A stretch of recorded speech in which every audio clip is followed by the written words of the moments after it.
What's up, guys? Justin, Chris, Coach. Chris, great job, man. You are crushing, dude. So happy for you.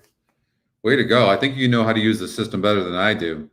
Great. I played that pick 6 yesterday, but I singled the 2 horse in race number 7. And but man, great job putting your ticket together. You guys did, man. That is so sweet. I couldn't be happier for you guys. All right, how do I do this on my email? Okay. So these things aren't popping up the entire time. Command Q, you're out. All right. What up, Dan? All right, you know what? I didn't have anything else to do. Coach was like, hey, we need a show. I'm like, I'm just sitting here. Might as well do a show. Race number 2 is coming up at Parx, and might as well, I don't even call it a show, right? We're just handicapping. They're going into the gate there. Sort the SOR because these horses have run the distance. I mean, the 4 horse seems to be value. I mean, you could do something like the 1 horse is 27%, but kind of dead on the board. The 2 horse Anita, I don't know, maybe like a 2, 4, 10 exacta box. Will separate us from a second race start. Let me see. I'm going to wager that. Okay, I want action. 2, 4, 10 exacta box. I'm not going to be surprised if the 1 beats us, but the end of line was set to go. It's race 2 on this Monday. Fan racing. On the inside, Anissa jumping jet in between rivals, not in the mood. Magali perhaps showing the best speed with Theodosia out wide as Chansey settles in. What up, Norm? Jared? Elliot? Daryl? Wow. The crew. What up, Ray? Pretty cool cat. Do you guys have jobs? What up, Dan?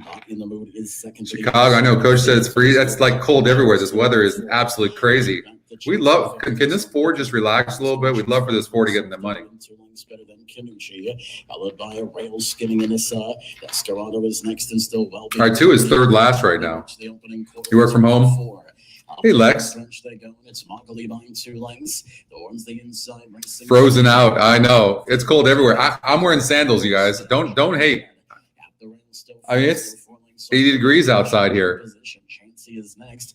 Canucci is out widest with an assist still on the rail. 1's on the rail right now, running pretty good. So I'd probably be more worried about the 1. 1's running better than the 10, but the 4's done. 8 at 25 to 1. We're done.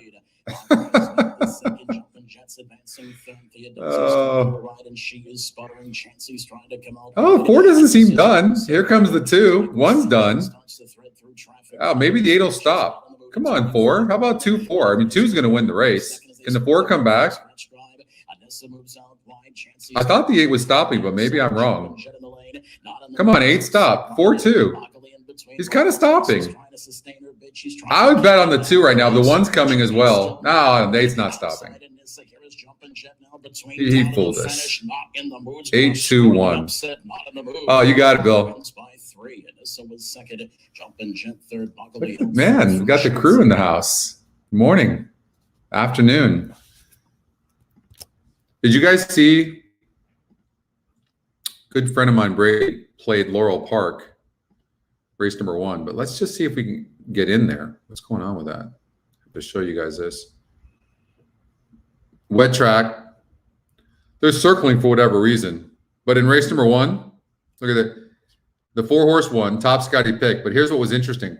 The morning line was 7 to 2 on the odds maker, but look at the EE morning line, 6 to 5. If you see a top Scotty pick or any kind of combination like that, then you see 6 to 5, hammer that thing. I didn't see it. And then on top of that, Scotty picks had the ice cold exacta, which paid $21.20. So crazy. All right, race number 2. Going to eliminate this, going to eliminate that. Leaves us with 3 horses. You could do something quickly if you wanted and go 3 with 1, 4, 5 trifecta. 3 with 1, 4, 5 with 1, 4, 5. Hopefully the 10 gets in there. Right? That's kind of what I would do. Might even do a superfecta. Race number 7 2I Ever, late scratch by order of the stewards. 3, 1, 4, 5. I Ever. 1, 4, 5. So that's why we got that delay, because the Exacta, trifecta, superfecta, super high 5. 7 Refunds scratch. 7 to So then that's my aggressive bet. Then I come back with a trifecta. Consolation double will be paid with the first race winner for San Antone to number 7. Now you could too as well. You could come back with you could do something like this, like the 1's getting real action too. You could do a 3 with 1 exacta. Because if you beat the 1 horse for second with the 4 or 5, then that could pay pretty good. Now, if you really wanted to go bet more, you could cover yourself by putting the 3 in the second spot. But you got to ride her till she bucks you. No need to dance all the dances. Very poignant, Bill, of you. As we clear the scratch runner from the track. She's walking off the truck. Pick a different race. Well, you can do that. Meantime, Scarlett's Song. What up, Mike? 4 to 5. Jesse, wow. I honestly didn't think anybody would be here. I thought it'd just be like me and Brady and Coach. What up, Anthony? Wow. Wait, what up, Coach? I might have to do more of these things like this last minute. By the way, too, so we have selected Justin to do a show, and right now we're looking for a good partner for him. Now, don't go anybody getting butthurt if we don't select you. It's just we can't have everybody, so we're trying to, but if you are interested, reach out on intercom to Mike. All right, and so we're looking for a partner for Justin right now. All right, so we want to add another show for Saturday afternoons. And I've had some prominent people in horse racing reach out to me and want to do shows. So this is the direction we're going to go, right? So we are going to go in the direction of more shows, not just with yours truly, but more shows, right? That's how we think we're going to build this brand, is through these shows. All right, so we got to be really selective on it initially. So initially, we're just going to be very, very selective. So don't get hurt if we don't choose you. Yeah, don't get butt hurt. So I can't. What else would you say? I don't even know. Don't get your feelings hurt. Okay. All right. We still love you. We just can't take everybody. More shows, though. Yeah, we're going to do more shows. Happy President's Day from Vegas.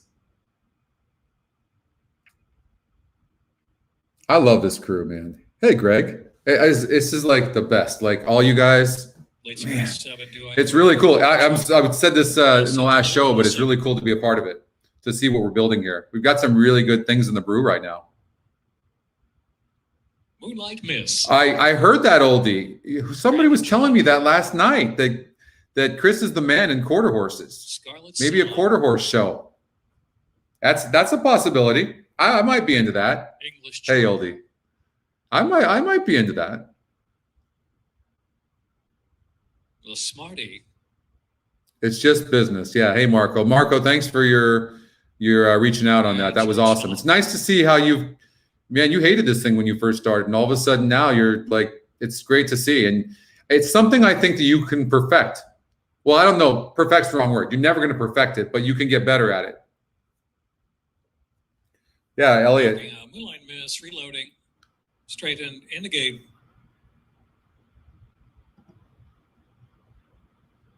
And they're off.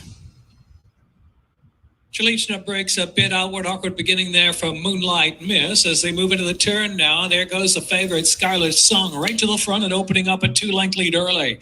I don't know in the first race, did the 4-horse go gate to wire? Anybody know?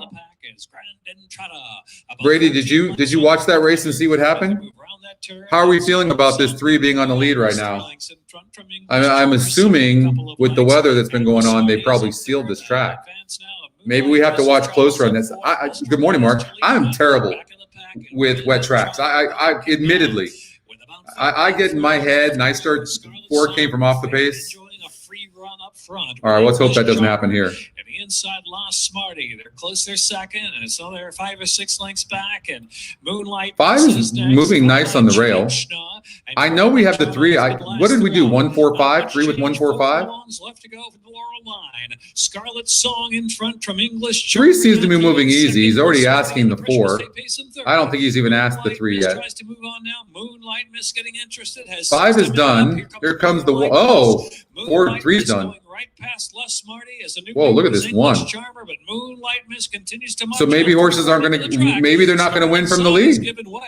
And then back to Les Smarty. Wow. To retreat, and Chalichna saving ground as they pass the quarter pole, and Grandin Trotta trailing the field. Okay, Moonlight 5 led most of the way. Moonlight Miss with a 4 And lead didn't even finish in the money. That final furlong, it's Moonlight Miss. Moonlight Miss Wow. got to task here by about 4 to 5. Then English Charmer second, and Chalichna willingly down to the inside, trying to run up to the second spot with the 16th left to go. Here's Moonlight Miss. Moonlight Miss clear at the finish. Wins by about a half dozen. 164. And English Charmer. That's why I don't like wet tracks. What up, Ronnie? Yeah, I am not good with wet tracks. I hope that's not a sign of things to come. We got Aqueduct coming up. We got Mahoning Valley. I'm sure there's a pick 5. We can focus on the pick 5. We can go to Mahoning Valley. Whatever you guys want to do. I got a couple of notes here. Let's see here. Horrible breaker, and you can see that even in the last race. So you guys want to see something? I don't know what you, Chris and Oldie. I don't know what you guys did here, but yesterday over at Los Alamitos, let me show you what I did. And I wanted to show this as an example. It was pretty cool. So do you guys remember this first leg of the pick 6? So I was only using the 3 and 6 from the very beginning. And my initial ticket that I actually put in on Xpressbet was using the 3 and the 6. That's it. But then I looked in the handy view and I saw this right here. 28 SOR. The horse got a second place finish. Now look, was facing 44, lost by 9, 52, lost by 18, right? And then drops to a 28 SOR. Now all people can see it was a $4,000 maiden claimer that don't have EquinEdge. And the horse is coming back at the same level. So of course this horse is going to take a shitload of money. But I saw that 28. Then I looked at the 6 horse and saw that this horse was showing speed against a 42, against a 44 group. And I completely flipped my ticket upside down, spread out more horses, and singled the 6 horse on my ticket. Now, I didn't finish off because I fell in love with this horse right here, the 2, Registrant, who ended up breaking bad, and the Scotty Longshot won. And that's essentially why the thing ended up paying 70-something $100. If you ever see good payouts, it's usually because the Scotty Longshot won.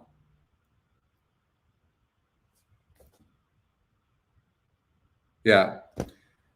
So anyways, so you're always going to have the horses usually. I mean, the system is pretty consistent, this is the point of it, right? Is that because of the system, you don't have to focus on handicapping from scratch. You can start, you're like already 60 or 70% of the way done handicapping. Now you can do a little bit of your handicapping. What I'm going to try to tell you is that it really comes down to strategic placing of your wagers. That's what it's going to come down to.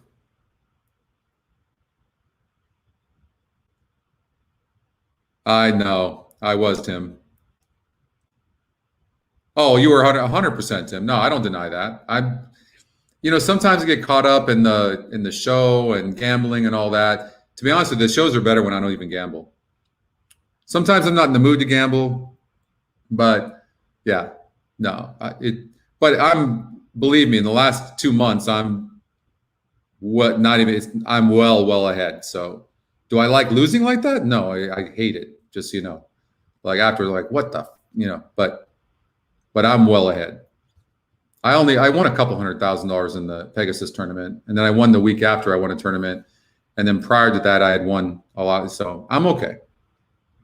But thank you for that. I appreciate that. What up, Graham? Chris liked the Scotty Longshot. Yeah.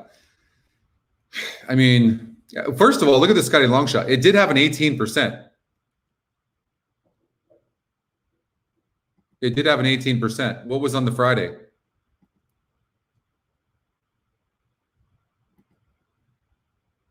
What are we looking at?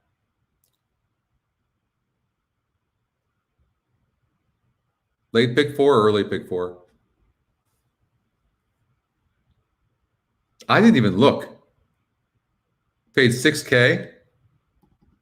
Early or late? Well, we'll find out right now. Late.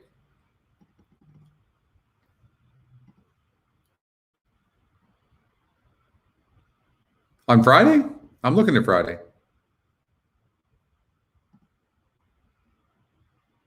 Look at the place pick all. I never think about it, but I love that bet.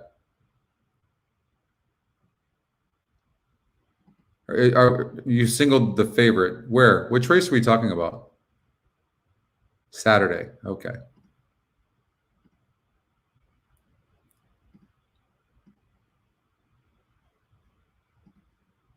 So paid 6,000. That might be the highest payout I've ever seen for a pick 4 at Los Al in a long, long time.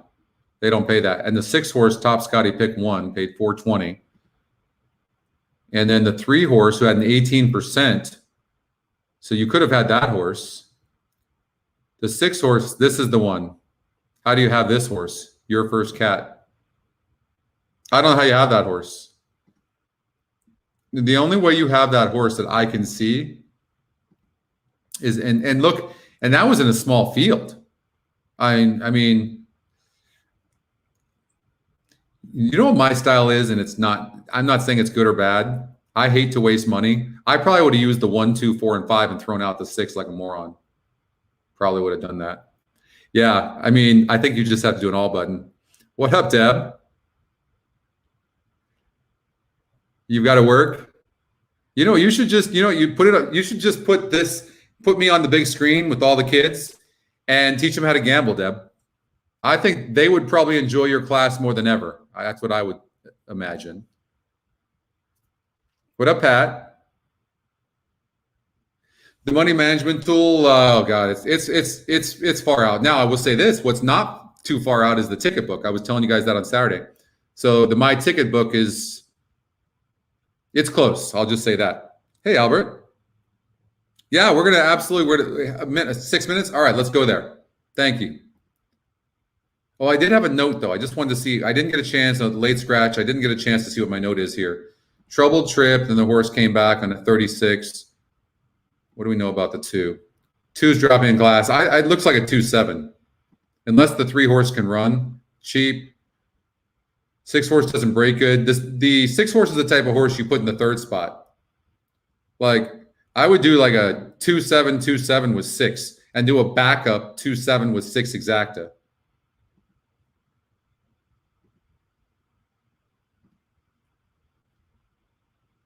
So exacta, box, 2-7,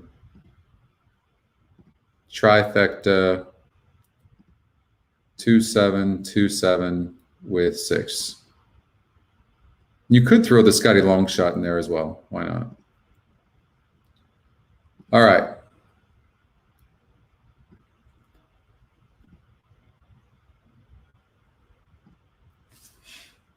Aqueduct, pick 5. We're going to do for $60.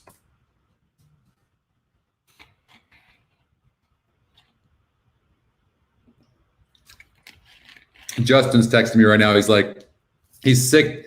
That's Justin's type of play. The one that Brady played, the race number 1 at Laurel, 6-5, top Scotty pick, 6-5 on the EE morning line. I mean, that, I know I missed it too. I wasn't looking. I was in a meeting. I mean, this is a wide open race. You can sort the GSR. I mean, first thing I noticed when I look at this is 31% on the 1, suspended campaign. And that's a 38 SOR. Does have a good GSR. This guy's dropping in class and broke bad last time out and got bet. So, and that's the top Scotty pick. I couldn't ignore the 3, even at 13%. This guy's actually getting bet, and the works actually look really steady and good. 8 of 81 right here. They're just cruising here at 1847. A bullet right here. It looks like they know what they have. This is a tough race. And the horses have returned to the gates. It's post time once really again. Tough race. What up, Brooks? Now we have a quintet. The man in the house. Dude, you and Chris are just on freaking fire right now.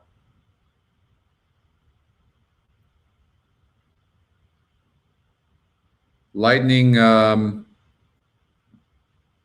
7 wide. The horse was wide. I will say that. Has no speed and will need some pace up front. It doesn't look like the 5 is going to get that pace. So I would, and he's 8-5. He's the type of horse I would try to beat, and only 11%. So he's the type of horse I would definitely try to beat. And the system is singling it. So, I mean, no way. I would probably do an all in there, to be honest with you. And if I was going to single a horse in that race,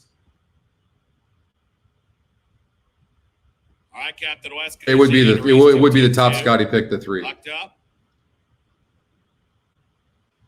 And they're off. And to win with a good start along the rail. Captain West and 4 and have early speed. Marine Sergeant Don away 4th. Tap Shot 5th to 5. He sprint down the backstretch 5 furlongs. All right, top GSR. 4 and has the lead. I like to look at the lifetime record at the current surface and distance. I mean, you can see Marine Sergeant John is 4 lengths behind. there's really no proven loser here. I want to look closer at the 6 horse before I eliminate him. To wins bottled up right now along the rail, racing in 4th.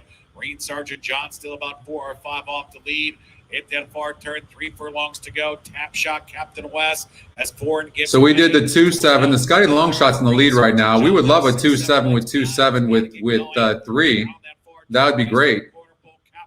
And the 6 is coming. Oh, the 6 in the lead. That's not the 3. All right, so we need the 7 to beat the 6. 6 doesn't usually like to win. Come on, 7, come back. This is where the 6 usually stops, but I don't think he's stopping.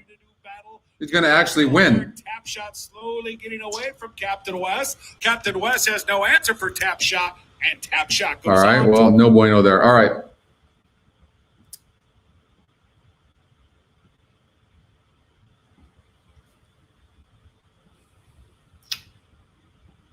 So the other thing I like to do when I'm trying to eliminate a horse like the 6 horse, I look at the top pick, the 5, and see what he's been facing. So this horse, 9-2, 6-1. He dropped down to a 48, but he had trouble going 6 furlongs. And he broke from the rail, broke 8th. Okay, so maybe I'm looking at this horse as a horse that's a 48 SOR. Okay, that's how I'm looking at this horse. 1 minute. I'm keeping that in memory. And this horse had no trouble in that 124 race, the 1, so I immediately don't like the 1. Now we're talking horizontals now. And then I'm going to look at the 2. And this horse seems pretty good, top Scotty pick. So I'm probably I'm just using those 2 horses. And that's what the system's doing anyways, isn't it? All right.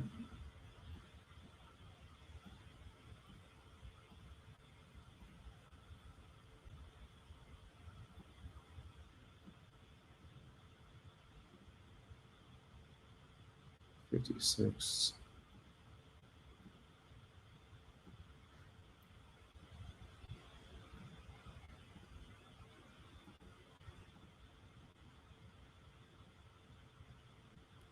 I don't like that horse at all.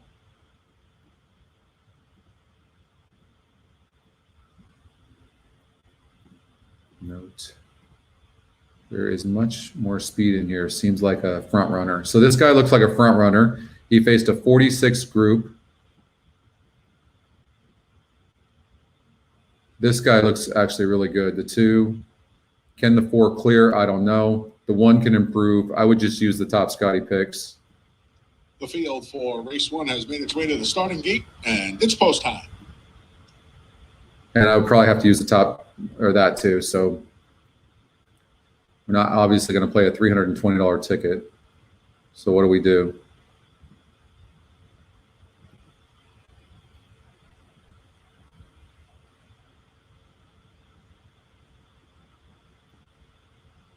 Speed.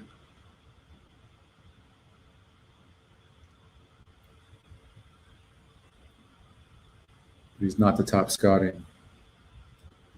I'll do Anthem, 48, 48. This is tough. This is going to pay really good. Whatever happens here, it's going to pay good. I don't like this 5. And the E morning line is 3-2 on the 3 horse, and he's top Scotty pick, almost like Laurel. I would probably take a chance on there because I just don't know what else you would do. That's what I would do. $64 play. Take a risk. It's a risk, but if you get by that, you're feeling great. Lightfoot Miss and Daily Briefing. I'm not going to be able to get that bet in, but I'm going to try to get a win bet in. They're in the gate. And they're off in the Monday opener at Aqueduct. Off a step slow was Barn Queen. Daily Briefing to the lead. Rosie Holiday the first. They're showing speed in second. Suspended Campaigns along the inside in third. The favorite, Lightfoot Miss, has settled in about 3 lengths from the lead in fourth. Barn Queen after the trouble. Sorry, I didn't see that, Brooks, but that's your ticket. What's up, Mara? What up, Jen? Joey? And onto the oval, it's Daily Briefing.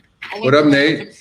Danny? Trevor? Suspended Campaign is third and moves up a bit. Yeah, I wasn't doing anything. I'm like, what up, Phil? Lightfoot Miss and Wasn't doing anything. I thought, why not? About 2.5 lengths from the front in fourth between horses. Nisbet. He does seem to have horse on the 3, but he's got the 5 on the outside of him who can close. Separated by just about 3 lengths, 25-2 for a tepid opening quarter, and now Suspended Campaign assumes the lead. Manny Franco gets aggressive. Do you like the 3 one on the inside like that in the middle of horses? I freaking hate it. Now he has to check back. I mean, Jesus. Daily Briefing. Lightfoot Miss swings into action in third. Rosie Holiday to her inside. Oh! Then we come back to Barn Queen. Down at the back of the pack was Nisbet Beach. Nisbet Beach went down there as the field makes their way midway on the far turn. It's Suspended Campaign. Lightfoot Miss under a rally far out. What up, Melissa? Between horses, Daily Briefing. Rosie Holiday looks well, along the inside. Off your prediction and my prediction aren't doing well. Trying to see it through here. Rosie that was the other one, right? It was between those two. It was not the 5. We knew that, right? It was the top. Is that the top win percentage? I think it is. 145. Who was that? Let's see. I think the 1 was the top win percentage. We talked about that. Top SOR or top GSR, 31%. Yeah, I mean, I liked that horse. But I didn't necessarily like the SOR. I truly do believe the 3 was best, but I don't know what to do with that horse now. Eric Cancel, I mean, it really was a bad ride. He goes in between horses, and yeah, it was ugly. The entire scene was ugly. Yeah. He did. I hope he's okay. He actually was really good the way he did that. It was kind of like a swan dive, wasn't it? Oh, my God. Oh, all right. Let's get out to Parx, race number 3. God, what a way to start. I'm sensing a scotch at this moment right now. Is it too early for a scotch? Parx.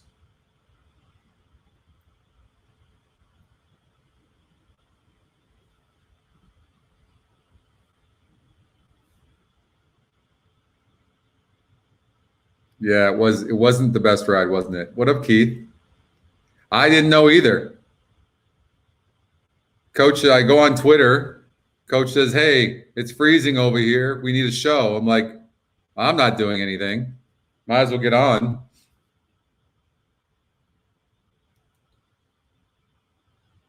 Thanks, Jay. I appreciate that question. I'm doing pretty good. I can't spill the beans, but I'll just say we're doing some pretty big things right now here with EquinEdge that affects us all in a positive way, big time. We had a really good meeting today, this morning. So I'm really excited about what we're doing. It's never too early for a scotch. Yeah, I mean, man, the things that we were working on EquinEdge is seems like our opportunities just keep expanding. It's really great. So, yeah, look for that. There's Richie, my man. Never too early to rule the day. Hey, Richie, you figured out how to actually chat. I'm proud of you. What up, Jared? What up, Danny? Man, look at all of you. How many people do we have watching right now? I never suspected this. You guys need to get a job. No excuses that you work from home.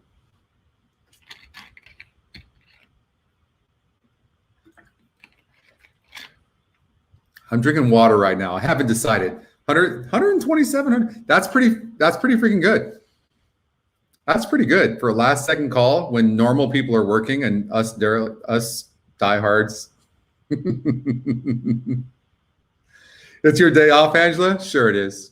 We believe you. You called in sick, didn't you? Tell the truth. You told them you had COVID. I know it. Thank you, Mike. Yeah, that'll be my new nickname, Scotchy. No, you guys, I forget. What is the nickname I told you guys to call me? I forgot. What was that? I forgot what that was. I'm telling you, I'm getting so freaking forgetful. That's for real. It is happening. Norm's retired. Okay, Norm, that's fair enough. We can't give you a hard time. That's true. The markets aren't open. That's true. Yeah, you know what? If the markets were open, I might not have done a show. Fair enough. Mr. Vegas. Well, that's one of them. There was another one too. Mr. Vegas. Horses average is starting at its post time for race 3, number 8, Top Hat Tizzy. I mean, I don't see any of the metrics really lining up. I will say this. I always will lean towards horses that have won at the distance. I probably would lean against the 9, but he is the top Scotty pick. I would probably take a horse like the 6, the Scotty second pick, he's not burnt money at this surface and distance. So if I would just want quick action, it'd probably be on the 6. And you could box the 6 with the 5 and the 6 with the 9, the Scotty long shot. But first thing I would do is just bet to win on the 6. And exact a box. Until I start winning, I need to back off on my betting. I've been betting too aggressively lately.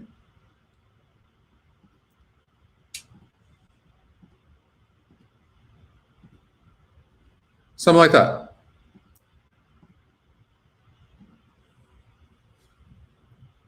Mr. Tugboat. What definitely was not my nickname, but how great was that? If you guys didn't see that tweet, you know, that thing didn't get as many likes. You guys suck.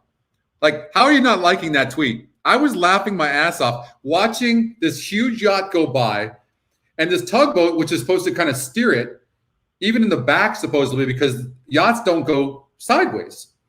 So this the tugboat is like sideways, almost like going capsizing. And this guy's just sitting in there, just like having a drink or eating whatever the hell he was doing. And I'm watching this going, what the hell is that tugboat in the back doing besides getting dragged? I'm like, I want this job. Where the hell do I get this job? Brooks likes the 7 at Parx. You know what? You're out of here. Deb, did you show the kids? I mean, you should at least, like, that should be part of the teaching. If we bring them up early, if we brainwash these kids at a young age, Deb, this is maybe what we're doing is marketing wise, strategically, we got to get to the teachers.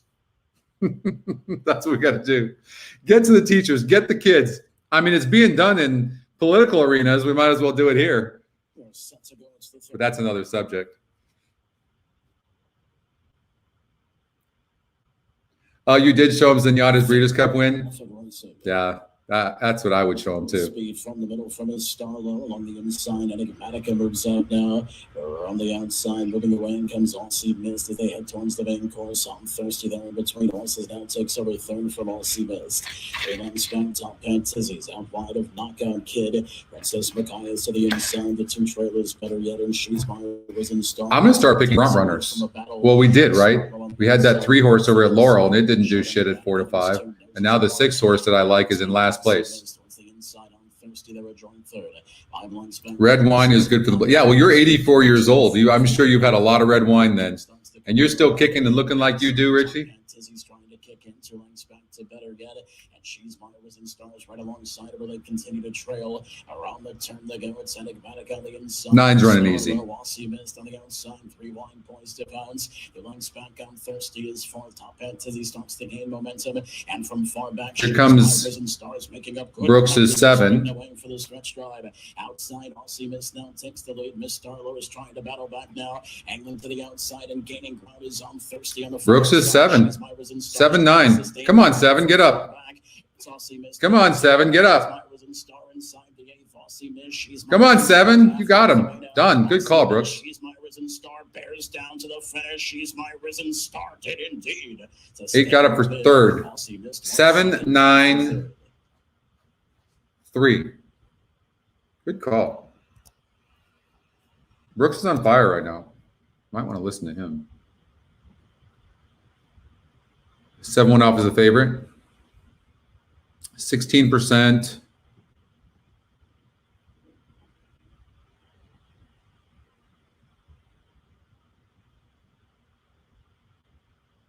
Faced tougher last time out. Let's get out to Laurel.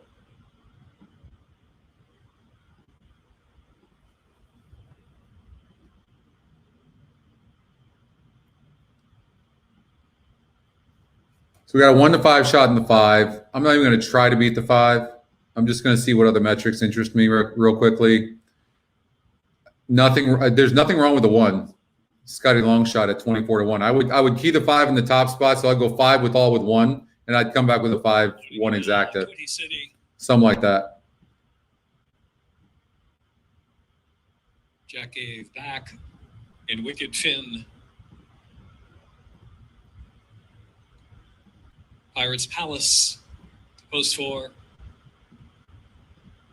1 to 5. Nobody knew.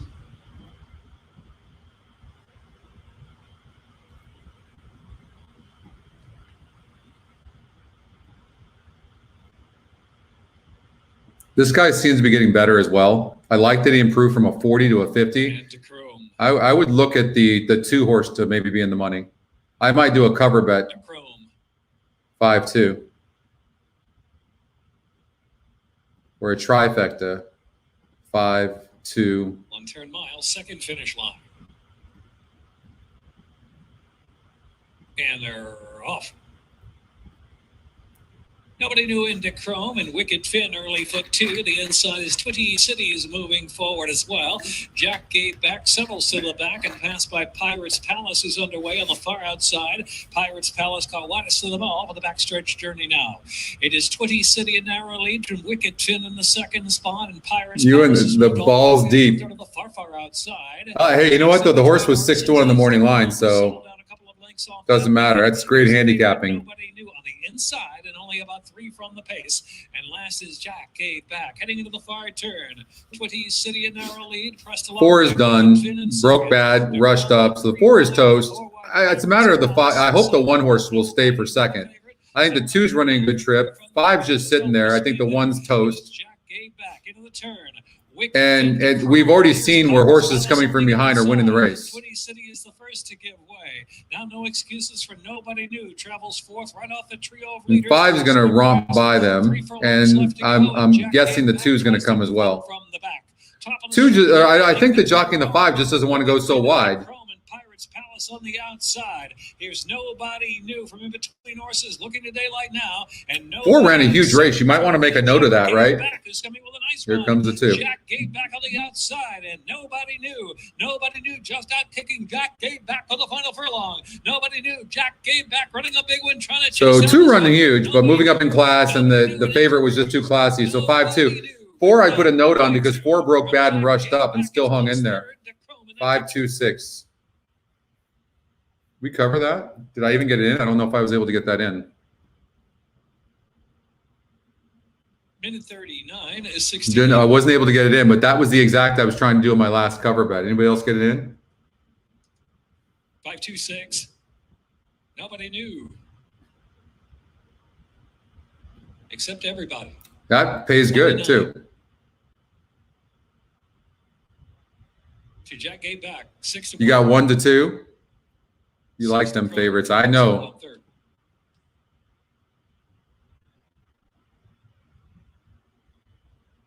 What did exacta pay? Saw that 2 horse late, and I'm like, no, this horse is going to run better. You can see here, look at the improvement. Lightly raced horses. This race here was first race off the layoff, 25,000 claimer. Moving up to 40. You can see that.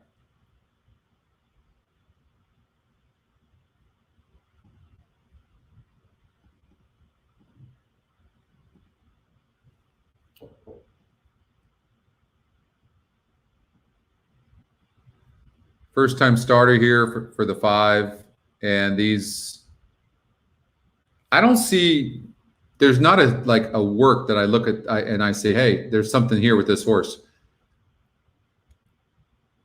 But the connections are good.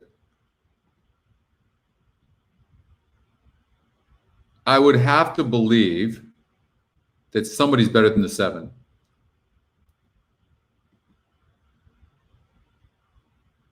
Scotty Longshot, 26%. The connections are fantastic. I mean, this horse is 5-1. This no 7-2 all of a sudden in one click.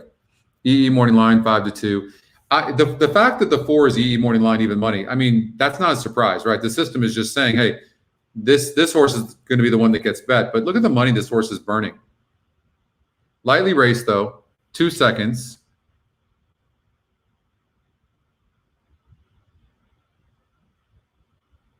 Official, nobody knew. Angel Cruz aboard for BB Horses. Claudio Gonzalez, trainer.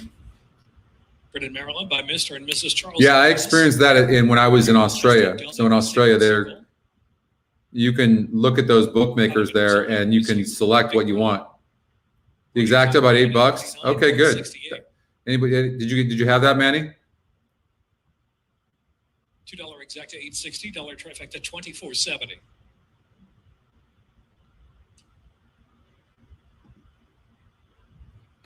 Dollar superfecta, $107.10. Double 740. Remember, we've talked about this a lot too. The Scotty Longshot is absolute money with first-time starters. Pick 6. It's uncanny. Scratch 2, Prince Amadeus. But it's a 44 GSR. And then you've got the 5 horse that's got a 22% win. And this horse has got a 63 GSR. You know, and then you've got the 4 horse that's Scotty's top pick and the lukewarm top win percentage. So it makes this race off, obviously, it makes it tough. 9th race, no changes. That exacta paid pretty good.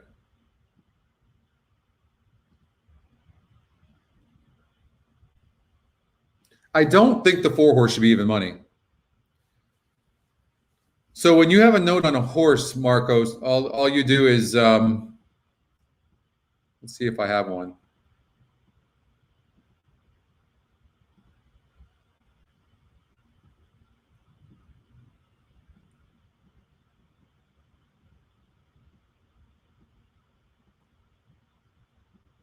All right, let's try Santa Anita.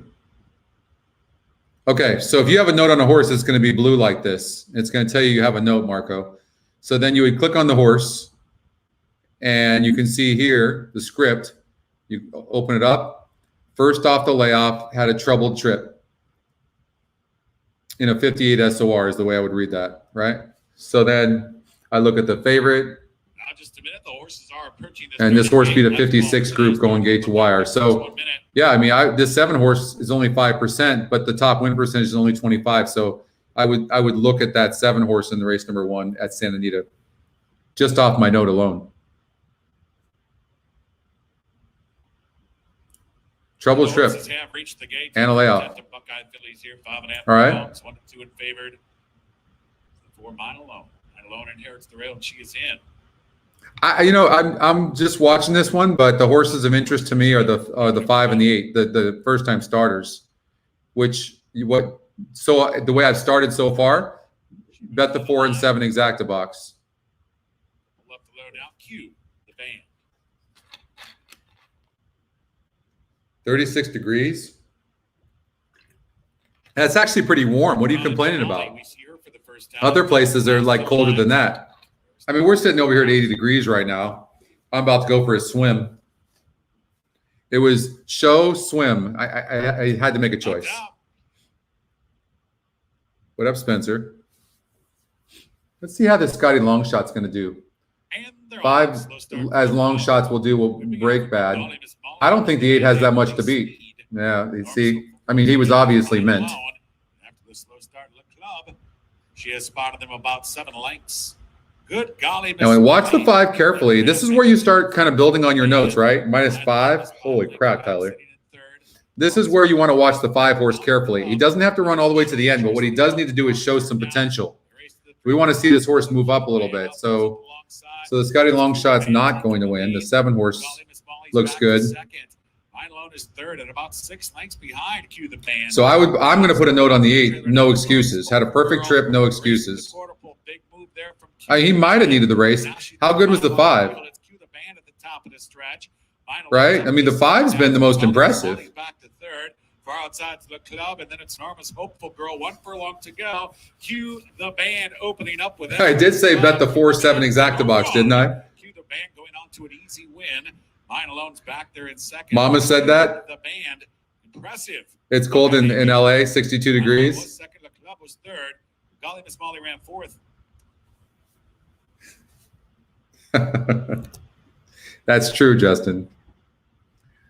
All right, so we're going to get out to Aqueduct. I'm going to put a note. No excuses. No excuses. That doesn't mean these horses can't win next time out.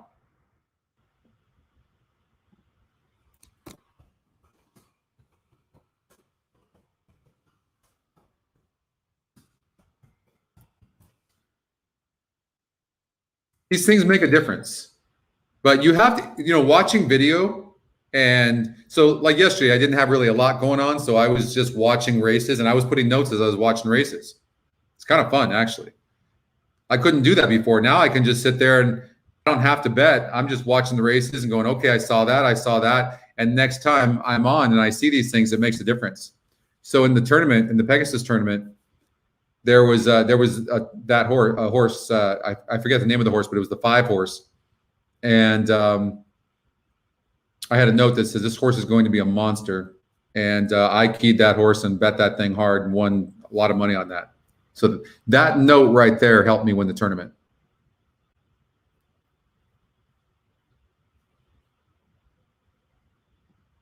Yeah. You got the try, Eric? Nice. Yeah, and there's so much more too, like the link feature. I don't know if Brad fixed it yet, but it wasn't working. Let's see here.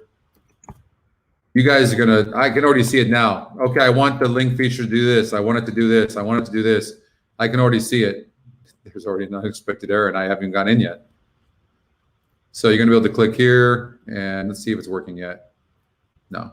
So you're gonna be able to open up the race. These links right here on the dates, and you'll be able to see the horses and just kind of like the formulator. That right there is worth it. All right, so Aqueduct race number 2.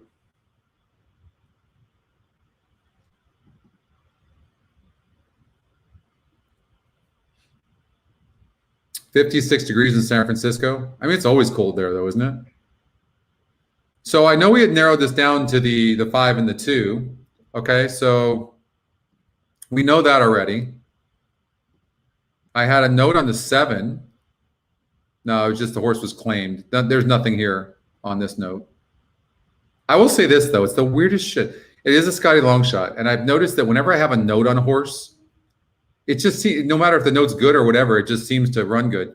The EE morning line on the 7 is 6-1 too. So this is where you make decisions. Like in the EE morning line right now on the 4 horse is 35-1. By the way, Bill, I don't know if he's still on, but Bill's like, hey, you got a horse that's 19%, another one's like 16%. And hey, Yassine, welcome. And he said, you got 40-1 and 50-1 on the EE morning line. And I don't know why it does that stuff. Anyways, the horses did not run good. And one of them was like 6-1 on the odds makers morning line. So it's not perfect. There are some, but statistically, I can tell you, it's not going to be perfect. Like anything is not going to be perfect, but we just statistically, our morning line is way more accurate than almost all. The only ones where we're right there, we're Aqueduct, Belmont, and Santa Anita. We were like 1.5% worse than them overall on our morning line. So those tracks are doing a good job. Other than that, it actually wasn't even close. We were like way better. So I think you're going to lose sometimes, but I think when you see something like the 4 horses 35-1 EE morning line, it doesn't mean the horse can't be in the money, but he certainly wouldn't be a horse you would put on the top spot, right? So for me, I count on eliminating horses. The 6 horses dead on the board in 4 tries, 1 third place finish at 6 furlongs. Dirt Lifetime has a 5% number, 8-1 on the morning line. I would look at it closer. I don't think he's necessarily a throwout, has no speed. This is the type of horse that maybe could be in the money.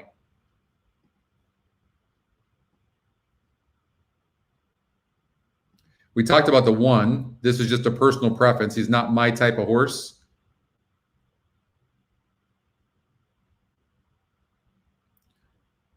I think what happened was, I'm guessing on this sloppy track, he liked this sloppy track here 2 back, and he actually broke 10th. It was against an easier group. He hit the gate even, and he won that race. And then he came back down to reality against winners last time out. Now he's coming back at the same level. And he took forever to break his maiden, so it's just not the type of horse I like. I like the 5 and the 2.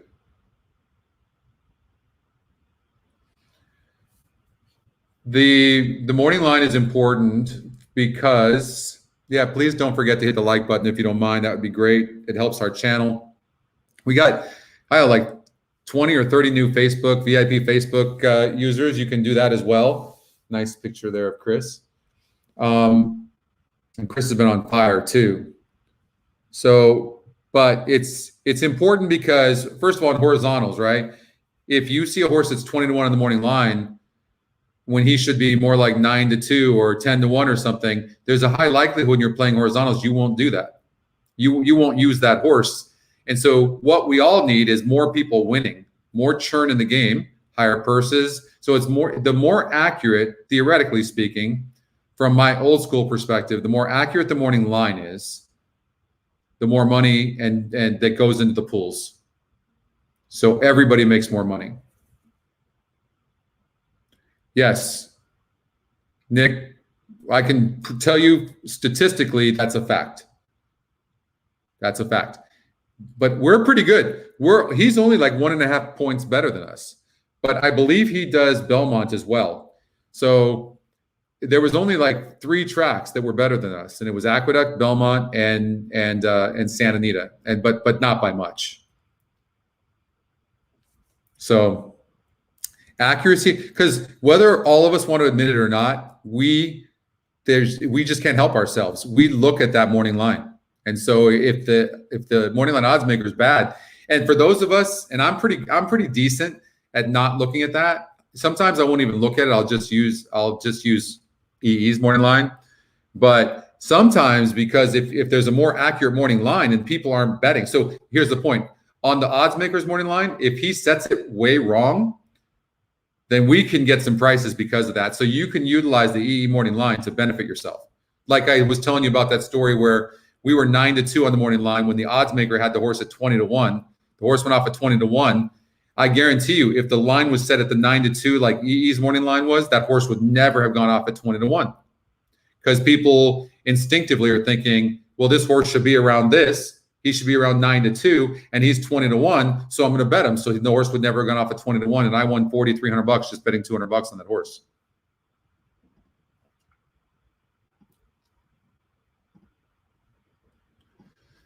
So maybe the 1 for third gets up for a piece. I'm on the 5-2 bandwagon, 5-2-2-5 bandwagon with maybe the 7 coming in third, and those are the Scotty picks as well.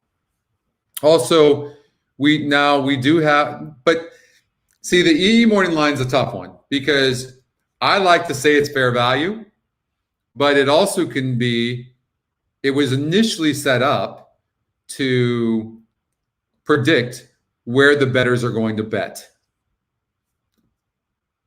And the fact the horse is 24% and 3-1 on the EE morning line, I still don't like the horse.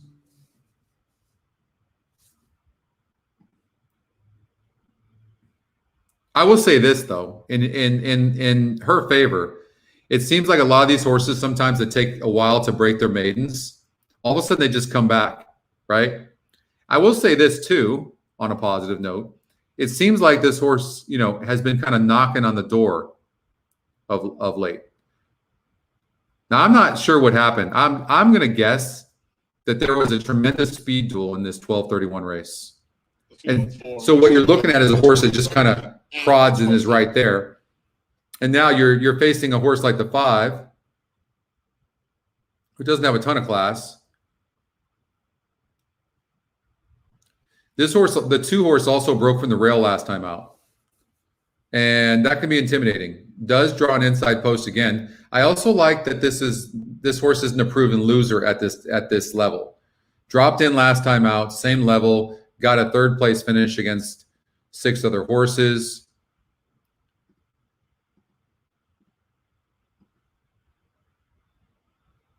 And the 2 beat the 1 on the square last time out.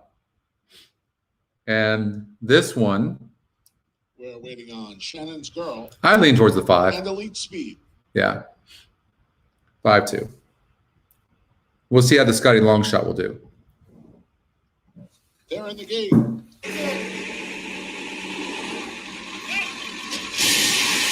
they're off. Empress Luciana from the inside. Tough Bird hustled up between horses. Dazzling Speed's there. So too Big Al's Gal. Elite Speed, the trailer, is Shannon's Girl. Tough Bird, the odds-on favorite, a length and a half to the good of Elite Speed towards the inside. Empress Luciana between horses. Big Al's Gal. Dazzling Speed, it got a little tight in there. She's 3 lengths off the lead. The trailer is Shannon's Girl. 23-second flat opening quarter as the field makes their way on the far turn. Tough Bird, a length in front of Elite Speed, who's second. Empress Luciana, Dazzling Speed on the outside. Big Al's Gal between 3 lengths separates the front 5 a long way back to Shannon's Girl, who trails. They're approaching the quarter pole, and Tough Bird, she's had it all to herself on the front end with Kendrick Carmouche. They went the half in 47-1, and she scoots away to a 3-length lead. Empress Luciana's in second. Big Al's Gal outside. I mean, the one ran good. Better than I thought. It was close to the pace as well, but 5's going to win easy. And it's all Tough Bird. She's 5-6 in front of Empress Luciana, and that's how they're going to hit the line. Tough Bird, a half a dozen under wraps at the end. Empress Luciana was second. All 4 of the others hit the line for 3rd. Shannon. Yeah, we can cover Fairgrounds. Final time for the 6 front. He's okay, just banged up. Thanks for letting us know that. That's cool. I appreciate you telling us that.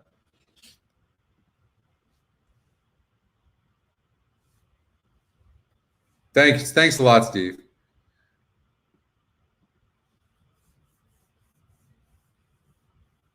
That's a good point too, Brooks. Yeah, that's a good point. Number 5, Tough Bird, finished first.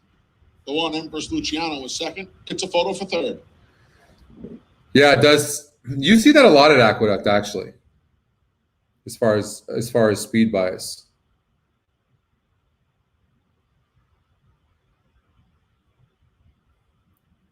Yeah, they're never going to do that, Jay.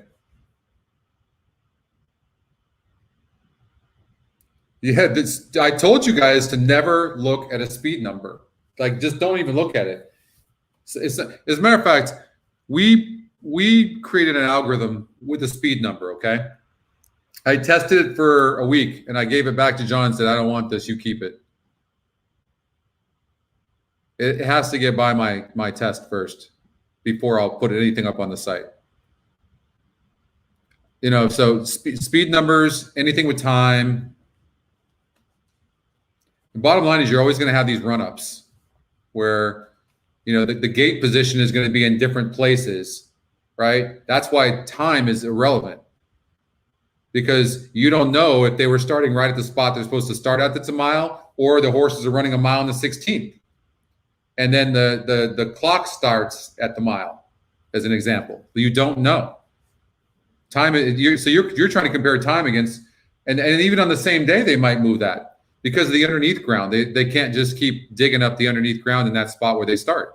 They can't do it, right? So you've got that run up. That's why you can't judge by time. It's got to be class. I created that class number years ago, 15 years ago, and so I was always about class. But as I've told you guys, I just couldn't build the right team that I have now. to put all this together. What you're seeing now, I have had, not exactly this. John was just huge. And once John started listening to me, then he started going, and man, we did some good things, as you know. But I've had a lot of these things for like 15 years. Can you imagine? I mean, I was just well ahead of. No, and you horse players didn't even want to look at it. I mean, you're coming around now to technology, but man, you think horse players are bad now as far as stuck in their ways? You should have seen you guys 15 years ago. Jeez. I had no shot. Let's go to Parx.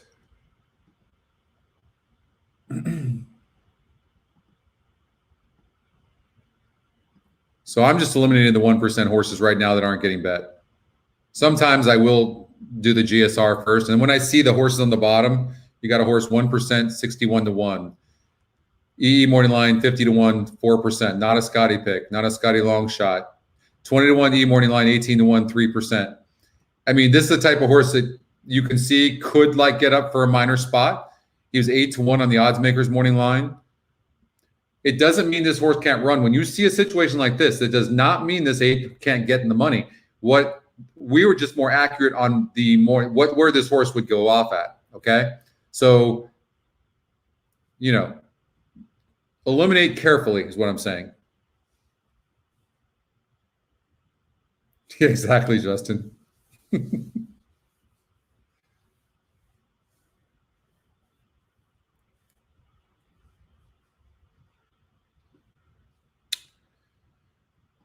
All right, let's get out to Parx. I wish Gulfstream was running today. There's Justin. What up, brother?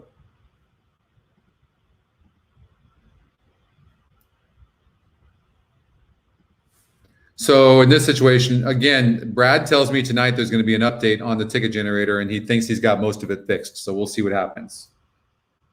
Bonus coverage. What up, Linda? Absolutely, right? I mean, aren't we lucky? Where in Florida do you live, Linda?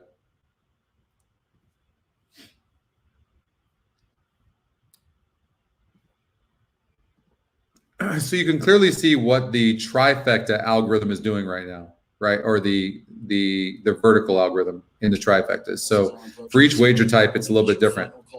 And it's using the top 2 Scotty picks. But you're looking at this going, man, this thing is wide open. So you have to find other factors. Could the 7 or 9 win? Absolutely. But it's not like they're dominating on the numbers, right? And there are other factors involved. The E morning line is 2 to 1. It's 2 to 1. It's saying that the 5 horse should be 9 to 2. Right now it's 12 to 1. So there's some value on the 5, I would think. And he's got a 15% number, and he's got a decent GSR.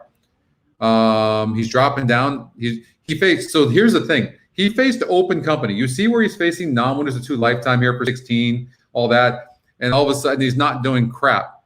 And then he goes in open company. That's even tougher than a $16,000 non-winners of 2 lifetime. Right? So now all of a sudden he ends up with a 15% number, but he looks like hell on paper. So you might be able to, because of that win percentage, because of the EE morning line, that might turn you on to a long shot that you normally wouldn't have had. The old algorithm wouldn't have had this. That's why I changed it. I know, Marco, you and I talked about this, but Spring Hill. You're in Spring Hill, Chris? Okay, so Indian Rocks Beach, just west of Tampa. Okay. It's a chilly 79. I'm with you. You had rain yesterday, though, didn't you? Yeah, the run-ups suck, Joel. They do. I'm with you. Angela, I don't even know where all these places are yet. I know, Pat. I thought, you know what? You were actually really, really kind, Pat. I thought all you Florida peeps, bleep, bleep, bleep, bleep, bleep is what I thought was coming. Palm Beach for Brady. Yep. I'm going to meet Brady over at Gulfstream Park sometime this week for sure. I don't think I can make Saturday. It's either Gulfstream Park or do a show. I'm not sure. Maybe I won't. I don't know. So anyways, the 5 horse could be a horse that you kind of put in the money.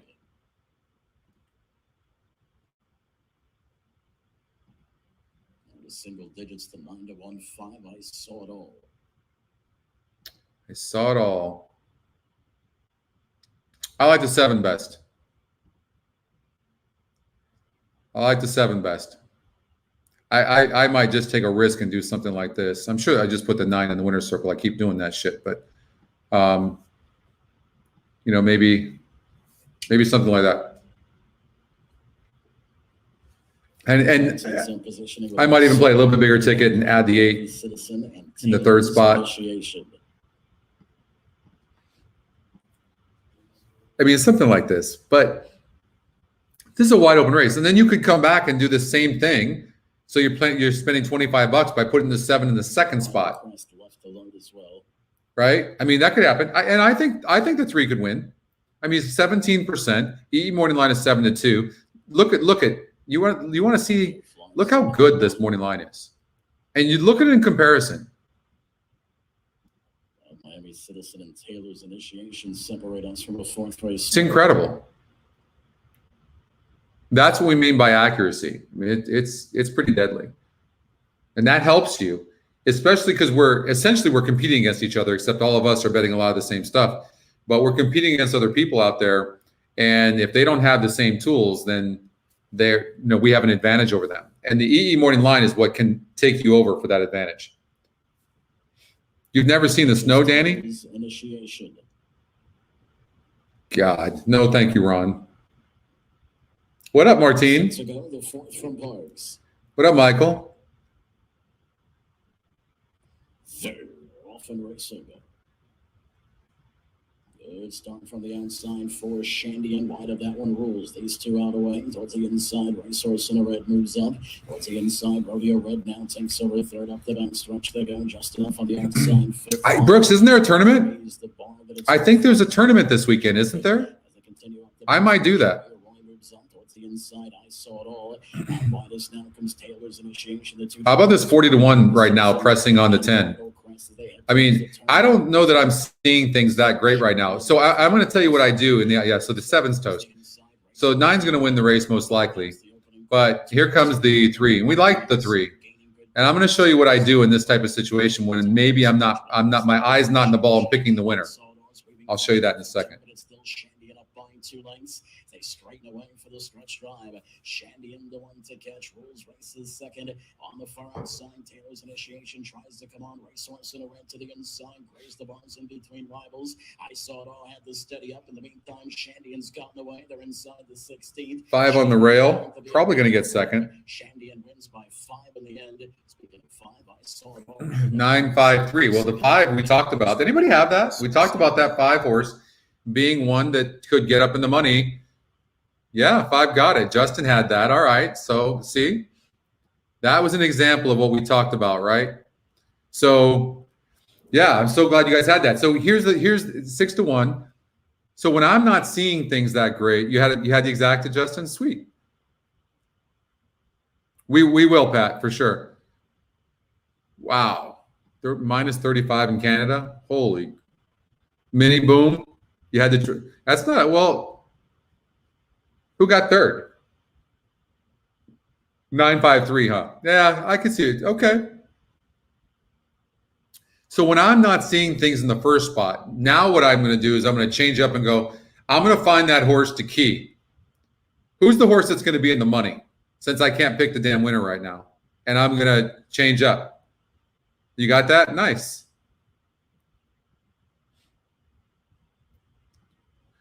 So, yeah, it's a win. You had to try, John? Nice.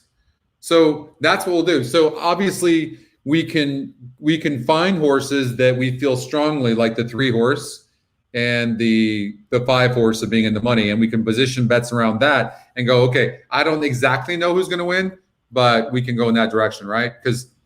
So I'm struggling with trying to find that winner right now. For whatever reason, that happens. It's going to come and go. And sometimes I can't miss.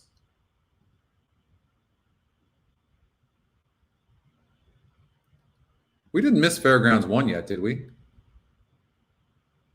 Is it taken off right now? Did we somehow miss that? We did miss one. Okay. Sorry, guys. The 3-horse one, top win percentage, top Scotty pick, 3-2 on the morning line. Oh God, that's disgusting. You want to talk about an aha moment. That's the aha moment. 37%, top Scotty pick, 3-2 on the EE morning line. And this is what threw people off. They see the morning line of 7-2. To be fair to the odds maker, though, I don't know if that was revised or not because there was 4 scratches in the race. But either way, that was an advantage for us. Oh, you had that, Norm?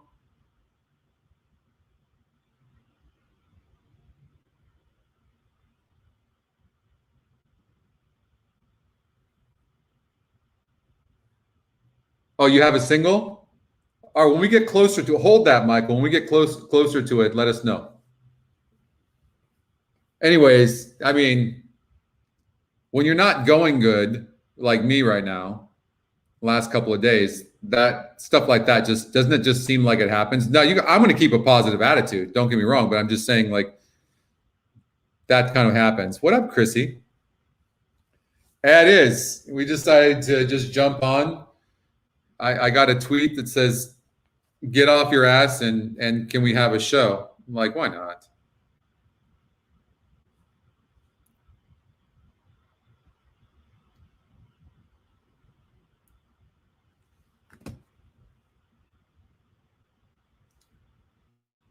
Laurel 4. You like the entry? All right, let's see. Let's make sure we don't miss it first. Did it go off? It just went off. All right, well, we're rooting for you then. Third to last position, and back there is so 39%. So we've got a win percentage of 39% on the 7, and then the 5, 4, 6 are the Scotty picks. This horse is 7-2. I see 39%. I see 7-2. I'm going to the bank. And Artillery is last of them all, midway in the turn. Gray Wing from Magic of Love. The lead is 4 now. And on the outside, Lucian making a... It doesn't look like you want to be on the lead here at all. Lucian driven on the far outside within 2 lengths of Gray Wing as they turn in. Gray Wing 5's going to win the race easy. Lucian on the outside who goes by. Lucian just in front. Lucian a final furlong and opening up now 3 lengths. Gray Wing second, and Gosh on the inside, Linda. back to third position, and Unbridled Parrot here is... To be fair, too, the jockey on the 7 was going way too fast up front. And here's what happens. Sometimes 5-4, we talked about 5-4-3. I think those are all the Scotty picks, right? Let's see, 5-4-3, 5-4. So Scotty picks. Here's what... In a track like this, you have to really be careful because the jockeys sometimes misjudge the track. And if that makes sense, so they're going too fast and the horse peters out. But the horse seems to be doing it easy. I think that's what's happening here and why these horses, I mean, the horse was moving, it seemed to me, but maybe the jockey can't really tell. What up, Coach? I don't know. I didn't see Jeff.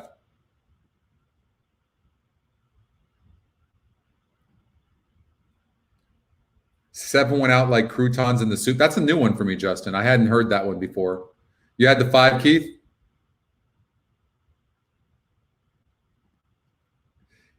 Yeah, no, I've been okay. I've been kind of in and out, Trevor. I kind of petered out a little bit after 7 hours of a show on Saturday, a little bit. And, some of these marathons we do. 7 went out like croutons in the soup. Did you just make that up? Or where did you come up with that? I'm 55 years old. I've never heard that one before. Yeah, Bill plays a lot of tournaments and does very well. What's up, Marv? My man. You're trying out some new material? Okay, that's fair enough. That's okay. We missed you, though. It's not the same when we're missing some of our crew. It's not the same. We kind of had an okay turnout. Like, we had 273 concurrent people. And, we've had is upwards of 550. So, but we're pretty consistent with our core group of people that your mom says hello. Well, say hello to mom. What's your mom's name? I thought you were telling me that my mom said hello. Oh, your mom used to say that. How did I see? What was I seeing? I thought you said my mom said hello. Let's see. Whoo. That's with no alcohol, Justin. Maybe I need to put my glasses on. God. I literally read that and said, my mom said to say hello.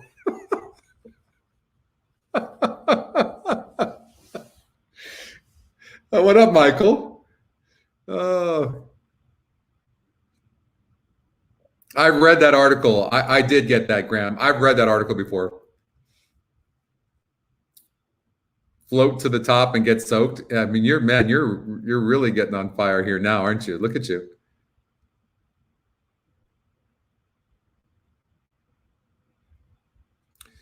David, your question: why does the pick 4 or 5 ticket single sometimes and Scotty's picks? I'm not sure the question.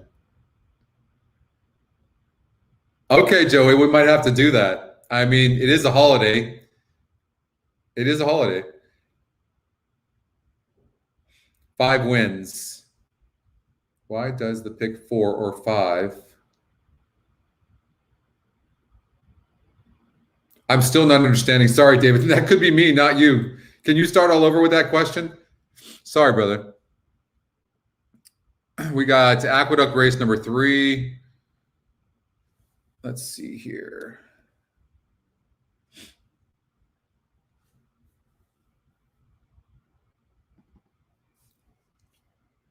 All right, so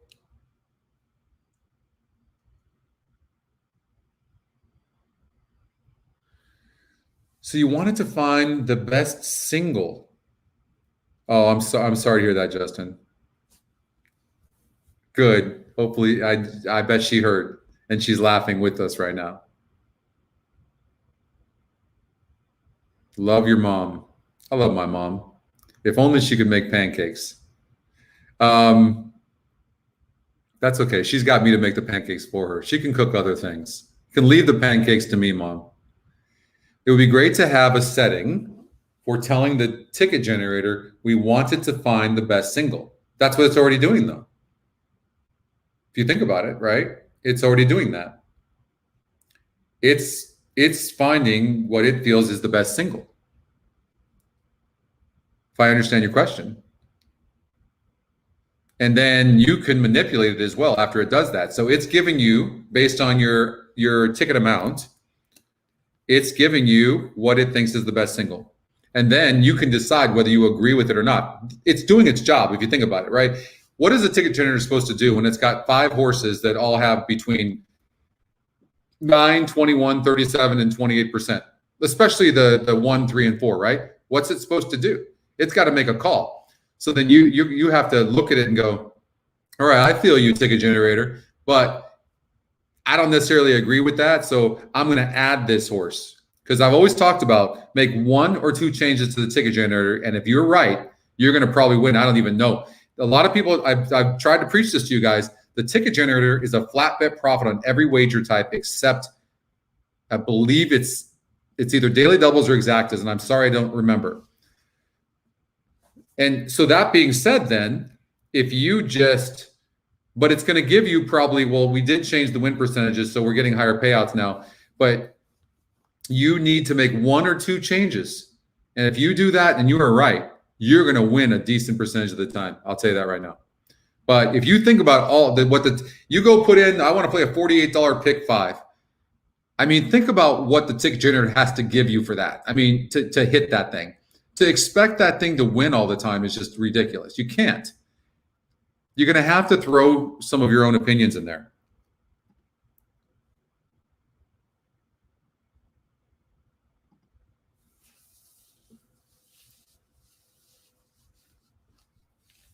Oh, absolutely. Good call, John. Definitely. I mean, my mom calls me way too much.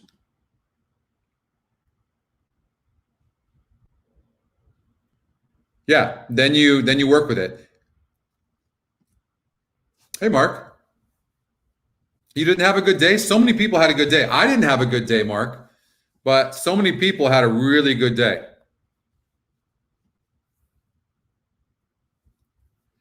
Sometimes, not always, not always. We've seen it. Honestly, what happens with our ticket generators, they're always learning. These AIs are nuts. So they're always growing and learning new things. And so as we're using these things and it's taking on more information, it's adjusting. It's nuts. You might have seen the numbers, the win percentages, or the Scotty picks or the Scotty long shot change. Like in a day, you'll look and go, an hour ago it was the 3 horse, and all of a sudden it reversed the 1A and the 3. That happens. I have no idea why. The flat bet profit, John, fair question. The flat bet profit is based on if you played, let's just say a pick 6. If you played every single track, every single race for a year, and you played a pick 6 and you played the set amount, you would have a flat bet profit.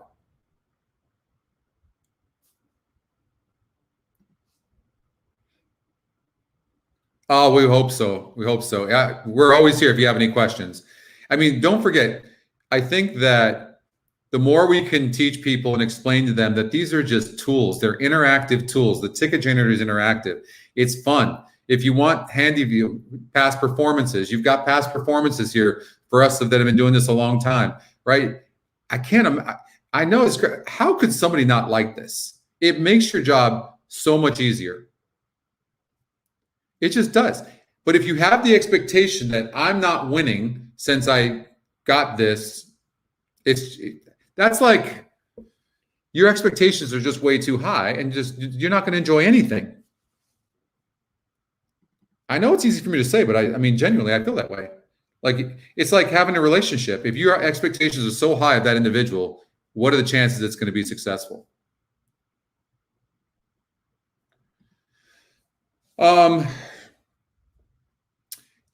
Okay, so there's 10 different algorithms in here, David, right? And the wager types are they'll use different combinations of those algorithms.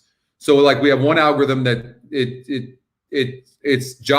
main job, well, its only job is to the horse most likely to be second. Or there's another one most likely to be third. And so it's using different ones depending on the wager type and depending on the amount you play. It's using different ones in combinations. And so that's why it does that. Yeah. And at this point now, I mean, these things have a mind of their own, David. So I don't even know why it does what it does at all. But don't forget, it's our job not to necessarily, these are tools, interactive tools. Our job is not to just rely on what it's giving us, because this is not a tout service. It's not saying, go bet this. It's just saying, hey, Scotty's top pick on this algorithm is the 3. You want to play it? Play it. And then, you could do the ticket generator, or you can look at the GSR, the SOR. I just showed you an example in the first leg of the pick 6 at Los Al last night. I singled a horse because the other favorite had such a low SOR, strength of race.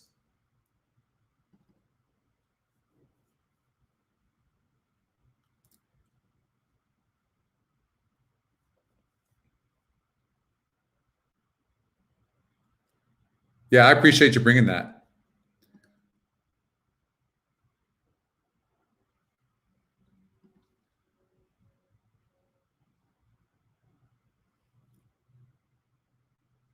Yeah, that's a good point too. Chris is making, like, the VIP Facebook group is really growing, and there's a lot of people there, good people that want to help. Don't forget, it looks like in the NHC, the end of August, we're going to do a Vegas trip.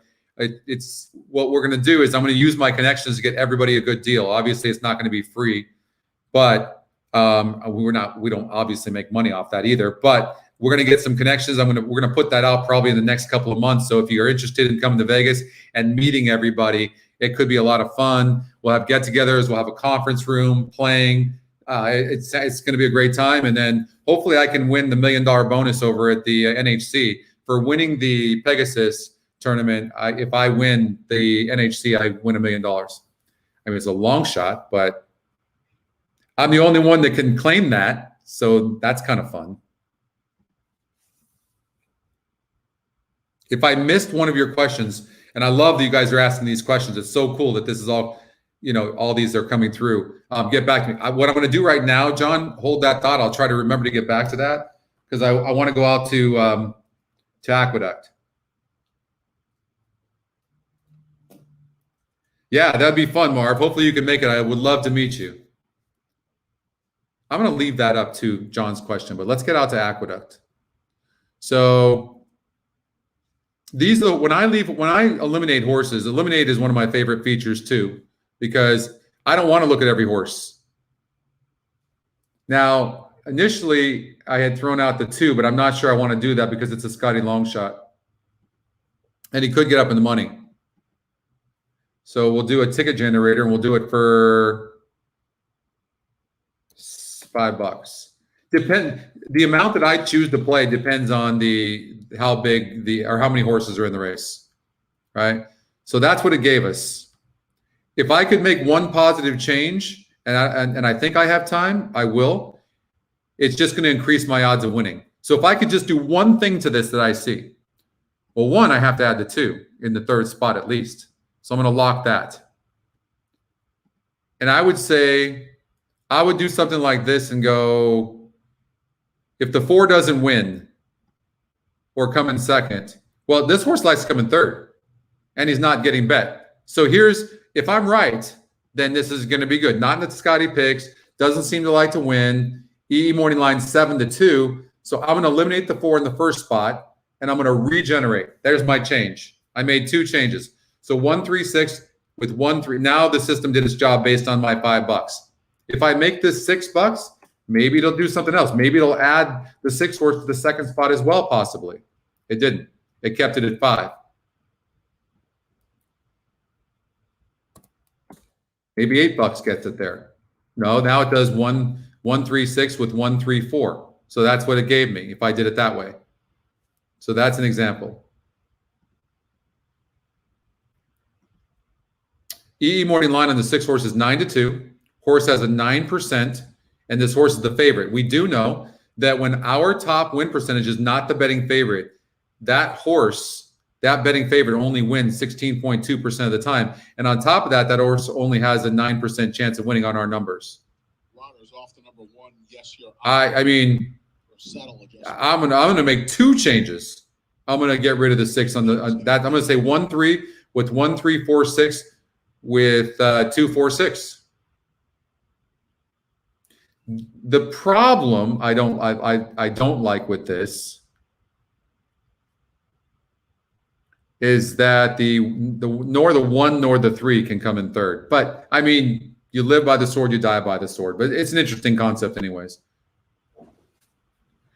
And the field for race 3 has made its way. Yeah, Saratoga's fantastic. If you've never been, it's great. Del Mar, if you've never been, is amazing. Today's Empire 6. What up, Aaron? I didn't know I was on today either. The Scotty, that's a good call, Manny. I do that all the time. On tournaments, I'll come over and I'll just do $100 straight trifecta, the top 3 Scotty picks, top Scotty 2 picks, Scotty long shot, cold. Because when they do come in, that $100 is going to pay me 8 to 20 grand every time. So I mean, don't go crazy, but it's not a bad thing to do. Yeah. Ice cold trifecta on the Scotty picks. Just up over $100,000 as the field continues to load in. I love Chicago. Roma Carpe. Aren't they closing Arlington Park though? Did I miss something? Del Mar is my favorite track as well, Justin. Did I stutter? All right, let's see if we can beat this 6 horse. They're in the gate. And they're off. Bastet. Yes, Your Honor. Did I stutter? Those 3 out first. Now a hustling Malibu Anthem from the inside has moved up into 3rd. Roma Carpe outside. Come back to Cherokee Song. The trailer is Wicked Happy. Did I stutter? Bastet. Malibu Anthem tries to split those 2. A link back to Roma Carpe. I will say this right now. I mean, he's loaded on the 6. I don't like that. In the opening quarter mile. I mean, he has got a ton of horse. Did I stutter a half length? And sometimes the bettors get it wrong, and then sometimes maybe there. I mean, right now, if I had a win bet, it would be on the 6. Between horses, that's Wicked Happy. Yes, Your Honor was up close early. Now trails the field midway on the far turn. Did I stutter? Here's Malibu. I mean, the jockey's just standing still on the 6 right now. 3 through a 48-2 half-mile Cherokee Song, trying to keep. And the 1 and 3 are all out. Wicked Happy is 5th. Can I have a 6-4 exacta right now? Who battles right back along the inside. These two past the quarter pole. I don't know. The 1 might have something to say about this, huh? Wicked Happy down the center.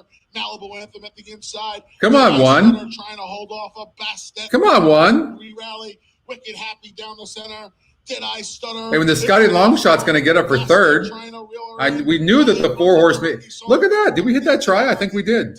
We added the 2 to the 3rd spot. 1, 6, 2. You guys should have just hit that. If you didn't, you suck at betting like me. Hold on here. 1, 6, 2. Where's the booms? No booms? Okay, there you go. Nice, Joey.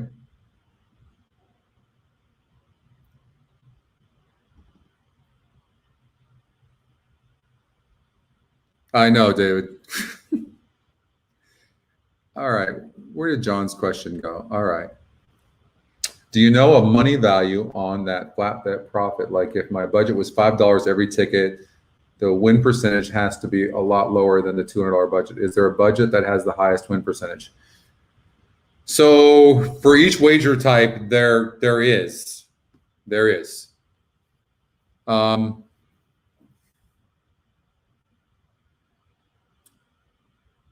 I don't have those stats handy right now, John, but there is a wager type, but again, it's not realistic. Even if I gave you that information, it's not realistic that you're going to play every single race, you know what I mean? Like, so I'm not sure that would help you, but it's a fair question. And we're going to get into giving you guys more stats that you guys think will help you. Sometimes we overthink this stuff, and sometimes some of that information does help you.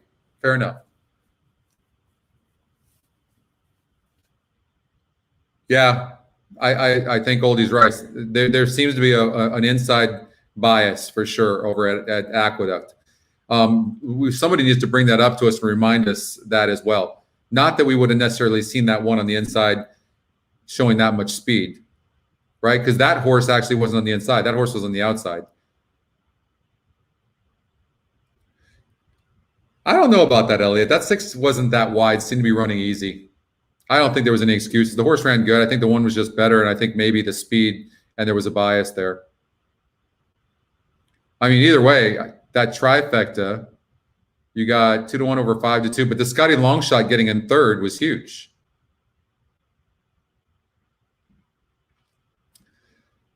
Let's go to Fairgrounds. You guys want to go to Fairgrounds? Let's just bypass Parx. In the mock race, Jay, we do. Yes. So in the mock race that I've shown you guys in the past, there'll be something on there that's indicating that the race that it's using, there was a speed bias or otherwise, there was a bias in the race. Yes, sir. 100%. Our answer to your pace numbers or your times is going to be a mock race, which is going to be way more accurate. That's the plan. I struggle with that too, Frank. Good. That's a fair question. I struggle. I really do. This is what I will say. Add instead of subtract.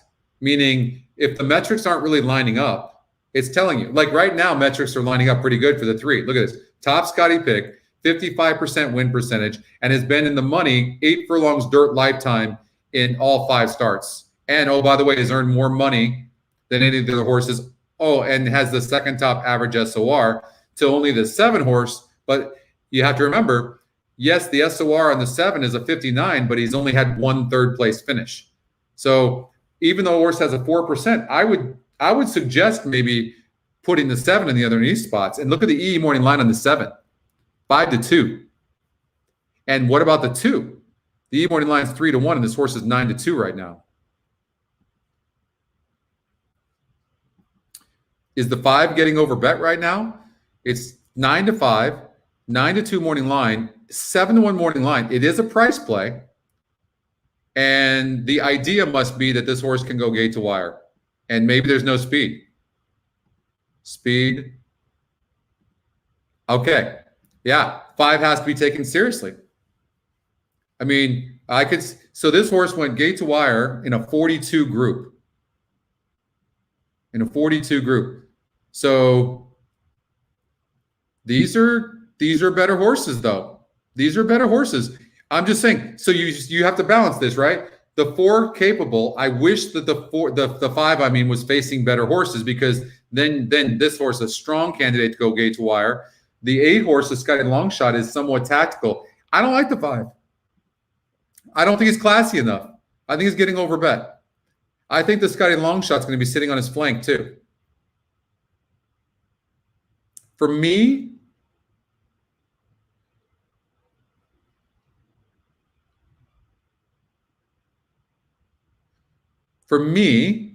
I like the 3 to win, and I would do 7-8 on the underneath spots. Maybe the 2 horses in there somewhere, but I like the 3, 7, 8.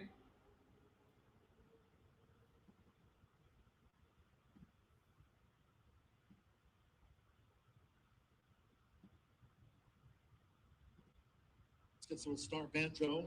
At the gate. Rifle Man, Gabriel Saez, riding for the opening double. Jose Academy with Beauty Boy.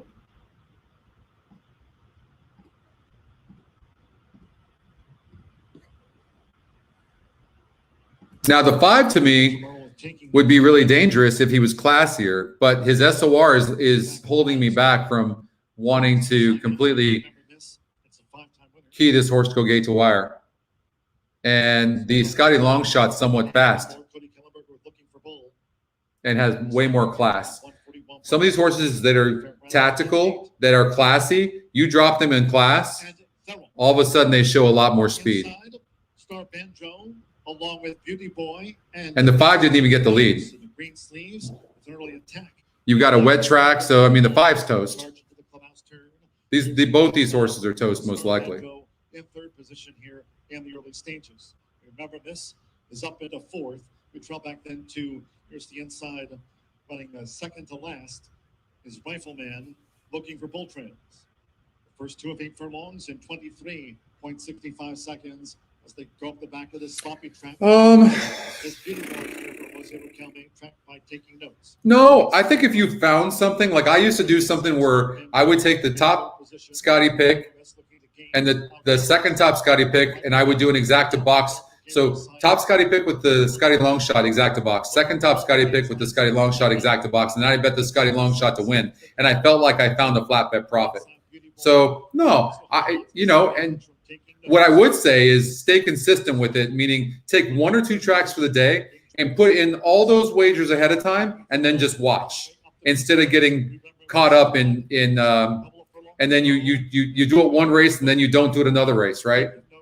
Took a short lead, and on the outside there's Rifleman. Now looming in front, 3/4, 1:15.39 seconds. Short stretch, and Rifleman led them for home. From on the outside, Star Banjo looking to reel Rifleman in. Between horses looking for bull. Far outside, Remember Miss, taking notes against the round flattened. They're close to home. It's Rifleman. On the outside, Star Banjo. Close to home. Star Banjo outside. 2-3. Rifleman. Star Banjo. 2-3-8. Skitza to get and beat Rifleman past the first line. Looking. So second top Scotty pick over the top Scotty pick over the Scotty Longshot. I mean, it's really uncanny. 5 horse, showed a lot of speed initially, but when the 4 went with that horse, and even then, I still think the horse would have stopped. But that just comes down, you guys. Okay, well, you guys bet better than I did. I mean, that just comes down now to betting properly. That's all it comes down to. The cool thing about the Scotty Longshot, it comes in first, second, or third 34% of the time. So the cool thing about the Scotty Longshot is at least you can have a horse where maybe you can key in the exotics. So that's awesome. All right, glad you guys had that. What up, Sam? For me, I can't say that, Chris, because I have to look at it first and see. It depends on the entire field, right? So not just one horse that maybe had already done that surface and distance 4 times. I think you have to you have to judge that. When I see a bunch of older horses that have been doing this, I don't even look at the GSR. I'm going to say that's only like maybe 10% of the time, though.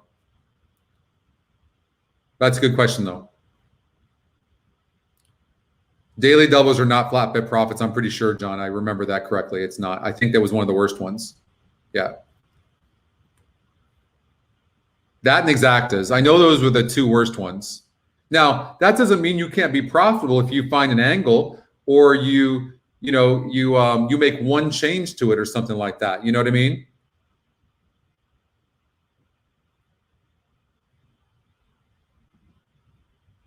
I feel like Oldie and the crew, Chris and Brooks, Justin. I feel like you guys really, when I have to be disciplined and things are at their worst, that's when I'm at my best. I feel like in tournaments I have to concentrate more instead of just having action. And I feel like from that perspective, I'm very good at the tools.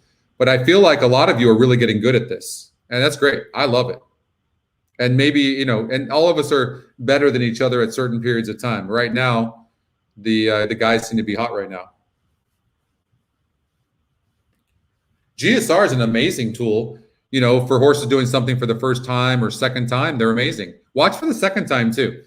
The SOR is consistent every single race that you can use to show you the class of the field or the strength of the races, for sure. I would suggest that the GSR and the SOR are as important as the win percentage, maybe even more. Hey, yeah, you have to, right? If you've been doing it a long time.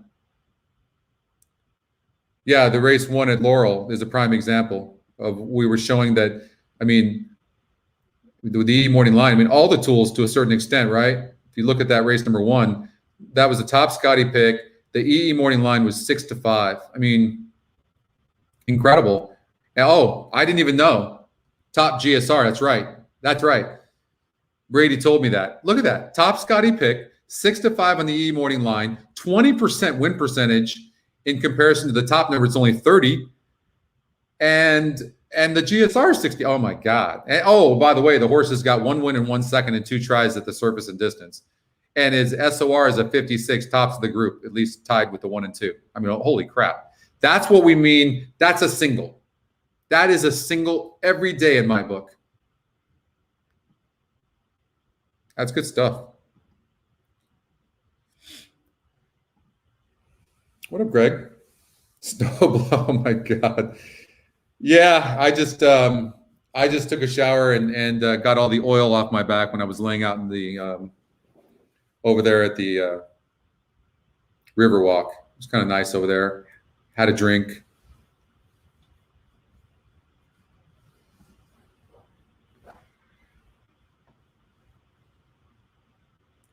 I do Mahoning Valley. I like Mahoning. I don't have a problem with Mahoning. It's just like snowing all the damn time in Ohio. Shit's crazy. Man, I don't know how you guys do it. I got to have sun. Not all the time, but God, some sun. Sun. Sounds like an Asian cuisine. Laurel's off. All right, let's go to Parx. I couldn't do it. I wouldn't love shoveling snow for sure. I'm tough in some situations, but when it comes to cold, I am a freaking baby. Baby. I could be 120. I don't give a shit. I just don't give me. And I love to snowboard with my daughter, Erica and Lexi too. My daughters. I do. And I'm good at it. Well, I think anyways. But I got to be wrapped up. Oh man. Let's get out there. A balmy 23. Why do you think all us older folk, we moved to Palm Springs in California? Right? That's what we do. Parx is off too. I'm just kind of like enjoying the conversation right now. I guess we're not going to Parx. Louisiana Downs. Which tracks are hot? Oh, it's canceled. All right. That's not supposed to show on the upcoming races if a track is canceled. And it's supposed to say canceled up here too. All right, Delta Downs race number 3. I'm not a fan of betting, and that's canceled as well. All right, let's get to Aqueduct. I've not had much success with Delta. You know what? I know. I was thinking about it, Steve. I haven't decided. It's like it's on. Like I'm thinking about it. Like, should I get it out? 20-1 winner at Laurel. I'm glad I passed on that.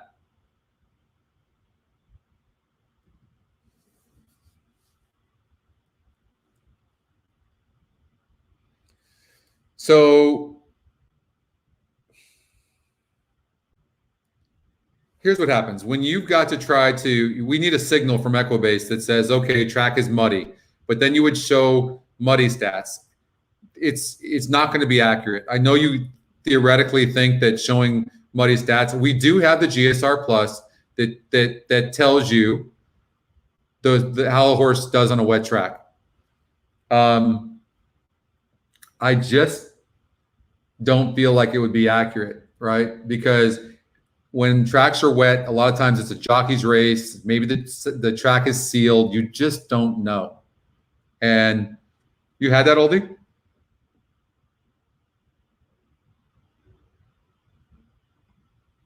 Yeah, exactly. Right? The ticket generator is fantastic. I think, you know what happens? Just like we were just talking about, or I was talking about a little bit earlier.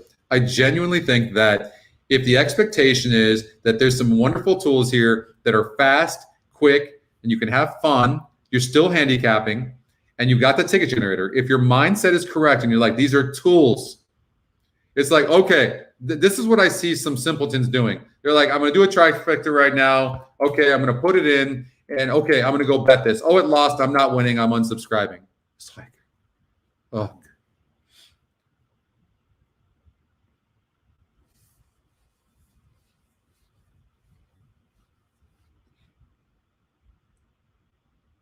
I've been up there. I love Colorado for snow. Oh yeah.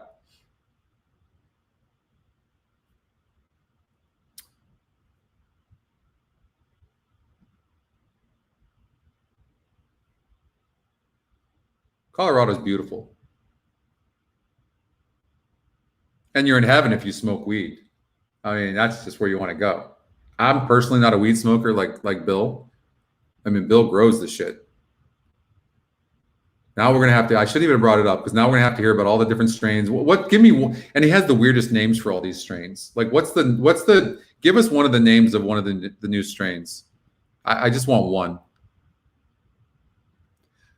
Oh, it had the top GSR? Shit.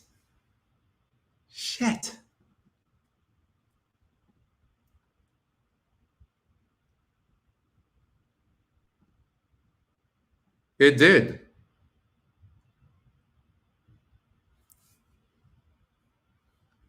I mean, I still don't know I don't know. I mean, if you're only playing GSRs, I can't have that. I couldn't, just because of that reason, I just couldn't do it. 1 win in 20 tries. I don't know. Did you have that, Brady? I couldn't do it. We need an EE strain. We love some Bill. I've been to Dillon, Colorado, and went snowboarding there, and that was really a lot of fun. Billy Budd.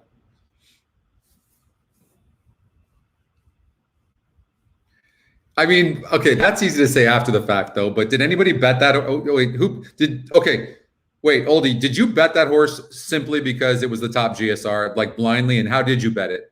I think you said you won, right? I don't know how you do it.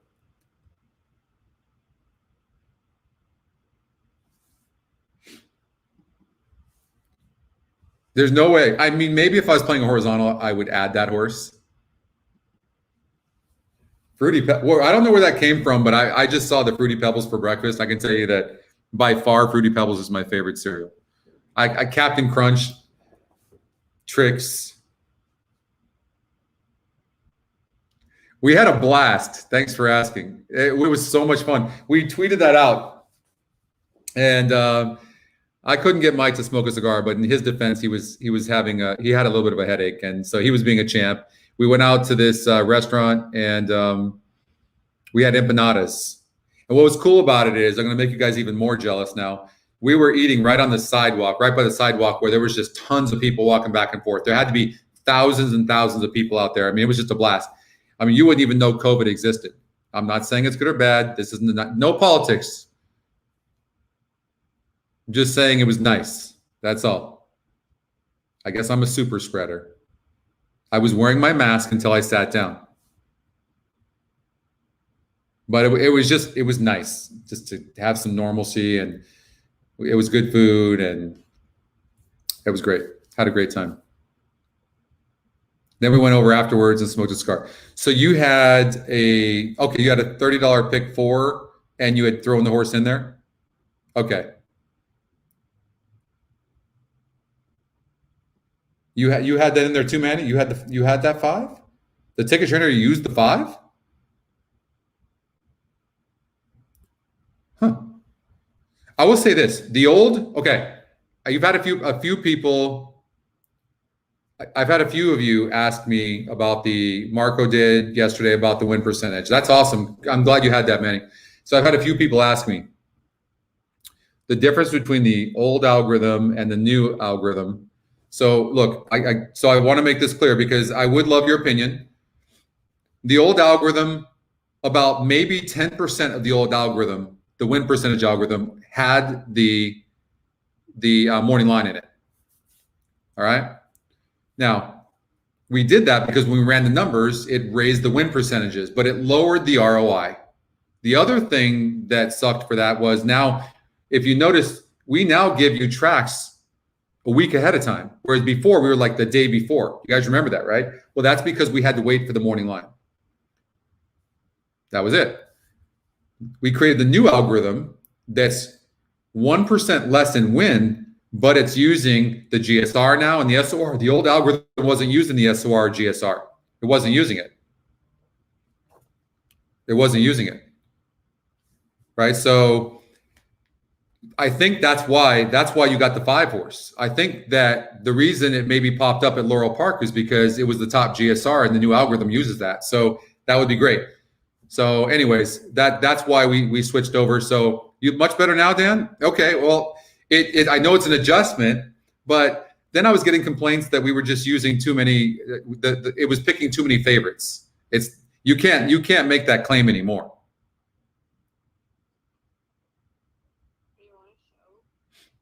Yes. What's that? Yeah, I'm doing a show. I can call you back. Really good. I'll catch you up on that afterwards.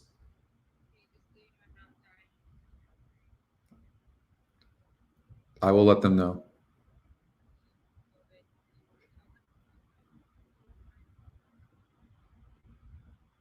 Okay, you got it. That was Tony. She just let everybody know that I'm alive with COVID at home, and you didn't call me and check on me. I've been in meetings all day long, and then I did a show. I'm sorry. I guess that was rude of me. You can't do anything right.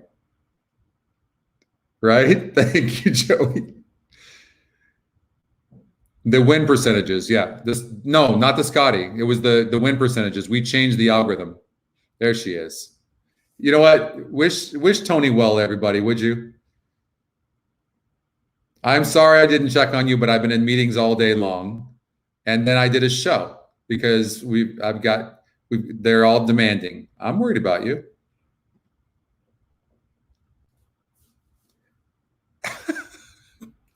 We're just going to do a show with Tony right now. The chat with support. We're all worried about you. Get better. Thank you, guys. Okay, so when I look at this horse at Aqueduct, you got the top Scotty pick. What I do see is the top SOR. I am not looking. Here's an example, Chris, where I wouldn't use the GSR probably because all these horses have run. I think the SOR is prevalent. The amount of money earned is prevalent. And in 17 tries, Flower of Lisa has faced a 60 average SOR and has 6 wins, 3 seconds, and 3/3. So I like that. But I don't think it's limited to this horse. And you can see that by the win percentages because you know, the one horse has been in the money in 5 of 9 tries and earned $88,000. Arguably, maybe the one horse, and he's 26%. So now let's kind of look at pace. This is why I cannot wait for the mock race, because it'll show us. And I'm looking at the one's fast. The 2 horse barely won and then moved up to a $25,000 level. I think the 3 who's getting a bet. Of these 4 horses, the 3 is the one I like the least. And I don't love the 5 that much.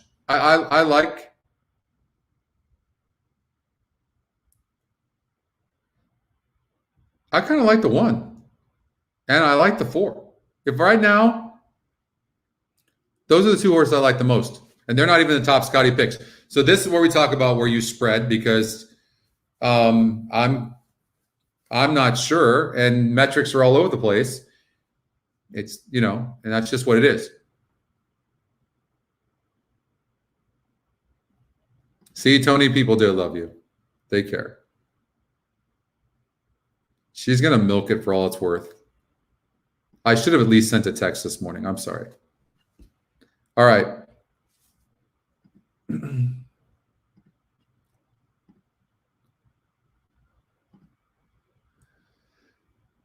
Okay, so they're just coming out of the paddock right now, actually.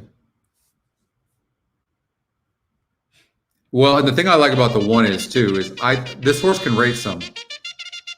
So, and look at the SORs. So look, I forget. Look at the track. Is the track muddy? Okay, maybe don't like the 1 as much. I'll tell you why. Look at this. 66 group last time. That group was too tough on a muddy track. And then if you look back here at Saratoga, sloppy track, 62 group, didn't run good. So I'm not sure this horse loves a wet track. That's the problem. The other thing is, I will say this though. This is an easier group. A lot of conflicting information.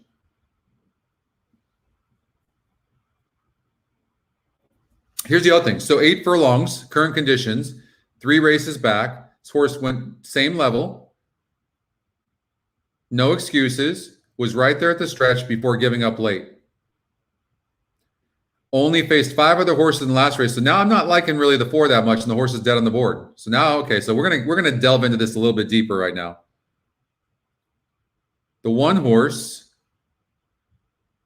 on the inside has speed. We just talked about that at Aqueduct. So maybe the 1 horse, yeah. Maybe the 1 horse.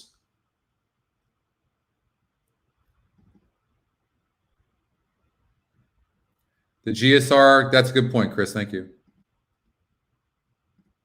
So GSR Plus is high on the 4, but the 4 hasn't done well, though. I'll tell you what, I'm not going to lie. Wet tracks, they're not all the time. Look at this GSR. This GSR is absolutely deadly. It's amazing. I don't feel like it's that great with wet tracks. I don't think any of them are. I think that you have certain horses, you know, they're just monsters on turf, on wet tracks, but they've proven it already. I mean, look at this 4. He's run like crap on wet tracks, and it's got a 76 number. I don't use it. I'm just going to tell you. But the rest of the tab, clearly this horse wants dirt over turf. And if you look at that, you can see that. They put on turf one time, said, that didn't work. Back to dirt, right? This is going to be right most of the time. Here's another one. 1 try turf, that didn't work. I mean, this horse is tremendously better just on the tab alone. Forget about whether you sort it. Right, so we know it's a dirt horse. So you can utilize these tabs even for lightly raced horses or a horse doing something for the first time. Cool? All right, Chris might have found something there. I mean, I don't use it, so maybe, you know, Chris seems to, when you see a 10-point difference. I mean, in this case, it's 10-point difference, so, I mean, it's a 76 in comparison to a 64. I mean, that's 12 points, so maybe there's something there.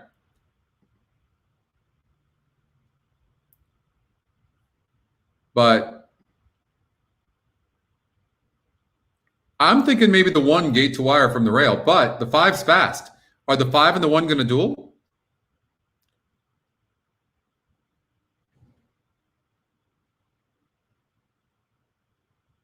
Here's what's interesting too. And Aqueduct does this and makes it very difficult. Do you trust the level? So you see 3 back, the 3 horse, 25,000 claimer, 64 SOR, then drops to a 13 and wins the race, and it's a 62. You see, and the horse did good either way. So in California, you wouldn't see that. If a horse runs for 13 and then moves to a 25, he's getting his ass kicked. It's weird. Like, are these horses just, okay, we'll do a 13 today, we'll do a 25 today, and it's all the same horses? That's what it appears like to me. Right? I mean, why have a different level? I don't understand it.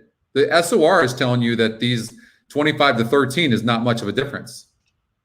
The field for race 4 has made its way to this. I worry. I would want to go with the 1 personally for the 3-1, but I worry that the 5 is gonna duel with him. But there's no way the 1 is giving up that inside. There's no way. So I would probably take a risk with Dylan Davis on the 1 horse personally. And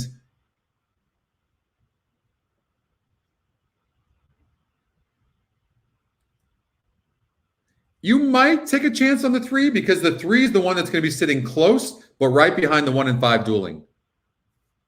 And now it's going to come down to who makes the right call betting. But I think that's what it is. I don't like the 4. We'll see. But I haven't been right on the horses winning either, to be fair. We're waiting on Flowers for Lisa and Castano.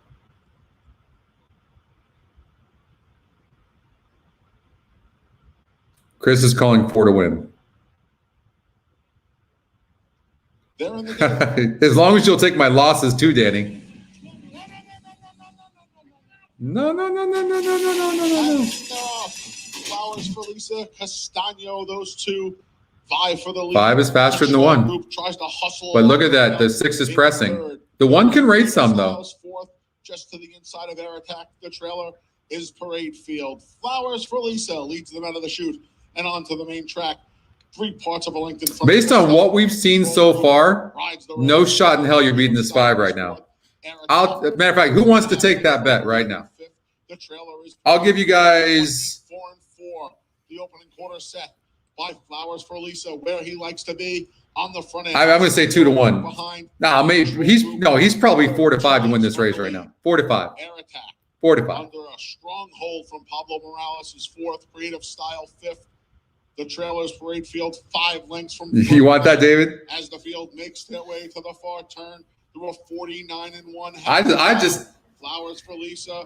I don't know what's happening with the track right now. 5 is like all out right now. The 1's got horse. The 1's got horse. Around Castano. Look at him. I mean, he's loaded.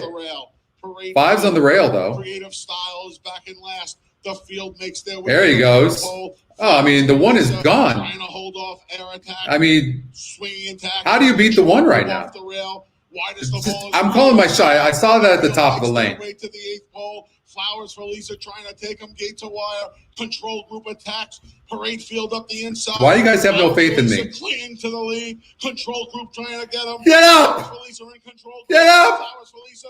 Control group heads bobbing. 1-5. Control group may have gotten to Flowers for Lisa. What do you mean may have? That's a flaming wheelie bus. You can clearly see that. Where are the booms? Come on. 1-5. All day. Don't even sweat it.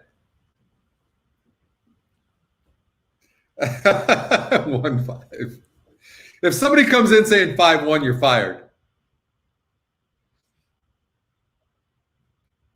I think the Scotty Longshot got 3rd.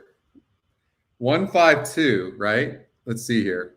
1-5-2, 26%. The Scotty Longshot got 3rd. How many so far today? How often is that Scotty Longshot at like 16 to 30 to 1 odds coming 3rd? It's been incredible, right? You got that? That was the 1 was your single? Nice. Awesome, John. Multi booms. Number 1 control group Look finish. at you guys. I'm glad you guys got that. Awesome.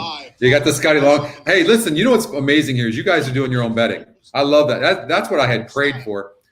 I mean, you're kind of listening to what I'm saying, and then you guys have an opinion. But the metrics too, like the Scotty Longshot. How money is that algorithm? It's our best algorithm. I mean, first, second, or third, you bet that one to win, Joey? Oh, damn. Dude, look at these women. Like, were you crazy? Make me sweat like that. Boldy, you got that? I'm glad you got it. I mean, that was a nice cold 1-5. I told you guys I hated that damn 4.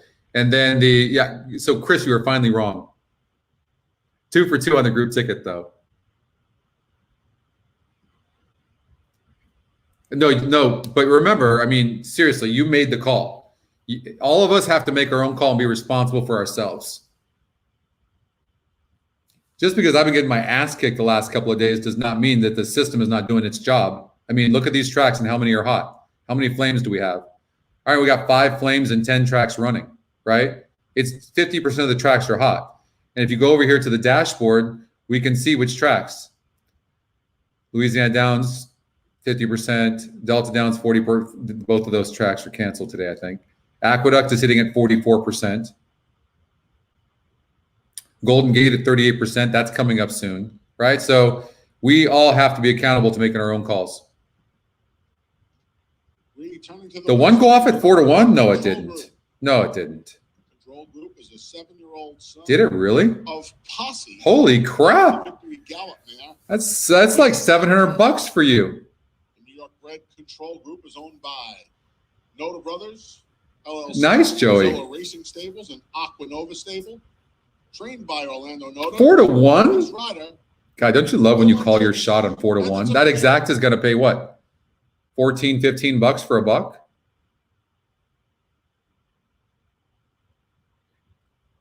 And that horse didn't even go gate to wire, but we did notice that that horse was tactical as well. Was near the pace. Dylan Davis, great ride. Yeah, drifted up. That's awesome. Oh, Pat, you didn't bet the 1? Come on, Pat. Now you're acting like me. Santa Anita's coming up. Ooh, thank you for that. All right. I just kind of wanted to see what this exact is. When's Santa Anita coming up? Like how soon? Flaming wheelie bus there.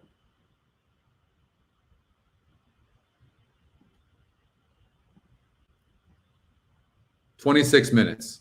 I mean, it's not coming up that soon. You took us away from looking at what the exacta paid. What did I say? $14 or not? Like, did I not say $14? Dollar double. 1-1. $20.50. Dollar Quinella 1-5. Who do I like at Santa Anita? 50-cent trifecta 1-5-2. $32.87. 10-cent superfecta 1-5-2-3. $20. What you like? Are you race 1, race 9? $32 to win. 50 cents. Come on, Damien. You got to be more specific than that. Did I say 13-1? I said 14-1, didn't I? Came in 13.70. 4 kicks off in race number 5. There's Bill, and away we go. I might be getting my mojo back just a little bit. Maybe it could happen. Grotto swing. Race 6, scratch the 7. We'll see. Grotto swing. That's horse players for you, right? We go up and down for sure. Sometimes I just want to rely on you guys to tell me who's going to win. I'm just teasing you, by the way, Damien, but try to be more specific. I'm looking at the chat as it's going really fast, so you want to be more specific, okay? The early pick 5? We'll do that. We'll cover that. All right, Fairgrounds.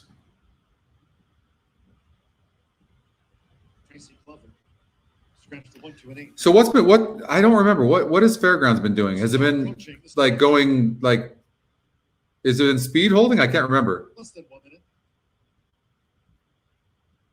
So this is a race that I would not use the GSR. I don't think the GSR has any role here. All these horses have run multiple times. So I'm definitely relying on the average SOR. And right now I'm liking the 4 and 6 based on their records at the surface and distance. I'm liking the 4 and 6, and they're also top 2 Scotty. I also think the 7 horse alma mater. So now I want to look and see how the pace is going to play out and their recency. So look here on the 7. This horse has been running against 42, 44, 46 company. He beat a 42 company. Now one is a 3 lifetime. Same level that's today, and then goes up to a 46 level. I don't want to be critical, but I mean, come on. The horse wins a 40 at a 5. Not only is a 3 lifetime, you put him up against that competition. Of course, he goes off at 26-1 and doesn't run good. I don't like the 7 as much, though. I think the 7 could be in the money. I think this is a tougher group, the 4 and the 6. I like the 4 and the 6.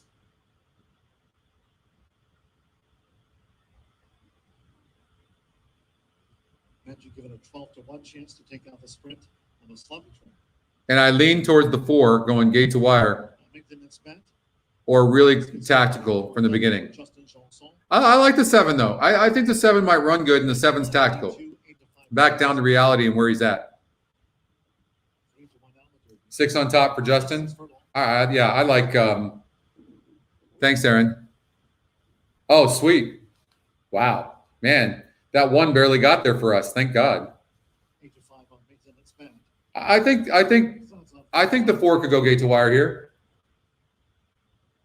7's going to sit a good trip. I look at the 7 as kind of a minor player. I think it's the 4 or the 6 here. And D2. Is 3 going to get the lead, Jay? They got to get the entire crew to get the 6 horse in. I'll tell you what, you ever see the jockey hit the horse from behind to get him into a gate, cancel your bet quickly. Just cancel it. They're in the gate. They're off and sprinting. Ice Peak. Quick out of there for Carlos Marquez. Quickly taken on by. We were real close. Jay, you had the 3, I had the 4 on the lead. I mean, I think you beat me here, but we were close. But I think the 4 has more class than the 3. We'll see. I mean, the 3's at 2-1. The 4's at 2-1. I don't think he's even asked the 4. 6 is running nicely on the rail. We'll see. Taken through an opening quarter by Ice Peak in 23.30 seconds to 3 furlongs from home they go. Ice Peak confronted by D2. And these two head to head, coming toward the top of the stretch from toward the inside maintenance mat. And comes Banshee, and Alma Derby is wide and last to the 5 as they straighten for the quarter pole. D2 battles Ice Peak through a half mile. I mean, 4 clearly has the measure of the 3. And the 6 is going to get up. I mean, it's going to be 4-6, it looks like. 6 is coming. 6. I mean, 6 is running really hard, but the 4 is not letting him go by. It's not going to happen. They come past the 16th.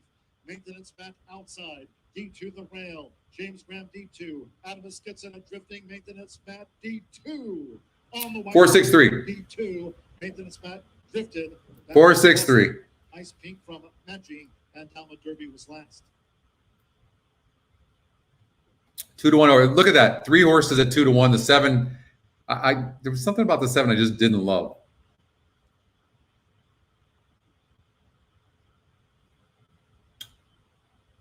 That should be good for you guys, right? Not one person? Or am I on a delay? Sometimes we get these wins like this and then I don't see anything from you guys. Are you guys counting your money? The first thing you have to do, it's just part of the show. I mean, if you're winning, you gotta, where's the booms? Mike, if you're listening, we're supposed to have the graphics that show the boom. I think I'm on a delay right now. Like, I don't see anything that came in from any of you. 6-3-5 for D2. James Graham on the 5-year-old son of Spicestown. 6 maintenance back. 2-1 second. 3 Ice Peak. 2-1 third and 5 at G8. Yeah, there was a little bit of a delay there. You all lost. How could you lose? Oh, you got that, Matt? Sweet. Awesome. No winner there? We said 4-6. I know I can't be trusted, but I made a good case, though. I made a good case. Look at the GSR on the 4. 69. Wow. Scotty Longshot got 4th. If you were playing a superfecta that didn't pay bad, $72.20. Exacta paid $8.10. We had that. $5 try, Damien. That's too bad the 5 didn't get 3rd. That would pay huge. I don't think the try paid much. Oh, hey, $22.20 is really not bad for 3 favorites coming in 1st, 2nd, and 3rd, you know? I didn't say 4-7, Danny. I said 4-6. all day. I said, I think the 7 can get in the money, but it's 4-6 all day. You go replay that, Danny. You're wrong. Right? Right, Bill? I'm getting on a roll. You heard 4-7? Maybe you're drinking. Probably. What up, Coach? There you are.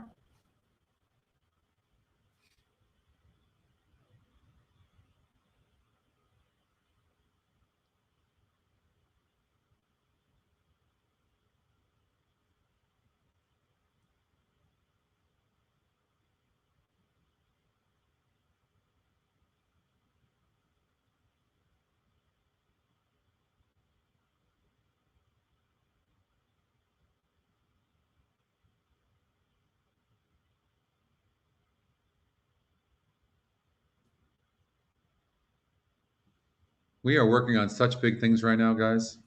God, so many new things happening right now for EquinEdge. To the moon. To the moon. Oh, I can't. You know me. I have a big mouth. I like to share it, but I can't share everything right now. Not for us, but for other companies. So I got to keep it, keep it curtailed. Yeah, let's go to Anita.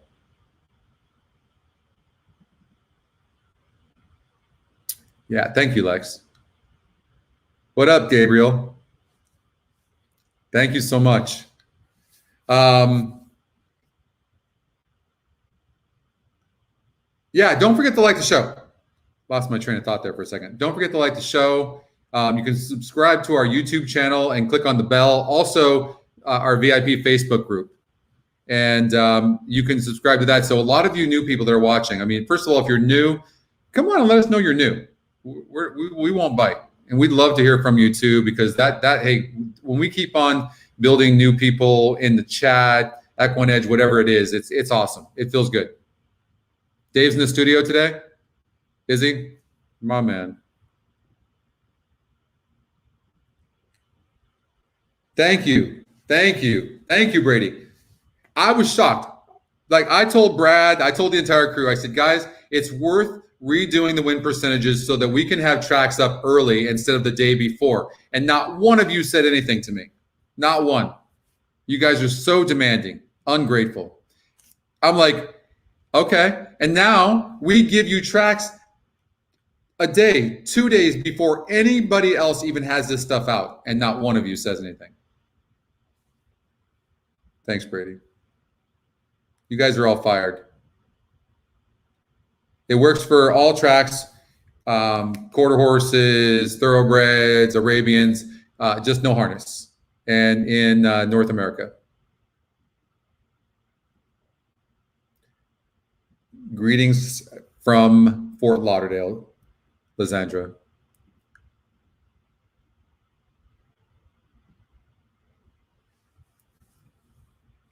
Your singles in the 9th? You want me to generate a pick 3? You got it. No problem. No problemo. Pick 3. How big of a ticket should we do? $18? Okay. Now look, you play you just need to know, Michael, you play an $18 ticket. I mean, the chances of you hitting that are like, they're slim, right? So if you can make 1 or 2 changes, now you look at this first leg and look at this. I mean, even this horse's 2% is getting bent down from 15 to 1 to 7 to 1. I mean, it's just wide open. You do have an advantage in the first leg of your horizontals, though, where you can see where the betting is going. And sometimes it's good, sometimes it's not. I've told you guys that the winner, 80% of the time in a race, is an underlay, meaning it's getting bet from its original morning line, not the EE morning line, the morning line. So a horse like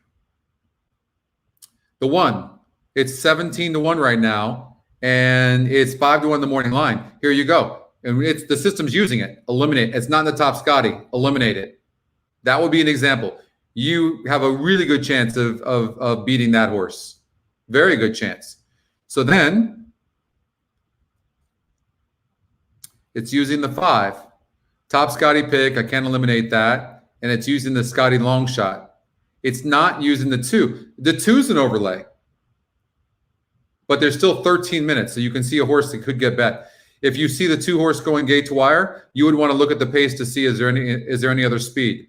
Can the 5 is fast. So now I'm kind of looking at this going, oh man, the 2 and the 5 are going to duel. This horse seems pretty tactical. Did well on a money track, going 6.5 furlongs, 48 group. I think this 9 is live. I think the 9 is very live. I'd probably go like this. Add these horses. And the 2 could go gate to wire.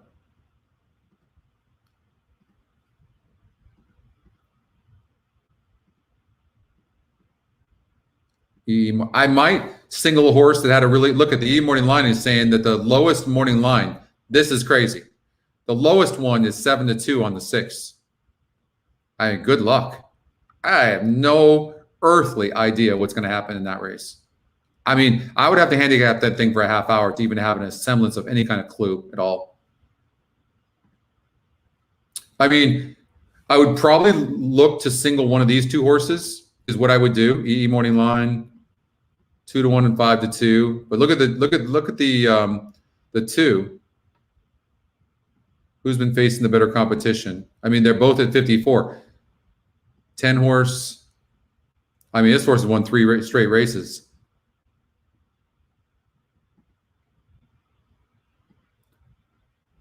I would probably look to see if there's any other speed to go with the 6.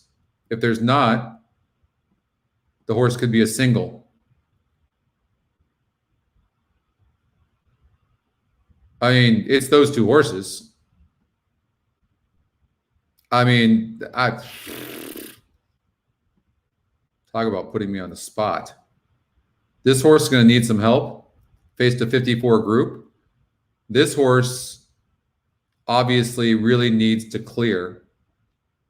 He's burned some money in the last couple of races, though. 10's got a wide post. God. It's a muddy track last time out and a good track the time before that.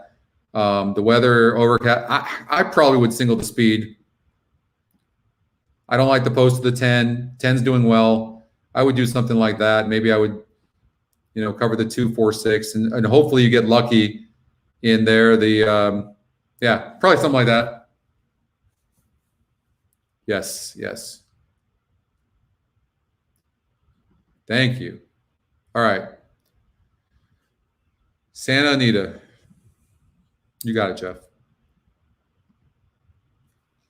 So 3 wins against a 62 group with 1. So the 4 horse instantly I like. Instantly.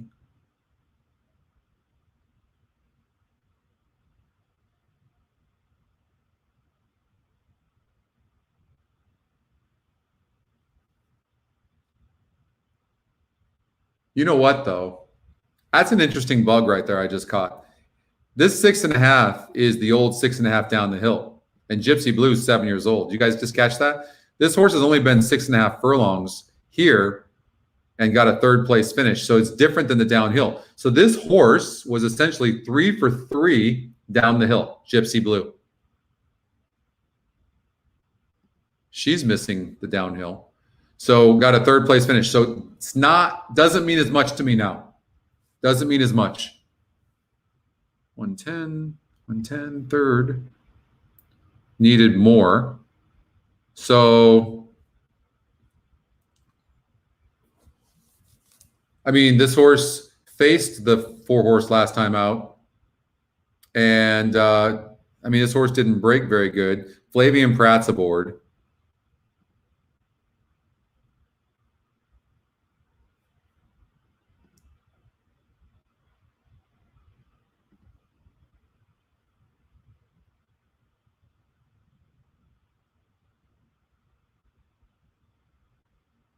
I like the 1. I'm going to eliminate him.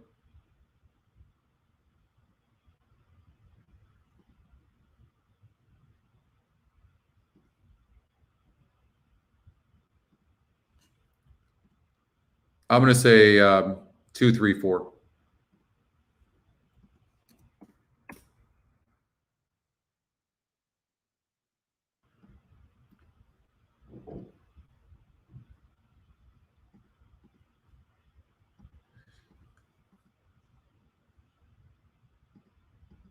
The E morning line. See, this could be an advantage for us. This horse is 23%, but the E morning line says 15-1.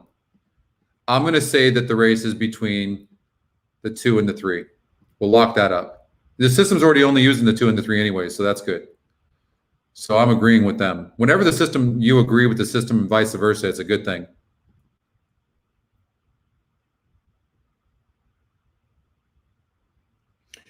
So Gabriel, I will agree with you on this. The buyers were revolutionary. They made it easier for people to kind of gravitate towards a horse.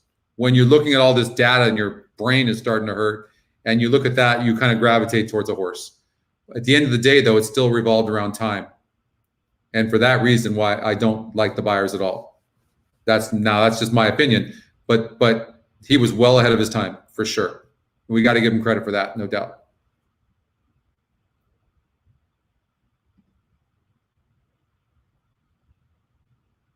Ron Nicoletti. I've seen him on Twitter, but I don't know Ron. So I couldn't answer on that, David. Okay.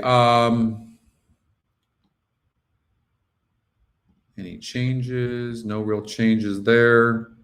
All these horses have run. So who has current form? So remember, even though you see 8 times for the 3, this GSR, not the GSR, the SOR is judging only the last 5 races. We try to keep it current. So in the last 5 races, a 65 SOR. I mean, the 3 horse dominates. That Scotty Longshot dominates as far as the horse has been facing. So how's he been doing? Horribly. Horribly. I mean, he has not come back from the layoff very good at all. Now he's dropping in class. I do not like the 3. Scotty Longshot or no Scotty Longshot. This horse faced a 52 group in the 6, 7. I mean, this horse has been running. Let's see. Can I make an excuse for the last race at all? That was an open company. This is a drop. Non-winners a 3 lifetime. This guy won 2 back and then comes back and I do like the 2 a little bit. I do like the 2 a little bit. Interesting horse. This guy's got no speed. And last time out, faced a similar group. But this horse just doesn't break well. I mean, you cannot rely on a horse like this. Why not? This guy's been facing easier. I don't like the 4. I like these 4 horses. I would have to spread there.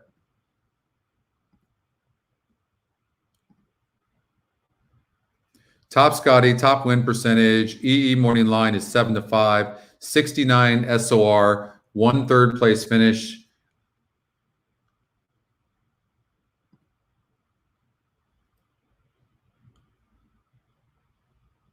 I mean, off of a layoff. Flavian Pratt's aboard. Yeesh. This is a race where you could, if you beat the 4, this is where the pick 5 is going to pay. But I mean, most of us can't just cover all here. So we have to make a call on who'd be the other horse we would add. Would it be the Scotty second pick? Would it be the Scotty Longshot? I don't like a horse winning a $32,000 claimer and then going to $32,000 at all. At all. This horse seems to need the lead. Was at this level, 1 at this level, 2 back at Los Alamitos. Clearly, though, that 66 group was too tough. That was too tough. This 5 could go gate the wire. Scotty's second pick. And it'd be hard to catch him. But there's a lot of class here with this 4. I like what the system's using.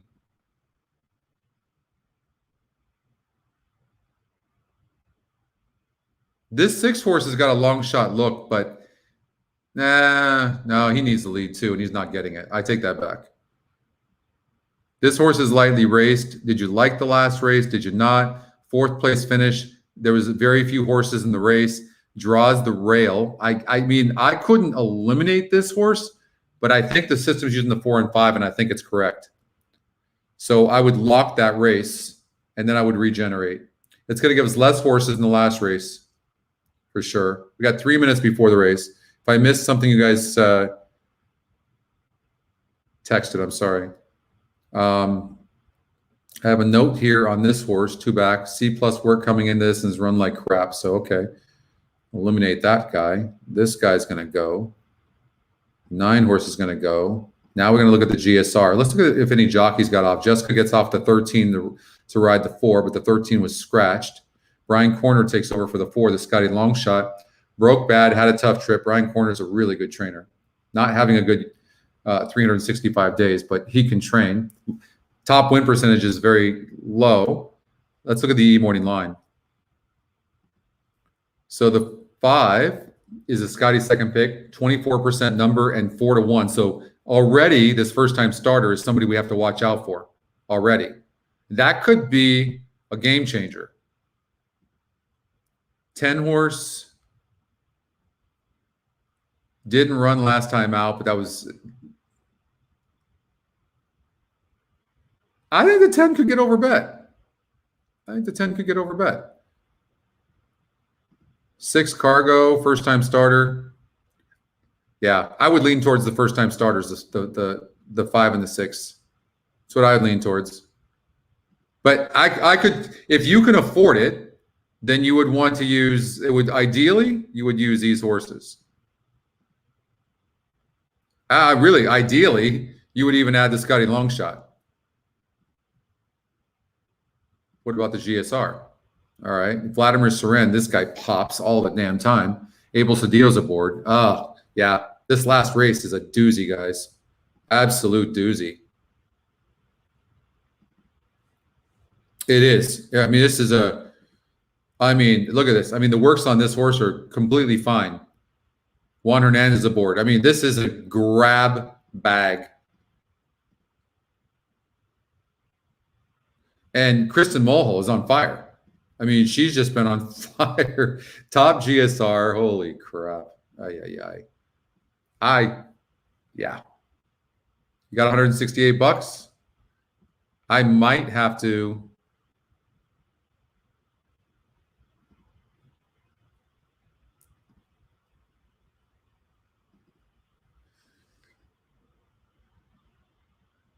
Clearly, this 2 horse needs the lead. I mean, that's what's happening here. This is a front runner. No speed.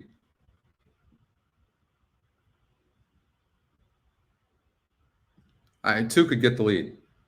I don't think I could eliminate the 2. But the class. This horse, I like to come back with horses. This horse was bet to the favorite last time out, off of a layoff. And Flavian's aboard. I would bet this horse. I'm going to watch this. I'm going to take a risk. Oh, God. Anyway, this is me. I would do that. I would single the 3. Small ticket. If it comes in, great. If it doesn't, you're not out too much. But I think that maybe second, the horse was the favorite last time out, probably needed the race and didn't have the best trip, broke 8th. This horse could come back and run good. That's what I would do.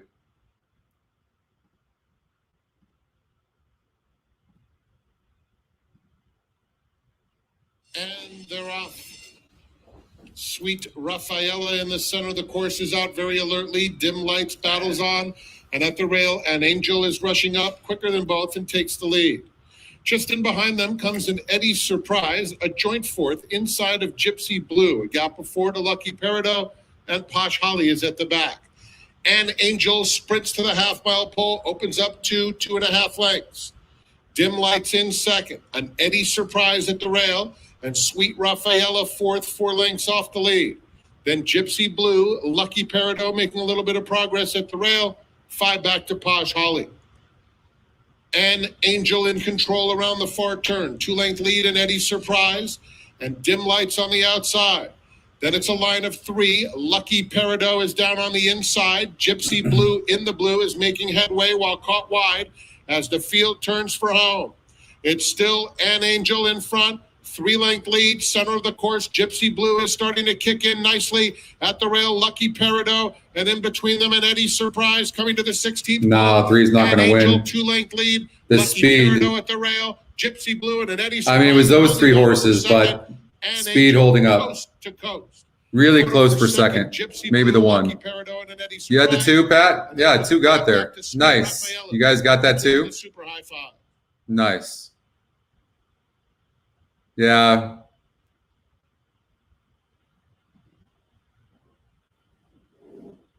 I don't know Dawn. I know she's out of the business now, right? 3-1 on the 2.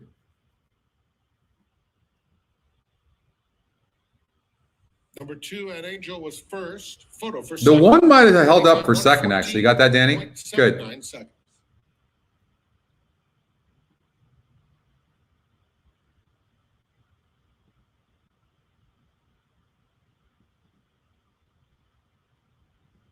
Let's go out to Fairgrounds.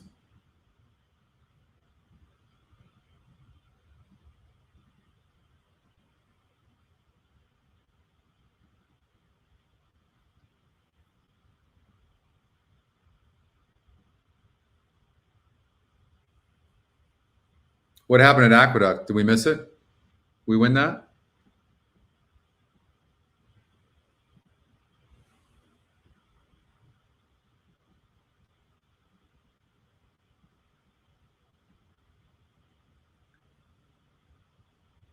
Who won the race?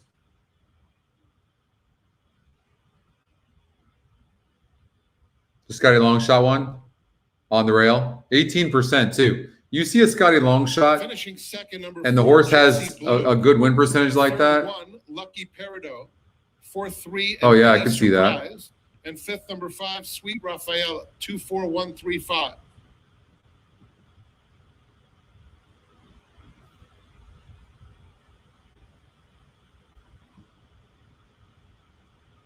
Yeah, the inside. Look at that. $27 horse. Wow. Incredible. And look at the 5. The old algorithm could no way have done this.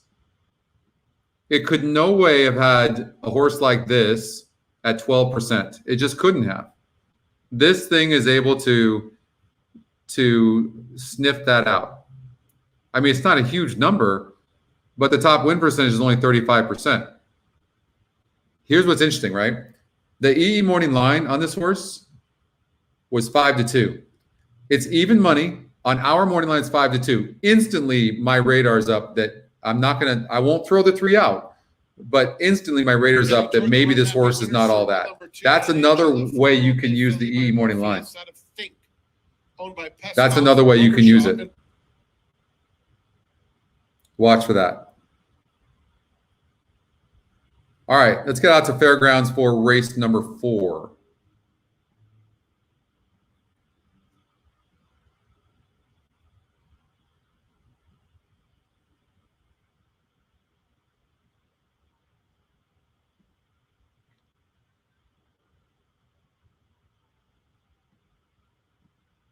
All right, so you see the 6 horse, top Scotty, top win percentage, good GSR. Look at it. This horse is only 5-2 right now. Look at the E morning line, 3-2. So instantly I'm seeing value. Since when do us bettors always know the right horse to bet, right? So you don't like, to me, I don't see any signs of a horse being dead on the board at all. Had a sloppy track last time out. Got a 2nd place finish against 6 other horses. The first 2 races broke horrible against, and look, Scott Gellner thought so much about this horse, put this horse in a non-graded stakes race in its second start, in her second start. Broke 9th and really made a move late, and then moves up. I mean, look at this horse was wide, broke terrible.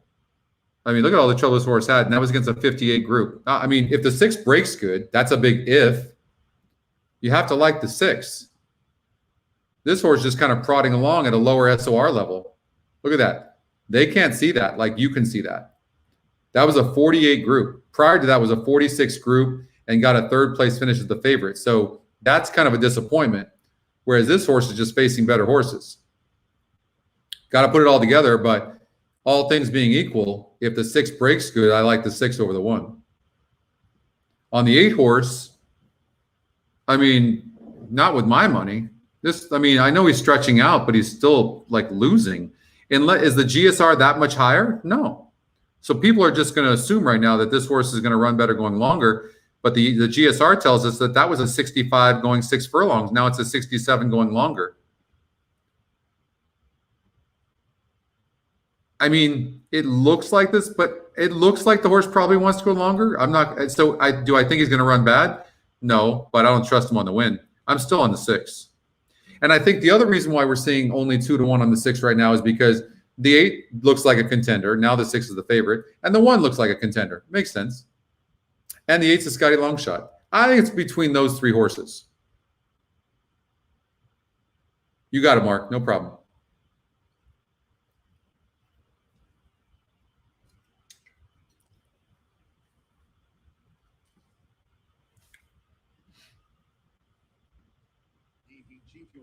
Along the holiday in the gate. And then one. 6 didn't break bad. I don't hate that. Cookie toward the inside, between horses. Hot Molly in the orange cap is right there. Delta Traveler now spots up on the outside to engage Hours Forever as they round the clubhouse turn. Hours Forever by 3/4 length to Delta Traveler in the red cap, and Cookie is right there with Hot Molly in between horses. From in the green cap is posted 3 deep as these big fillies go to the back of the track and taken back onto the hands of Jose Mucame. Might be time for coffee. The sextet here on the sloppy track, the quarter 24.61 seconds. Hours Forever just leads up the near side for Santos Sanjor as Kobe Hernandez has Delta Traveler right there vying for the front. So Delta Traveler takes the top from Hours Forever in the pink cap, and Strummer looking to draw in now with Hot Molly between horses. Kulki is now second to last, and the trailer remains Speedy Dudette as they went past the half-mile pole in 49.48 seconds. They turn again. It's Delta Traveler, tracked by Strummer, who's just in that second spot here for Brian Hernandez Jr., 3 furlongs from home. Hot Molly being driven by Adam Beschitza and joined out by Kulki, who's looking to pick up from it tomorrow. Speedy Dudette on the front outside. Hot Molly dropped back, and Hours Forever tailed off as Delta Traveler spins them in. At the quarter pole, it's Delta Traveler, 3/4 in 1 minute 15.88 seconds. Here comes Kulki now, charging after Delta Traveler, and Kulki has taken command past the 8th pole. Strummer, Delta Traveler battling it out. Speedy Dudette 4th, and the other pair well up this sloppy Fairgrounds track close to home with Mitchell. It's 1-6, and it's Kulki's day. And Kulki conquered on the off track. I'm gonna guess 2. 1-5 from Strummer. 1-6-2-8. Dudette, who edged Delta Traveler.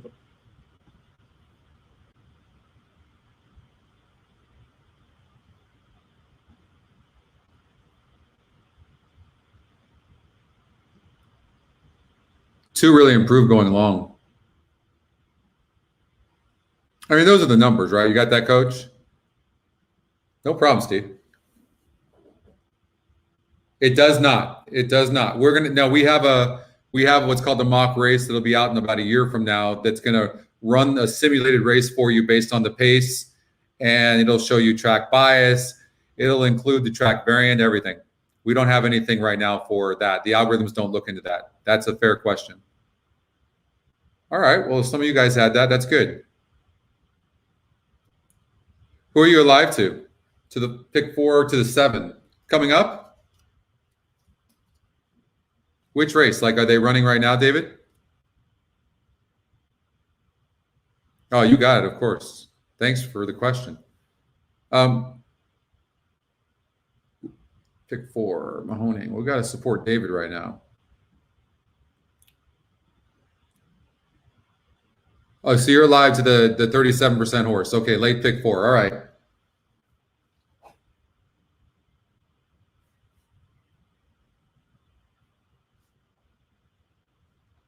That's a good horse to be alive to, David. I will say that. Good luck to you. 18 minutes. All right, we're going to watch that.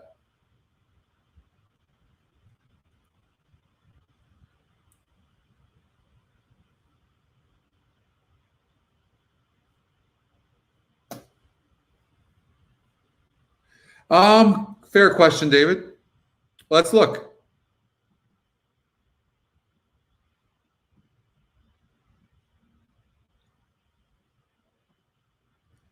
So you see this 10 horse right now, 30 to 1 on our morning line, 12 to 1 on the odds maker morning line, and 7 to 2 getting bet. So I'm going to look at it. And it ran good, going 8 furlongs in a 38 group. To put that in perspective, look how fast this horse is and been facing a 60 group. I mean, here's what I'm going to tell you. You can't, if you're going to have any success in this game, you cannot bet horses like this. Unless you think you know something, you can't do it. Even if it wins, I can't do it. No shot. You might as well do alls in everything you bet if you're going to play horses like that. Yes, we'll go to Golden Gate. As far as hedge goes, what I would do is something like this, David. I would take the 1, 2, 3, 8 with a 7 exacta. That's how I would do it. Laurel, you got that, Justin? Did we win at Laurel? That's how I would play. If you're going to hedge, that's how I would probably do it. You're just hedging that the 7 will be first or second. And there's some prices in here on the horses that we think would probably, if the 7 was going to get beat, these would be the horses.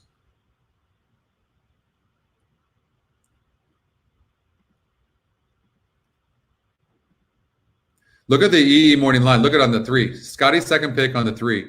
7 to 2 on the EE morning line, and the horse is 8 to 1 right now. I mean, you might hedge bigger on that. So you could do something like this. You could go 7 with 1, 2, 8 with 3, and then you could come back and you could do a bigger exacta coming back to cover 3, 8. But maybe it's surrounded around the not only the 7 horse, but the 3. Something like that. But I would at least do something that had the 1, 2, 3, and 8 with the 7 as a cover. Okay.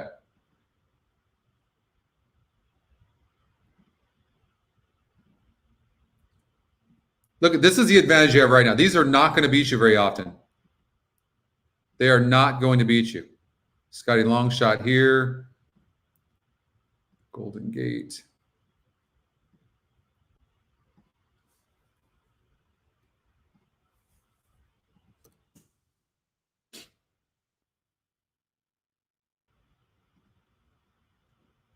This guy went gate to wire, 5.5 furlongs. Now one is a 2. Now gets open company. Big difference.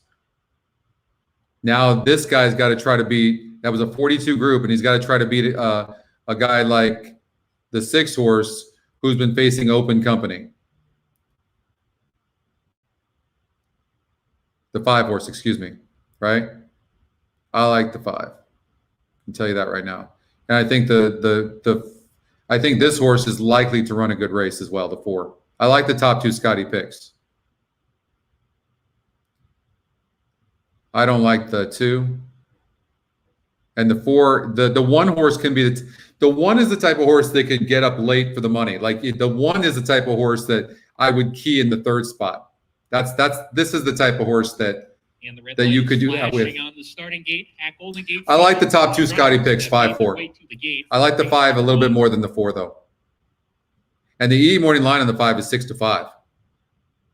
So you see how people are getting influenced? The odds makers morning line is 6 to 5 on the 4. But in ours, it's reversed. That's why you can't say that the morning line isn't influential. It absolutely is. I personally like the 5 more than the 4. I mean, I could be wrong here. You don't have to hit it cold like I probably would, but I do think the 5 at 5 to 2 is fantastic odds. Fire when ready, as loaded. He's your current favorite right now. What up, Gerling? Roman to post position number 5.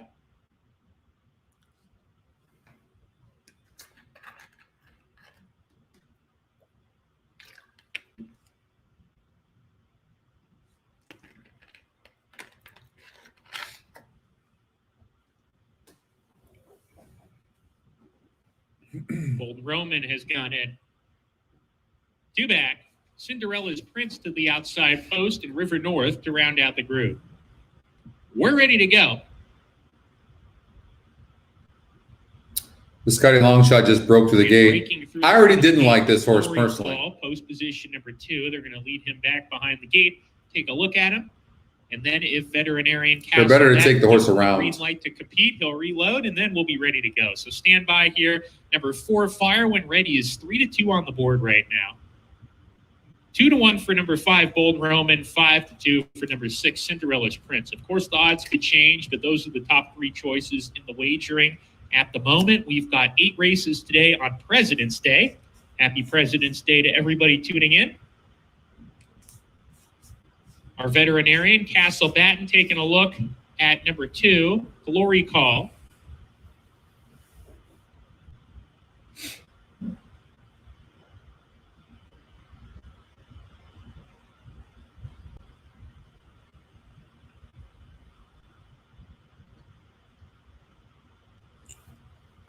What up, Josh? Good luck to you as well. Good to have you on the show. I saw a horse yesterday, Torquay, before the first race, break through the front of the gate pre-race, and he ended up winning. You like Anita, Mark? You feel like you have a beat on it? You know, when I hit the pick 6 for $1.2 million, I told every friend I know on my way down to Del Mar, I said, I see every race. It was just one of those crazy things. Like, I felt like I knew. I could tell you about every horse, where they were going to be, what position they were going to be. It was crazy. I hope that works out for you today. 5 have been waiting patiently in the starting gate. Here's Glory Call reloading now. He goes right in. We're ready to go.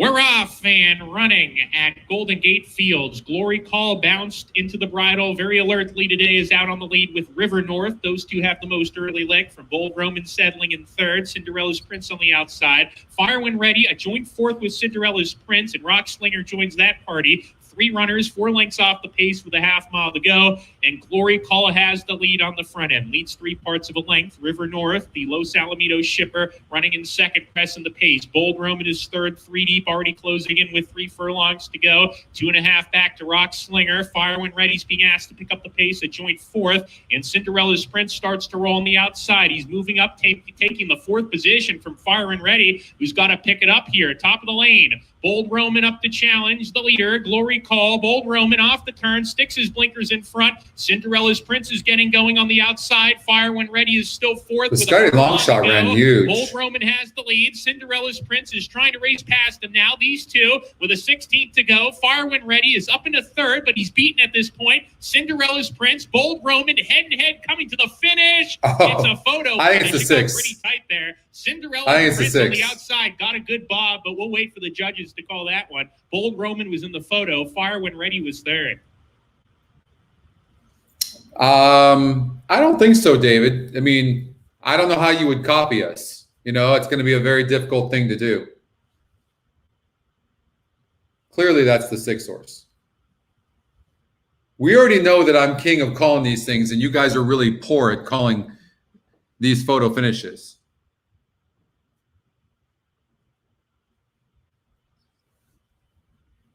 I wish, Pat.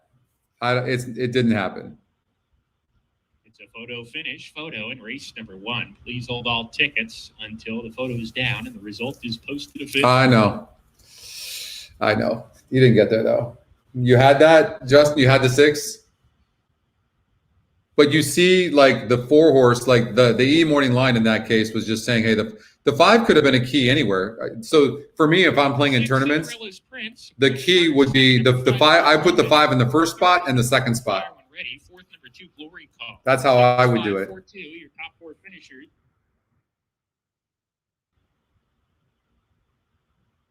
I mean, the 6 had a 24%, right? It's not like it didn't have a good number. Yeah, Chris, you're not allowed.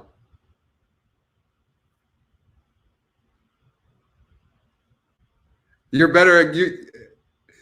Okay. I don't. Josh, I think I've only been wrong one time that I can remember. Only one time. I bet you I make better pancakes than you, for sure. All right. Okay. So you preferred the 5 horse, but you did cover it. Okay. That's awesome. That's what you got to do. Yeah. Okay. That's exactly what you got to do, right? You have to cover your bets. That's what I do in tournaments. I told you guys, I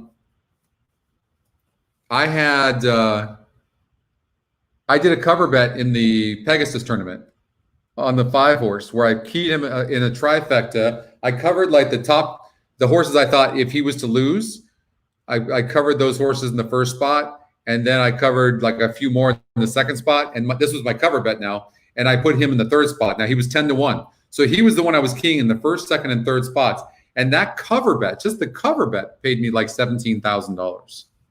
And so let's just say this is a cover bet for you, a 6-5 exacta.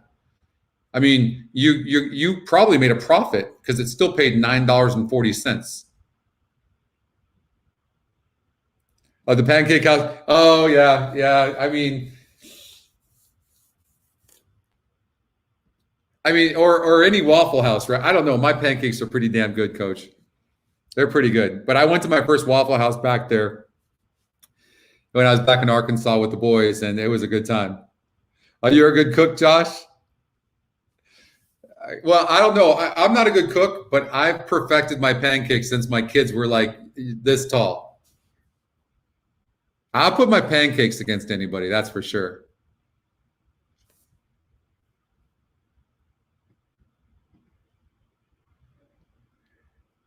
There, yeah, see, Chris has stayed with me.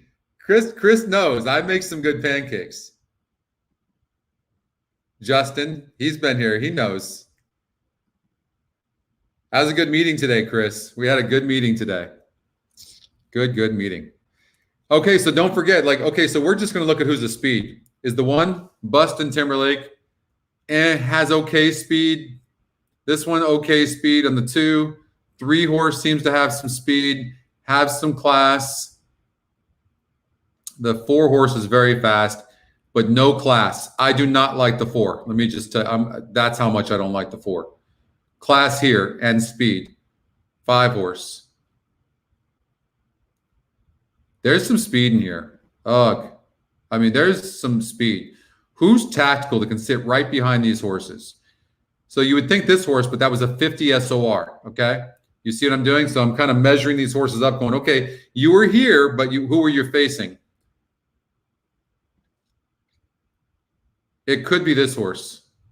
It could be this. Even money, though. Even money. I mean, he's not going to get a good trip. Though at even money, I don't like the 3 because I don't think he's classy enough. Can this horse rate at all? I don't think this horse can rate. So hard for me to like the 5. How about the 8? This is a brutal race. Yeah, this is brutal. I don't know. 1 at even money. Maybe let's look at the E-morning line. Let's see here. Got the 8-horse. 8 needs to finish better, though. The 8's not finishing against the same group. Can this horse clear? Who can clear? Who's the fastest horse in the race? If you guys know who the fastest horse in the race is, just take that horse. If he's got class, not the 3. Not the 3. I'm going to bet that the 3 is not going to win this race based on that lack of class. If I had to take one horse just on looking at this real quickly,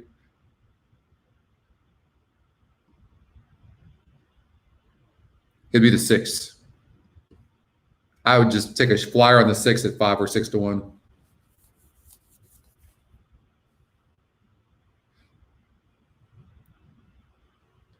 We're waiting on the 2 Linda Rice trainees, Morgantown and Notorious Flirt. I don't think anybody's coming from behind here. I think it's going to be who's on the lead. They're in the game. I think the 1 will be right there. I just don't know that the 1's going to get a great trip. Let's just see if 1 horse is able to clear. Step to the back. Like the 6. There's Fleet Warrior, as well as There comes the 4. 37-1. There, Morgantown as well. And now Step to the Bank, where he likes to be. He's on the front end. He's a length in front of the big favorite, Bustin Timberlake. Length back to Who would I want right now? with Morgantown to his outside. Who would I want? Powers back in fifth, 4 lengths from the lead. Leap to Glory has one beat. I would probably take the 1 right now. If I had to bet on it right now, the 4 is not winning this race. It would be the 1. Yeah, 1's got this all day. Is nobody coming from behind? Not happening. The 4 might even hold up for second because that's how much speed is holding. I don't think has the class to beat this 1 though. And you can see the 2's coming. But we haven't seen really any horse come from behind that far back. Through a half and 46 seconds flat. Bustin Timberlake attacks on the outside and goes right on by the speed. Bustin Timberlake opens up a quick 3-length lead. Leap to Glory. We thought that 8 horse could be in the money, right, and come from behind. To the 16th pole. I think that's the Scotty long shot. It's going to be close. Could get up for second. Yeah, going to get up for second. 182. Geared down by a half dozen. Notorious Flirt got the place over Leap to Glory. Final time for the 6 furlongs. A shot. 1s are wild, Brad. No question. 182. And look, those are the 3 lowest EE morning lines. You guys see that? 7-5 on the 1, and then 4-1 and 4-1 on the 2 and the 8. And they bear that. Like, it's pretty amazing. Remember, these are separate algorithms as well. I don't know that horse is that nice, Keith, more than the field is kind of weak. And then, did you guys see the GSR? Well, there's 3 horses with 68s, the 1 and the 8. You could have just done a 1-5-8 exacta box. I guess I should have maybe suggested that. But I mean, the one looked like the horse. The 1 ended up getting a really good trip. And I couldn't figure out who really wanted to get the lead because that's exactly what it looked like. All right, we got to get out to Mahoney Valley because we got to root for Dave. David, good luck here. By the way, David, did you cover your bet? Did you do anything? Love to know. Excuse me 1 second, guys. What up, brother? Well, it's a bad scene at the airport.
It's a friend of mine coming in from California, and everything's been delayed. The weather is just crazy out there, and so he's going to be like 2 hours late. Yeah, the Mahoney race, David Pinero, he's alive for $1,700 to the 7 horse. And I suggested that maybe, first of all, do an exacta 7-3 or a trifecta 7 with 3 with 1, 2, 8.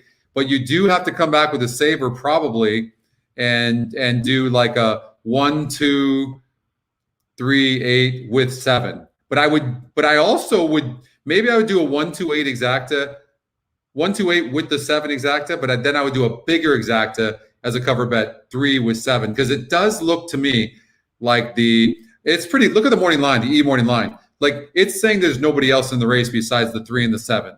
So, and the 7's got a better post position. The 7 is classy, has speed, is probably going to be very tough to beat. What did you hit, Justin? I think I missed it.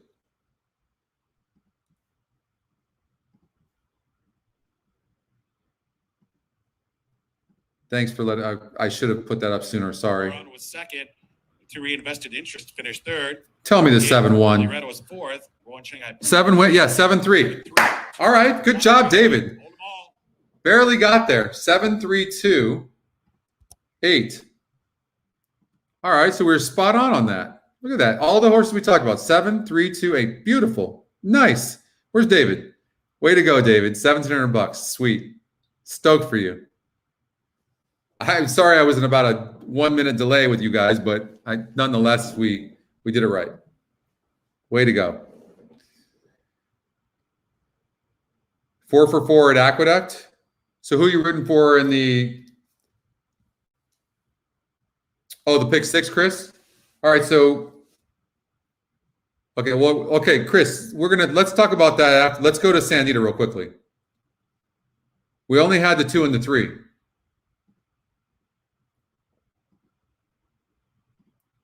Two favorites, and the 2 favorites who will be hard to beat. Big Story, the 3, and the 2. Viva Las Vegas. 56 group last time out. These horses are like, I couldn't separate these two.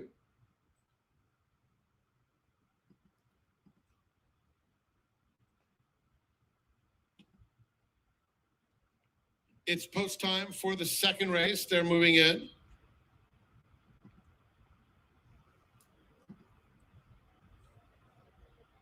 I'd probably lean towards the 2 horse though, if I had to. But that's a tough one.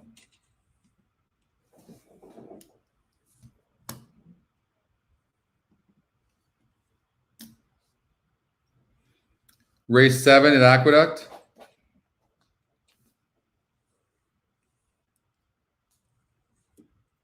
The 1. Single. That's coming up next, right? That's race 7 at Aqueduct is next. Oh, the 7-3 coach. Okay, that's what it was. Okay. Hopped in the air, not a great beginning. The rest of them very close together. Genie B, Vava Vegas moving through on the inside, and Big Story flashing speed too. So Vava Vegas and Big Story, the 2 favorites square. You know, sometimes what you see, and I hope that doesn't happen here, but sometimes you see 2 favorites dueling that have a lot of speed, and it sets it up for a horse to come from behind. I mean, that happens. I don't think that's going to happen here because I just think the rest of the field, this field is not that great. And you see the 5 coming, but it doesn't scare me as much because that's a long, sustained run. That 5 would have to be so much best to beat both of these horses. And nobody else. You can see all the other horses are already done. Ferrariano and Genie B. Vava Vegas midway on the far turn, a half length in front. Asked to kick on now as Big Story continues to press in second. 2.5 to Crash Corrigan in third, and starting to angle out, becoming a threat to the top 2 as the field turns for home. Crash Corrigan widest of all. Vava Vegas at the rail, Big Story in between them. Vava Vegas, Big Story head and head. Crash Corrigan continues to come after the top pair. They're in the final furlong. Crash Corrigan and Big Story going on at the rail. Vava Vegas, Big Story, Crash Corrigan. Big Story's just in front, close to home. Crash Corrigan on that was crazy. That was scary. I mean, that 5 ran huge. I have to look now and see what the story with that 5 is because I want to put a note. That was such a long sustained move. Was the 2 and the 3 stopping, or where'd this horse come from? Because look, this horse was a 44. I mean, this horse had done nothing prior. So where did this effort come from? When you look at the 3 horse, 50 SOR, the 2 horse, 56. Like, I'm going to guess that this was more about the 3 stopping and the 2 stopping.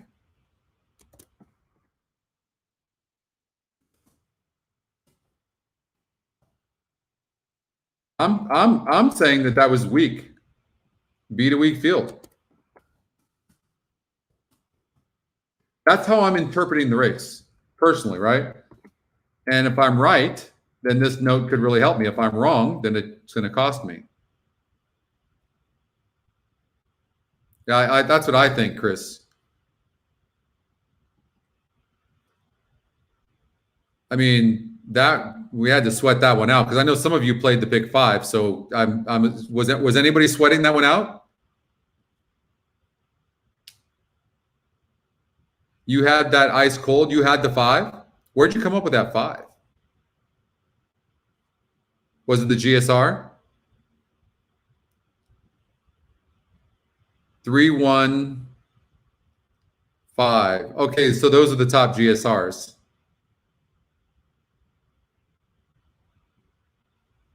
Oh, it did, Chrissy? The ticket turner did? How big of a ticket did you do, Chrissy?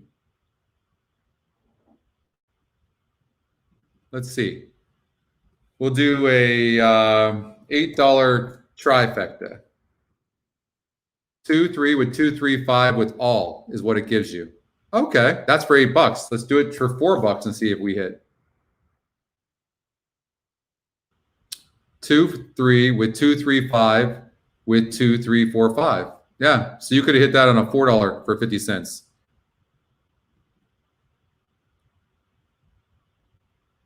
Yeah, you guys, Chris, you needed that too, right? Or that 3? You had the 3 single pat. Okay. $6 total. You could have done it for $4 and still hit it. Let's try $2. It won't hit it on $2, I don't think. Okay, so here's the thing. You guys realize why the system's using this 5 right now, right? You guys, so it's the new algorithm. It's the new win percentage. The old one would never have had this horse. A 4% horse, morning line of 15 to 1. It never would have had this horse.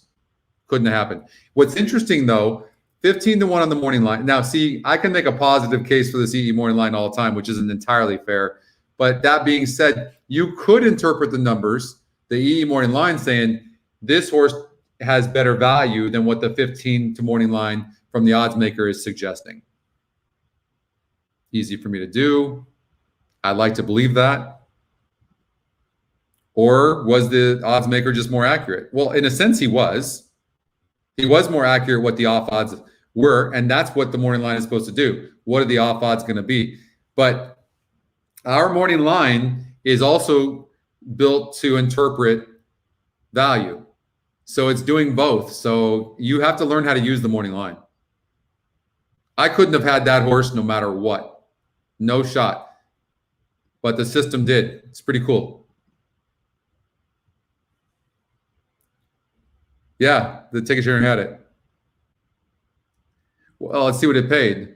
You could have had it on a $4 ticket and the trifecta paid $7.30. Well, why did it pay so low? That's crap. This horse was 16 to 1. How much did everybody use the ticket generator? What the hell happened there? Pick 6 time. Where is pick 6 time? Anita? Santa Anita. 26 minutes. All right, let's do Laurel, race number 8.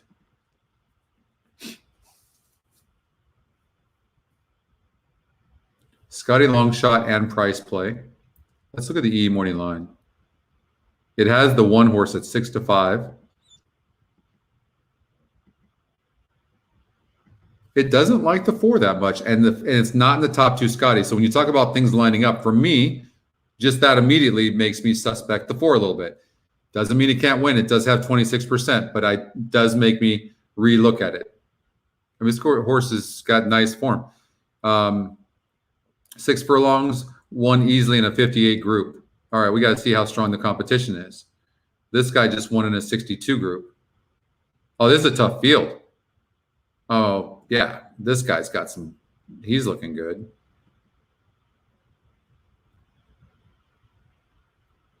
This guy is going to need tremendous speed up front, but at 8 to 1, when you have horses like the 4 horse that could be backing up afterwards, I don't like the 4.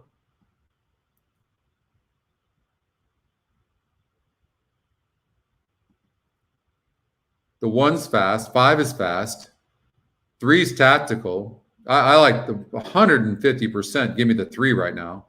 That would probably be my win bet. And then I would do this 1-3-5 with 1-3-5 when put the 6 in the third spot. That's what I would do. Try to beat the 4, 1-3-5, 1-3-5 with 6 in the third spot. And you could do a 1-3-1-3 with 5 in the third spot too. I mean, it is a Scotty long shot and it's a prize play. You probably would be prudent to do that, but I think the 6 horse could be the type of horse that gets up in the money as well. And you know what? You could do a 1-3-5, 1-3-5 with 1-3-5, 1-3-5, 1-3-5, and the 6 in the 4 spot. Like I'm going to tell you that I think the 6 would be 3rd or 4th. So you could still get a superfecta out of this. And then so what are you doing? You're just trying to beat the 4. Who's taking some play?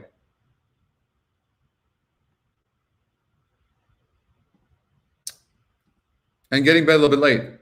And by the way, I could be completely wrong at this. Like,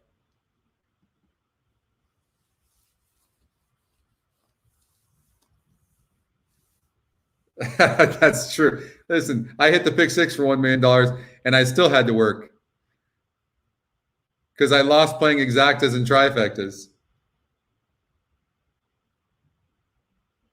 Yeah. All right, let's get out to Laurel. They take off already? Yeah. I always forget to pull up the video first. At least I can hear them when they're going. Caught it between there and that speed goal, and it's Fortunate Friends racing in 4th on the outside, and Tybalt last and ridden along. Oh man, 4.5. 4 is running good. 4 is running really good. Always Boy, was I wrong there, was I? Between horses, back in 3rd position now. Another 2 that's Fortunate. Come on, 1. Don't give up to this 4. For the back of the pack. Come on back. Oh, look at the jockey on the 4. He's just sitting still. So Always Sunshine. Then Fortunate Friends and Tybalt out of the inside, turning for home, and it's No More Run. No More Run and Figure Lynch. They're up top now and opening up from Stroll Smoking. Sorry, guys. I was wrong there. Sunshine is 3rd and driving down to the final furlong to go with No More Run. No More Parx alive, pick 3. And Always Sunshine 3rd. So what are you alive to, Michael? Lynch is back in the winner's circle on No More Run. Sorry, guys. I was dead wrong on that one. We got Aqueduct coming up where Chris has a single. The boys have a single in the race 7 of the 1. So we'll go there. And then, Michael, you're alive to what? Parx, $118 with my single in the 9th. Magical. Let's see. So who's your horse?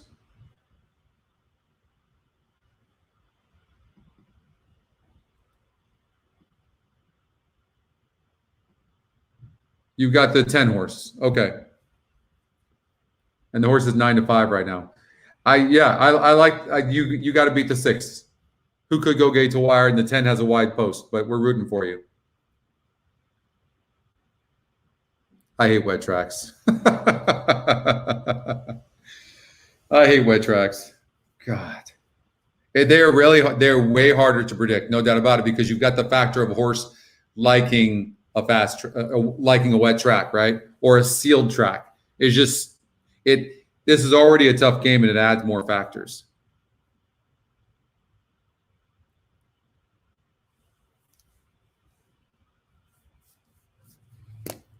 So when you say, do we have a profit or loss on each selection?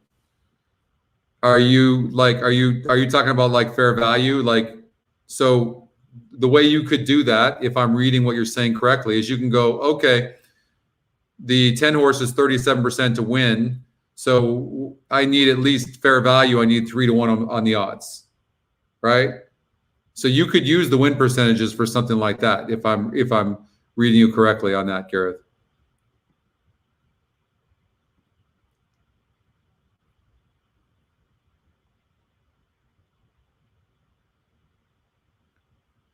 You want a nice $30 exotic that will pay $5K, and you want me to guarantee a win. Thanks in advance. You got to be joking. I know you're joking. You're just trying to bust my chops right now, Michael, right? Yeah, call me Mr. Dud. That's fair. I deserve it. We got Santa Anita. We got to cover too. We got the pick six. That's coming up. All right. So trying to keep these things in order. You guys want to do a pick six, or you want to go to Golden Gate race number 2? What up, Tony? You didn't miss it. We're just getting going.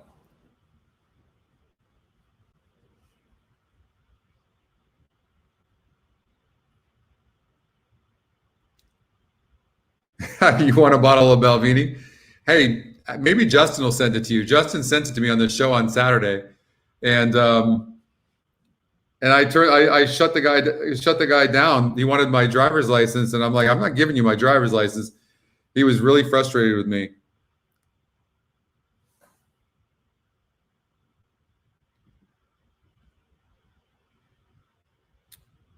Did I miss it, Chris?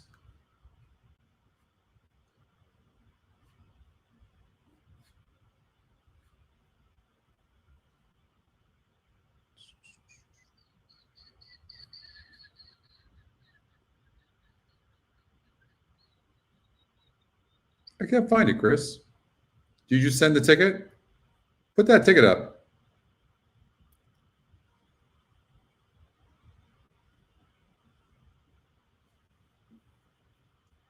Oh, on Facebook. Gotcha, Chris. Gotcha. I don't even know how to do that, oldie. I've not even been on Facebook in my life. I have no idea. I wouldn't even know where to go.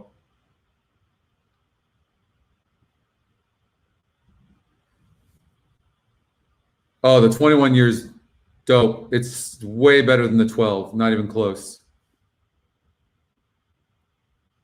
It's so good, and I like the 12, but the 21 is pretty amazing. Yes, Tracy, you got it. So you guys want to do the pick six? All right, deal, fine. You're gonna make me work. How big of a ticket do you guys want to do? I'm going to do $60 for a 20-cent denomination. Okay. We know we like 4 horses here. We could, if we have to, we'll handicap closer to narrow it down. I've got a note on Hot Box, too tough. So it faced 2, and you can see that tough group now drops down. I think we were just doing the 4 and 5 in here, right? Yep, we are. We're doing the 4 and 5. So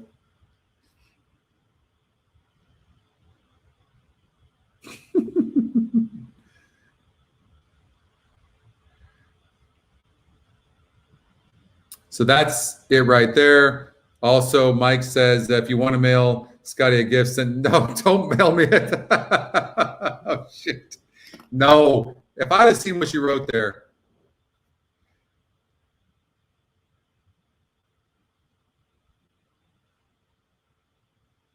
Michael wants you to divert that to his address, Mike. Okay. Let's get focused here on this big six. All right, we thought that race was tough. Okay, so now we're using the generator because we kind of locked in those first 4 races, right? Or first 3 races. All about the money. All about the money. Is it? I don't feel that way. Maybe I should like money more. Probably.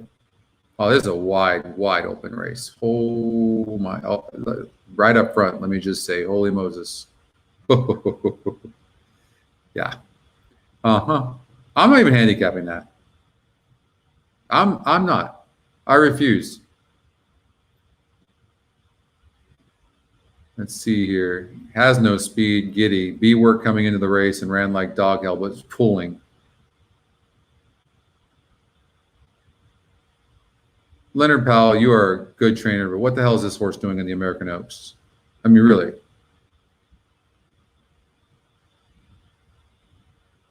To me, a non-graded stakes race like this one and a grade 3, not all of them, but many of them are very similar. And the horse got a 4th place finish. 4% number. EE morning line is 20-1. I think we can confidently eliminate those horses. EE morning line on the 2. Scotty Longshot. This is a horse that just won a non-winners of 3. Now he's going to a grade 2. Sorry. He's out. These are the 4 horses.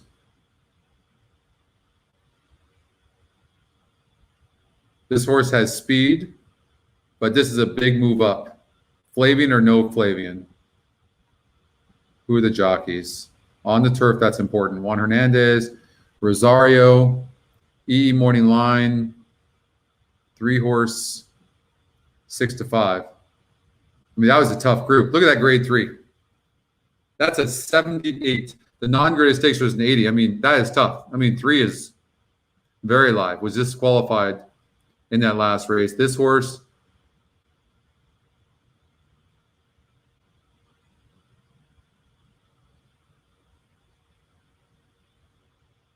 I think this horse is a bit lower level than these. I really do. Okay, so I'm going to say it's those 3.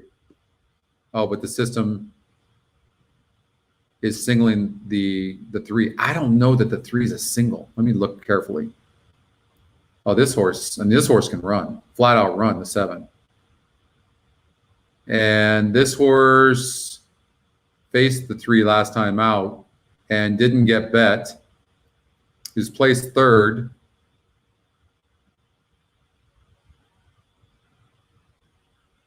Lightly raced. He is lightly raced. Bump both sides. I mean, could improve. Are we forced with a single of the 6 horse in the last? And we might be. Horse greedy, no excuses.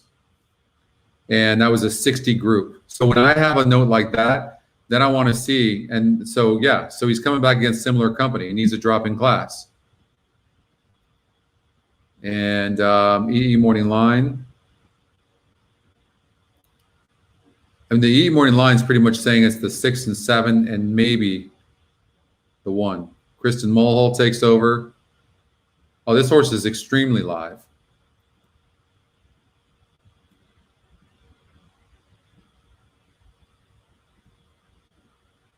So already I can tell we have too many horses. I mean, this horse is live as well. Jeez. But the system does not like it, saying 12 to 1 on the 8. I don't know why. Cutting back in distance for sure. I mean, maybe you could throw out the 8. Okay, so we're obviously going to have a very big ticket here, and we're going to have to work from that and revise.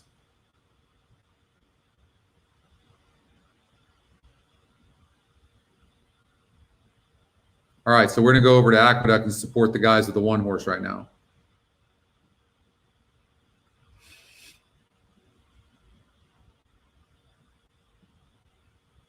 Let's see what they did. The field for race 7. 10 wins. Starting gate. Top Scotty. So they're going for the speed. Makes sense.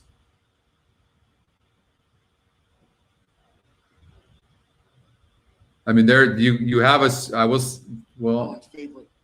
Yeah, probably the fastest horse. Horse didn't run bad in the grade 3. He's followed by this horse seems a bit cheaper. This horse seems a bit cheaper. I like the 1. I agree with the boys. Up next. I like the 1 too exactly here. Defending champ Amundsen.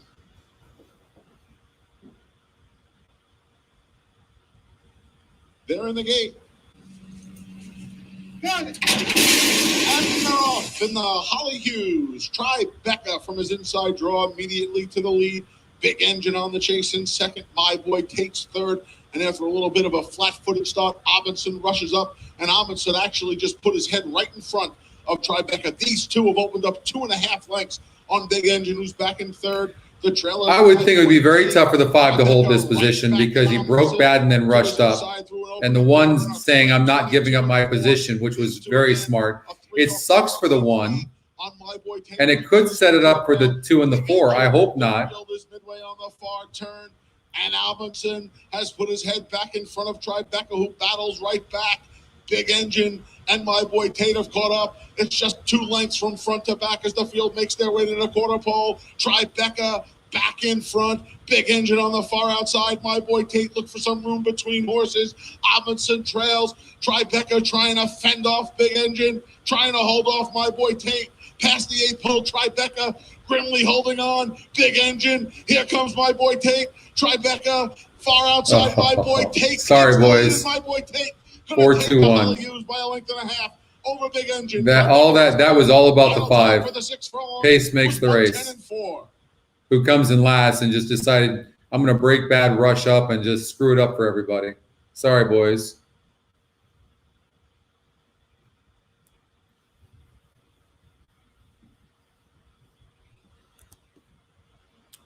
All right, let's get to Santa Anita. 9 minutes. No, you know what? Parx.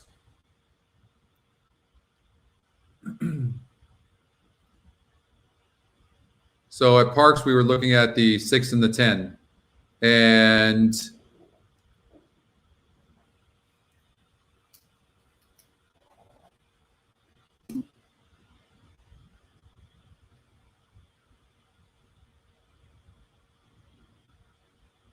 Parx does? You think it does?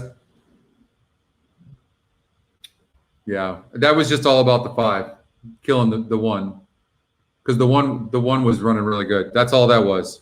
There's nothing you can do about that. Pace makes the race. The 1 had an inside position. He can't give it up. It's just one of those situations where the jockeys.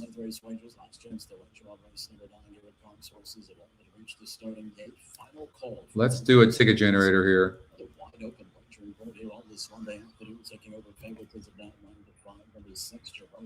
I think that this race is 100%. Weird. Roberts.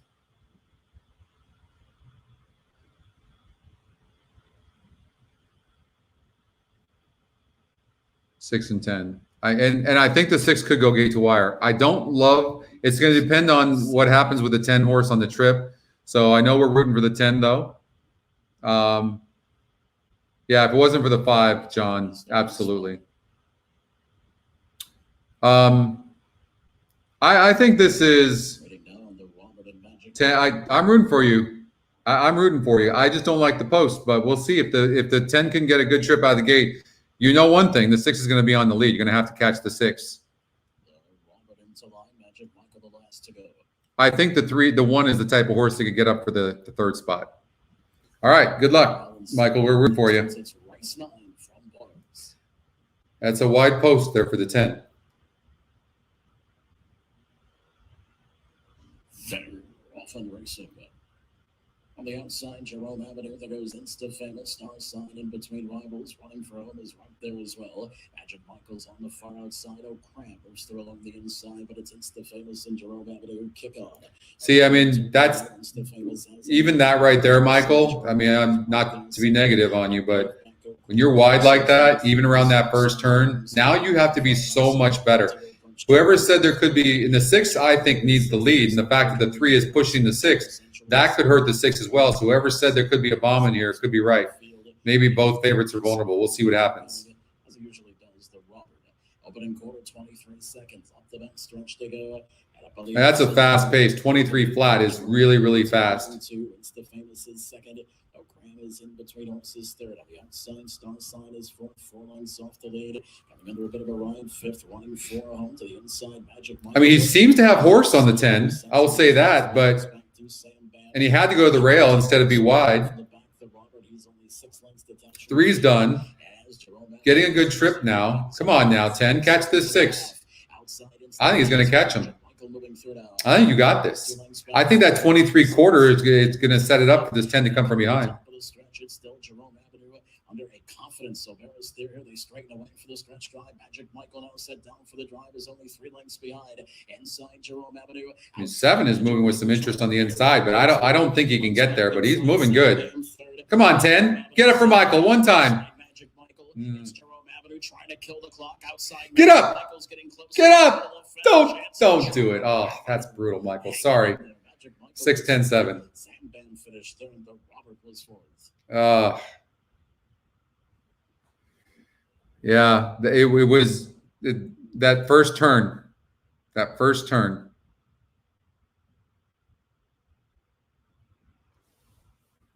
It's tough to go that wide, man. It takes it out of you. That 10, the 10 traveled further than any other horse in the race. It's not a consolation, but it's the truth. All right, we're going to get out to Santa Anita. So we saw the ticket, right? So what was the ticket?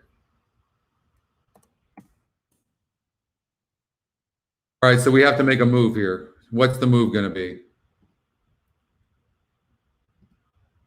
Lavender, 8 furlongs. This horse is now on the turf. Went 60, now is a 3 lifetime. Comes back at the same level, a little bit easier, and ran okay. Colombian Gold. I mean, this horse has just been facing open company.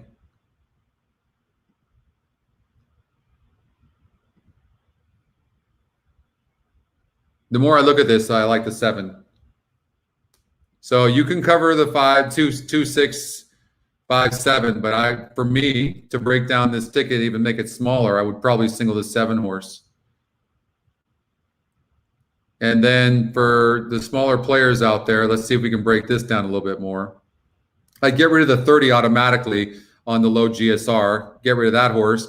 EE morning line 25 on the 3, and so I would use those. Okay. And all about the money.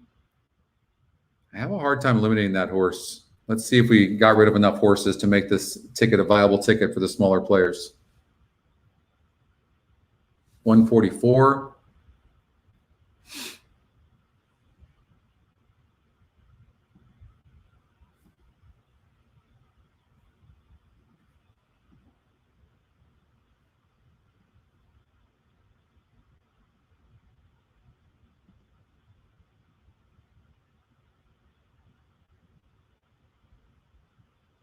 See, this 3 horse showed some speed after breaking bad, right? You see that second call was only a length and a half off, and that was on the turf, 56. Now the horse has a GSR of 65, 9 points higher, and I can't see why this horse couldn't run well. So I can't confidently eliminate that horse.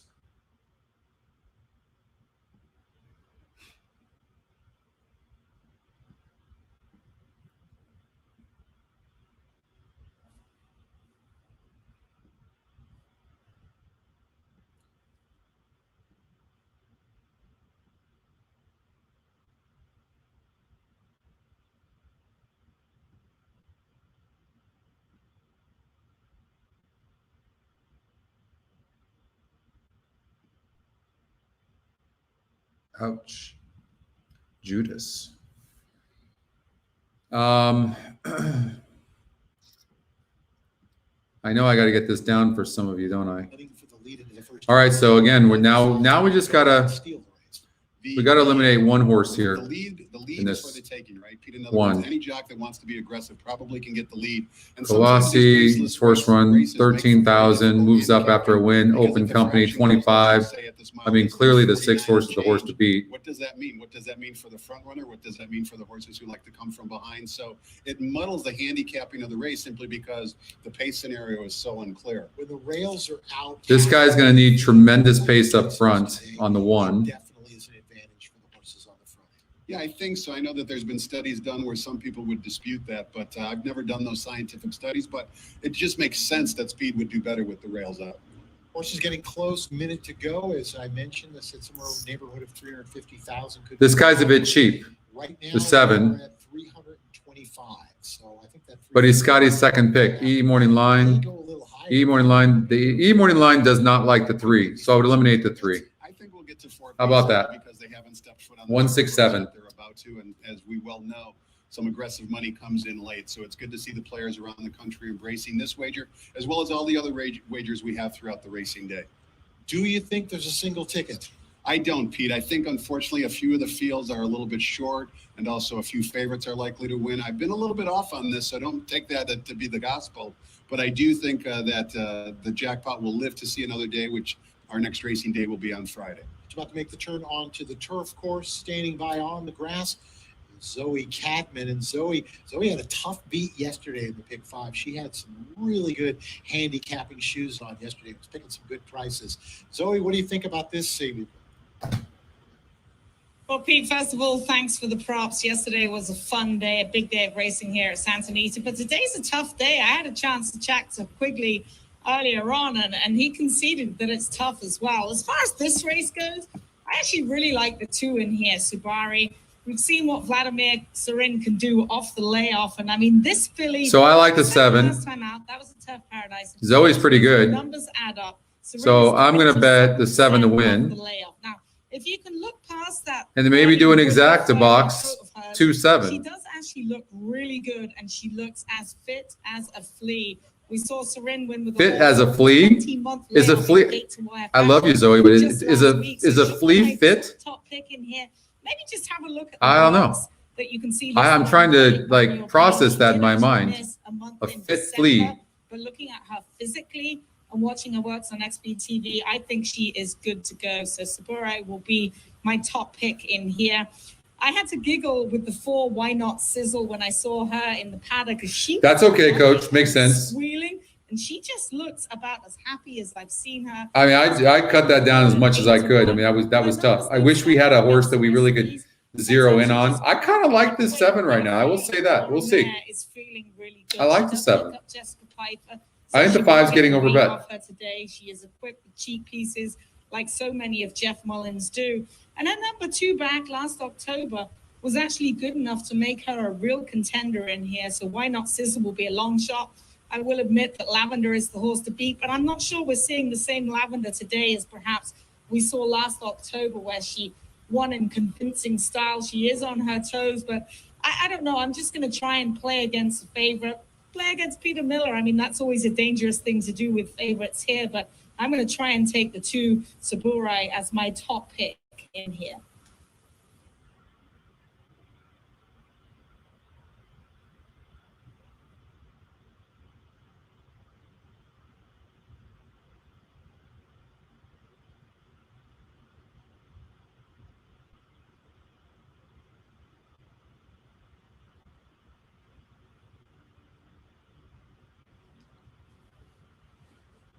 It's post time. The horses are at the gate. You think 5-year-old mares are at their peak? Let's see. Loading in the gate for the 3rd. $250,000 plus in new money for the Rainbow Pick 6. Thank you to the participants. Saburai coming in. Yeah. Here's my the 2 could be tough on the front end. And Colombian Gold to the outside. I like the fields that the 7's coming out of better, but yeah, I would not be surprised to see that 2 go gate to wire. Going in. What up, Scott? There's a speed bias over at Santa Anita on the turf. Yeah, I've seen that as well. I hope somebody goes with the 2. You know his strategy, though. Saburai comes out running for the lead. All right, there you go. Now the 7.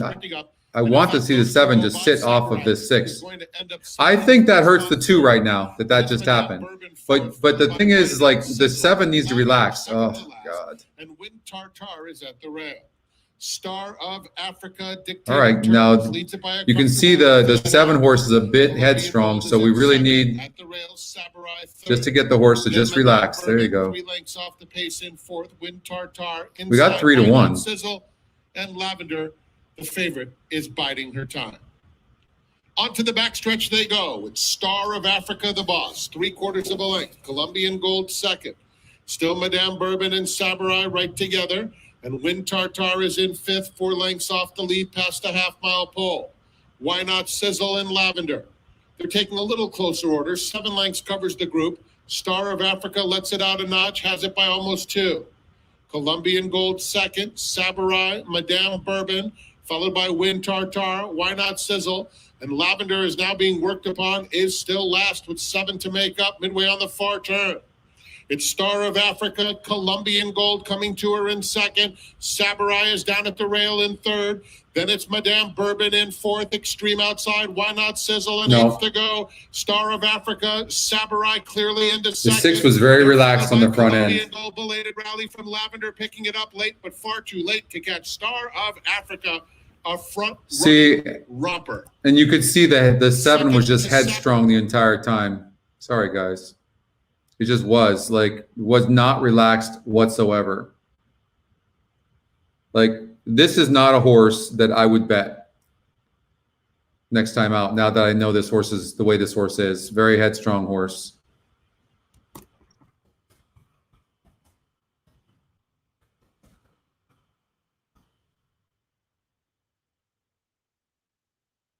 All right, let's get out to Laurel. I know. Sorry, guys. You got that old? You had the 6? I mean, the horse was relaxed on the front end. I mean, no question. Let's see here. That was, yeah. I mean, look at that. 26% horse, and actually the horse went off at 9-1. Incredible. Wow.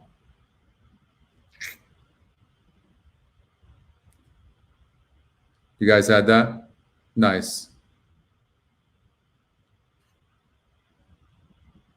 All right, Laurel Park.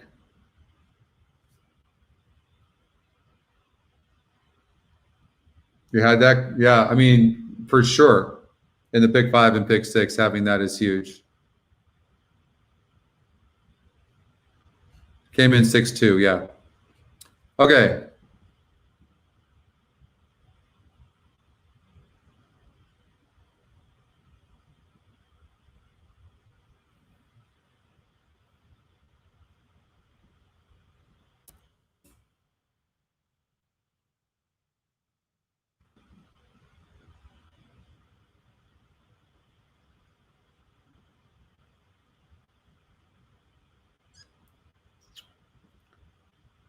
All right, so in a tough race, at least on paper, we want to figure out 1 or 2 changes that we can make that would enhance this.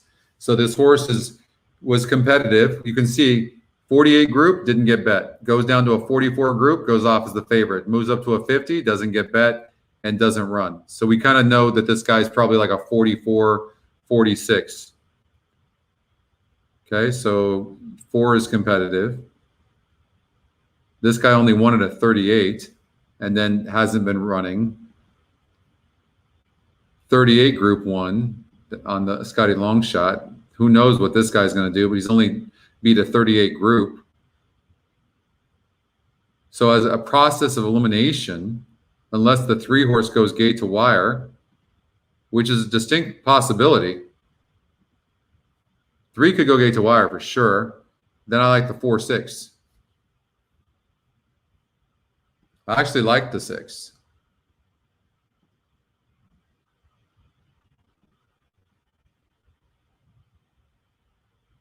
I don't mind the 5. As the favorite like that, I don't like it. I'm going to call it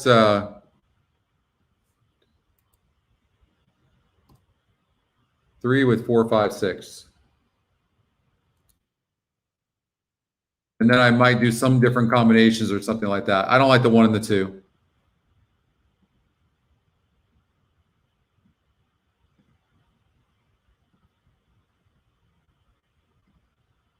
Garrison's Charge caught in between horses, dropped back a little bit, a couple lengths off the lead. Tyreek is saving ground as they round that far turn, and Commanding General trailing the field. 3 Ace on the line, Tommy the Torch winning the pace battle. Here's Garrison's Charge charging back at that on the outside, and more twirl out deep, running in third position. And they're followed by Tyreek, and Smite drops to the back of the pack and Commanding General. They turn for home now, and Garrison's Charge, full charge on the outside, and Tommy the Torch who's digging down to the inside. Tommy the Torch down to the inside with 1 furlong left to go. Maybe ahead in front from Garrison's Charge. Garrison's Charge, Tommy the Torch, nothing between them. Garrison's Charge on the outside. Tommy the Torch down to the rail. Garrison's Charge will prevail with Caramonis to win it by about a half length. From Tommy the Torch, 5-3, 6-4, I think. Commanding General. Okay, where are we going to go? Golden Gate. Let's go to Golden Gate. All right, good to have you back, Tony.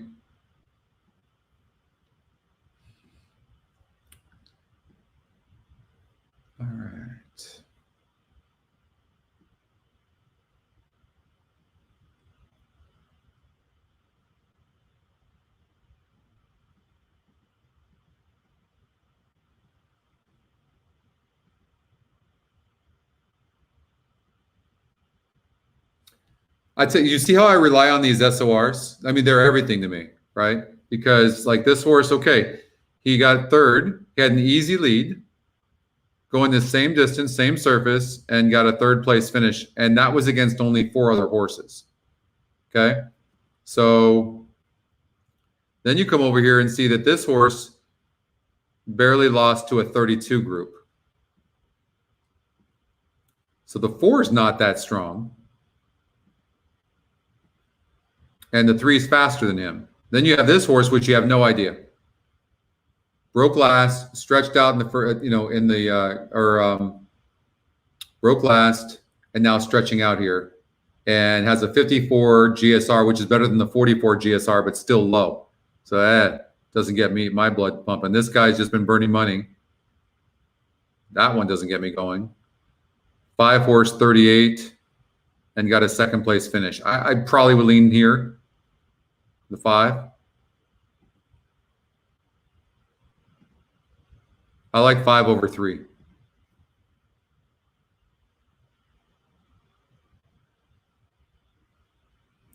I'm going to be in Nevada. I won't be there any sooner than August, but I'll be there for the NHC, and hopefully a bunch of you will be there as well.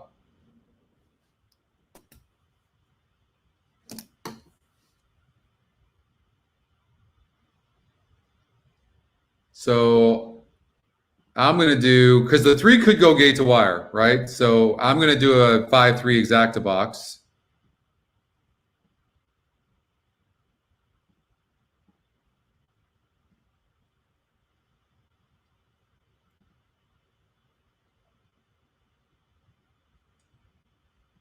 And let's see what the system gives us.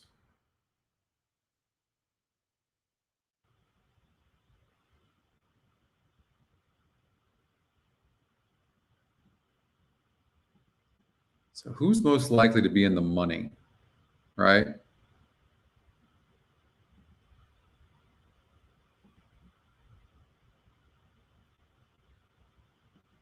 That's a tough one.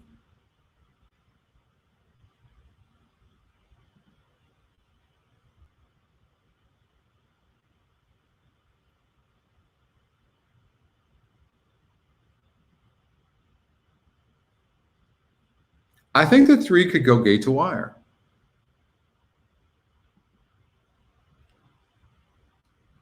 But this guy's kind of tactical too. He's tactical. The 5 horse is tactical. Yeah. The 3 might be a little bit cheap, but all of these are cheap. I mean, the 4 is cheap for sure. I think the one that's throwing me off is the 1. I don't know what to do with the 1. I mean, this guy's burnt so much money. I mean, this guy couldn't run good. Her 4 back in a 34 group. So sometimes what you'll see is they're facing a little bit harder, but they're like, there's only six other horses here. The horse got 4th, right? 10 horses, the horse got 6th. So it seems like they're facing better, and they are facing a little bit better, but they're not running against better. Really, when it counts in the end, they're just hovering around until the finish, and then they slow back. That's a sign of a horse that probably is not going to be good at this level. Scotty long shot, though. We'll see.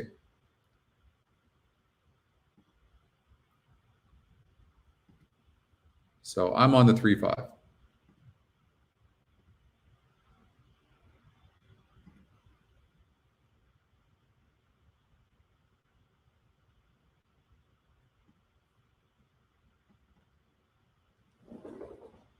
I'll be right back.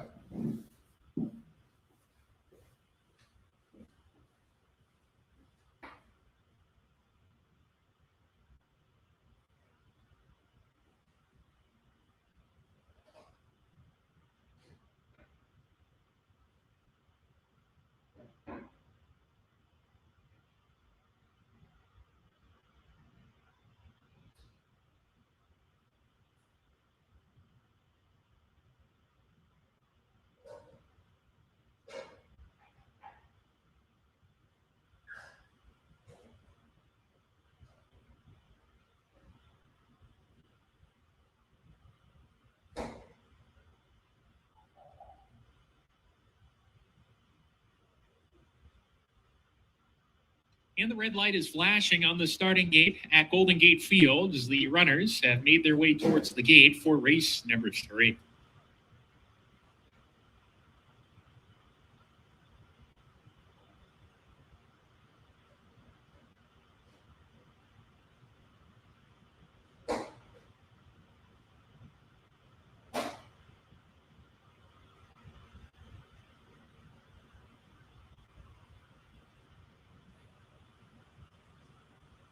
Shine Light Autism to the inside post. DeLorean post position 2 will be next.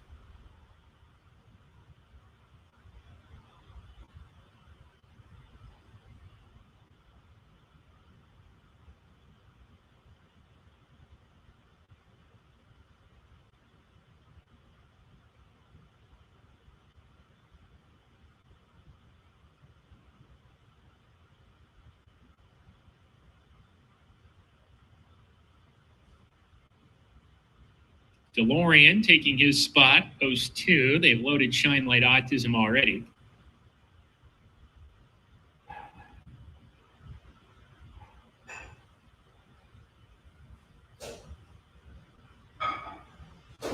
Sleepover, post 3.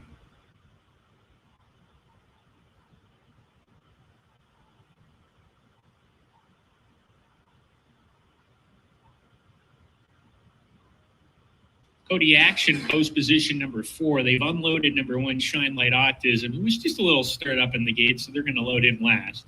There's 3 more runners behind the gates right now. Sooner Than Sooner, post position number 5, is 6-5 at the moment, your current favorite. He's coming up to the gate.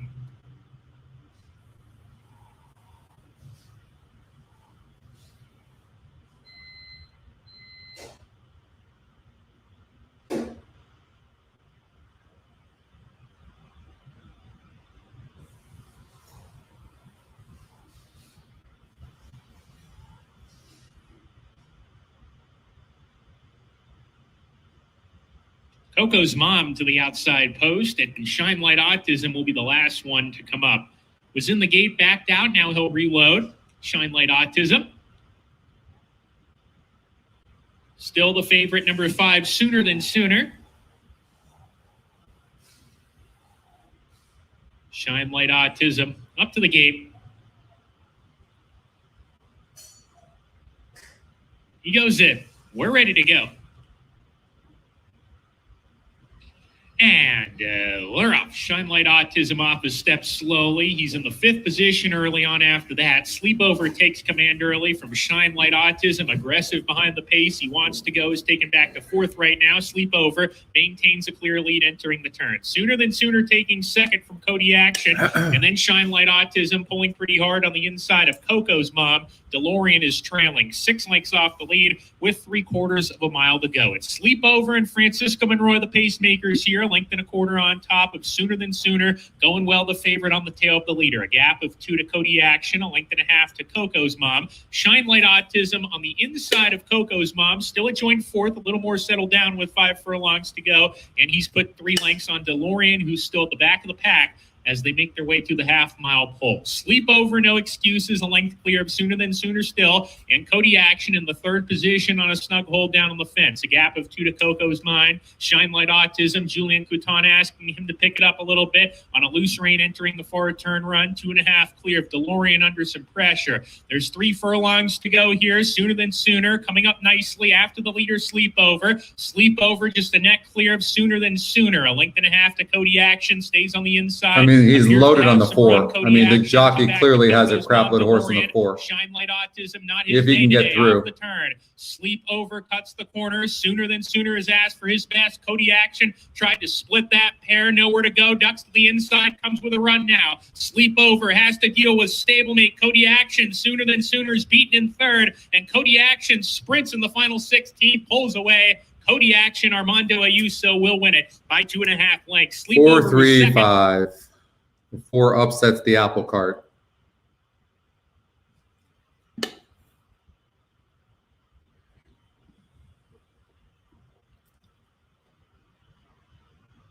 Sometimes on the lower SOR, like in this case,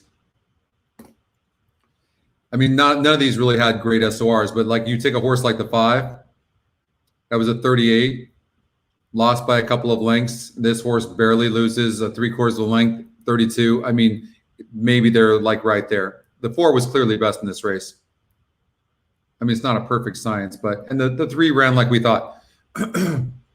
So I don't think there's really a surprise there. Fairgrounds race number 7. I know, Tony. I bet it with you.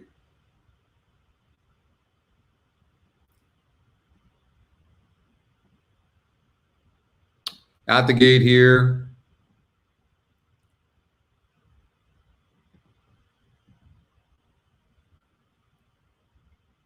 The horses have reached the starting gate. It is now post time. I'm going to bet the 8 just off of the numbers. And then I'm going to put the like 6, 7, 9 in the second spot. Mitchell Morrow, here's the Gold Room. Good, clean fun. Mika Mena running for a double. Or I could do an exacta box or a, yeah, 6, 7, 8, 9 trifecta box actually. James Graham of Blue Ridge Mountain, load 7-5 favorite. 1 mile and 70 yards and one more. Eddie Martin Jr. with Conative. So 7th on President's Day. They're in the gate. And they're off. The Gold Room. Broke real sharp there for Mitchell Morrow, seizing command. The Gold Room with Life on the Road, setting off in pursuit. Max Pandowdy end. On the outside is Good Clean Fun. Is the 3 path and looking to improve around Life on the Road, who's third toward the inside, going to the back of the track. It's the Gold Room. The lanes on the outside. Good Clean Fun. With Life on the Road vying for third with Max Pandowdy against the rail. 6 furlongs from home. Break 2.5 to a settled. Blue Ridge Mountain is running in the back half of the field for James Graham, Royal Blue, Lime Sash of Blue Ridge Mountain. The trailers are Conative, who's out deep on the sloppy track, and No Exaggeration against the rail. Quarter for the front runner, the Gold Room, in 24.06 seconds at the 4.5. Good Gold Room with on the outside for Mika Mena. Good Clean Fun right there with the front runner as they go past the half-mile pole in 48.49 seconds. Max Pandowdy is a ground-saving third there for Marcelino Pedrosa with on the outside Life on the Road running in 4th. As they round the far turn, the 3 furlongs from home. And Life on the Road is under pressure as on the outside. Good Clean Fun takes on the Gold Room. Battle joined by Max Pandowdy. Life on the Road is still right there at the point of attack. Conative on the far outside, taking closer order. Blue Ridge Mountain now moves up a path. Following that, No Exaggeration as they scramble for it past the quarter pole. 3/4, 115.07 seconds. At the inside, it's Blue Ridge Mountain, who's taken charge. 1 furlong out for James Graham. Kicked away, Conative staying on. Put it inside Max. The right idea No Exaggeration. in an exacta box, 8, 9. That's actually going to pay good. Ridge Mountain and even money. Blue Ridge Mountain. The favorite. Well, that the 8 was the favorite. 8, 9. Conative second. Max Pandowdy. 8, 9, 5. Life on the Road.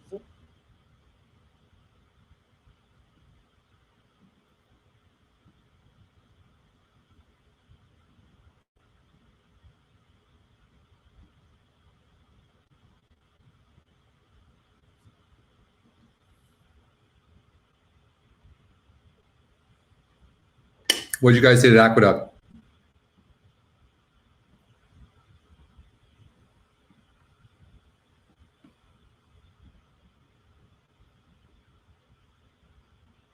You hit the pick 6, John?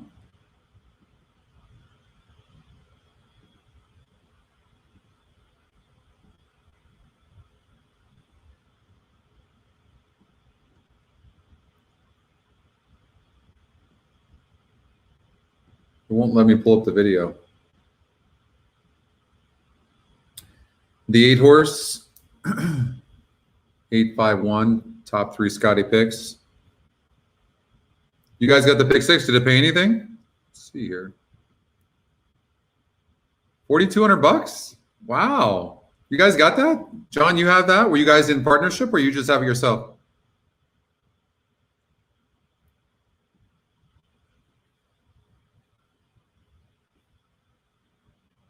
That's a great payout.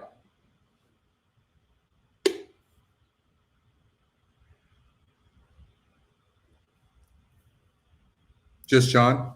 Way to go. What up, Matt? Mike. Way to go.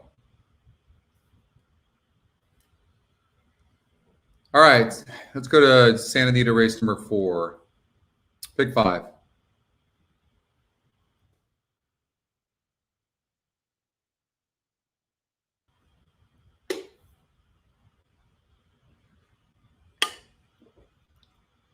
Again, Brad told me he's doing an update on the ticket generator tonight, so hopefully that's going to speed it up. Obviously, we're not paying a $270 ticket. The problem that you have with this situation like this is I felt like I've cut everything back already, right? So you just have to remember that. If you have the means to play this ticket and you get by this race, you have a high likelihood of winning.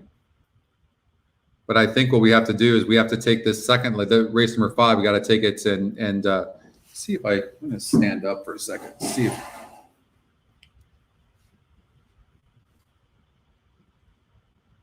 Problem is, you have a first-time starter here, so you even start back from here, back in December, 17th of 57. Like, to me, these works are very sneaky. Then comes over with that 3 of 71. I just have a feeling this horse can run.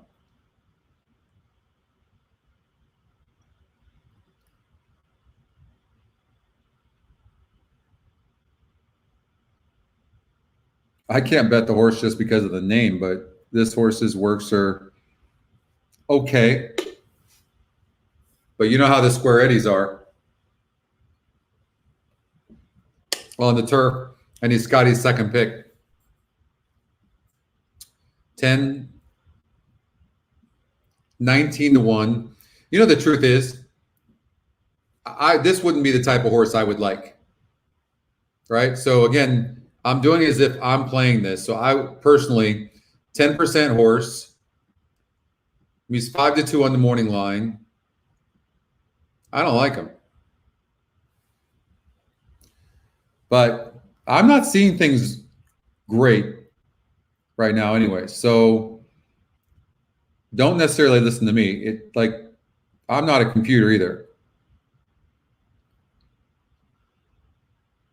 I like the Scotty long shot better for first-time starters than I do second-time starters. But these works are good, and the horse broke 8th. But the reason is I don't think the breeding on this horse is that great. And this horse is more, to me, bred to go longer. So I'm trying. Sometimes you got to get in the head of a trainer and what they're thinking. And I think maybe this is the only race maiden special weight race state bred to come up. I'm going to eliminate that horse as well.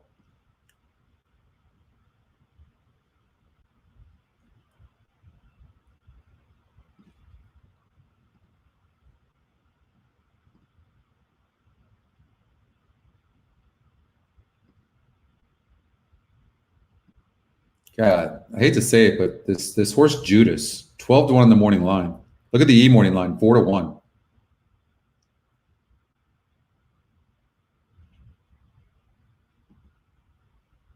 Ben Cecil, Square Eddie. This horse is no way going off at 12 to 1. I'll tell you that right now. No chance that horse goes off at 12 to 1. No.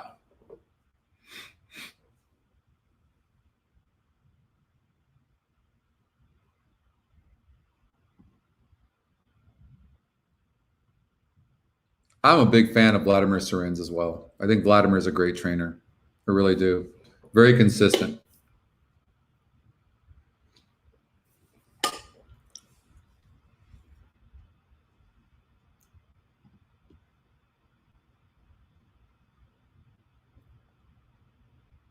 I think you're going to get 10 to 1 odds on this horse too, Gerlach. But I think this horse can win. I think we have to take a chance. So I'm going to just use these 3 horses. I don't know if it's a single.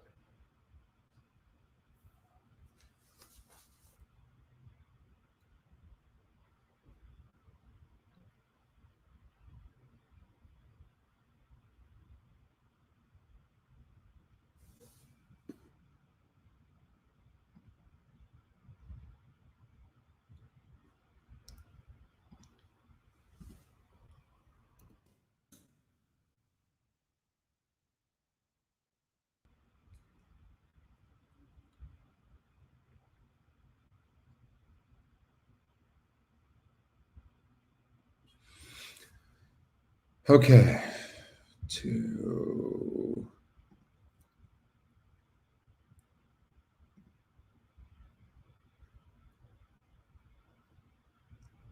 Been trying to eliminate this horse because of the win percentage for a while now. Vladimir as well. I mean, there's nothing in here. There's literally nothing in here. Like,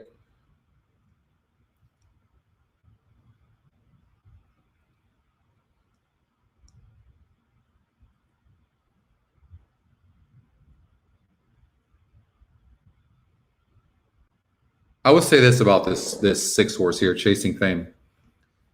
This horse had a low GSR, lacked room, still ran, was the favorite, was bet. Then goes into a really tough field. Well, it wasn't that tough, 48 group, but had a 63 and steadied, had issues.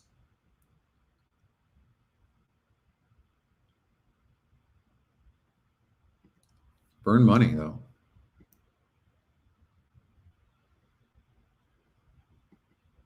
So they come out of the same race.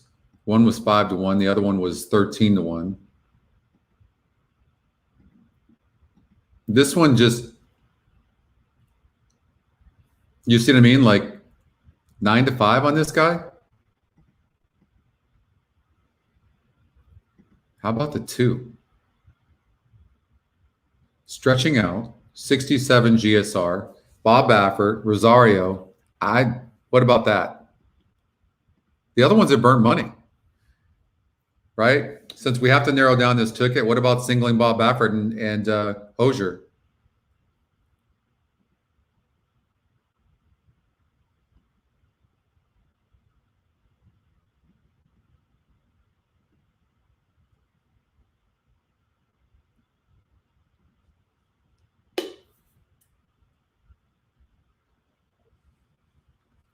That's what I'm going to recommend. Yeah, Brad's working on it. It'll be fixed. It does need some coffee, though. But yeah, that's what I would do. And, you know, for a $27 ticket, I will tell you this. This is not a bad ticket at all.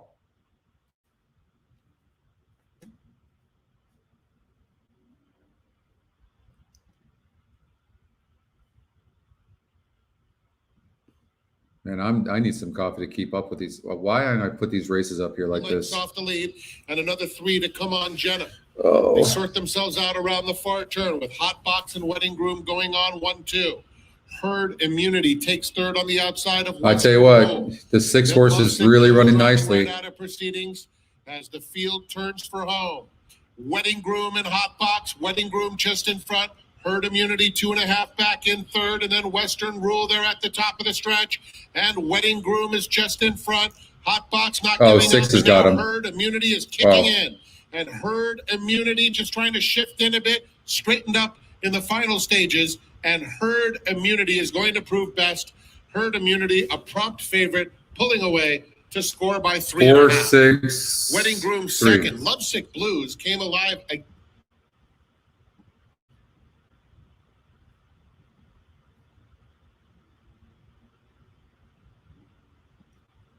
Herd Immunity.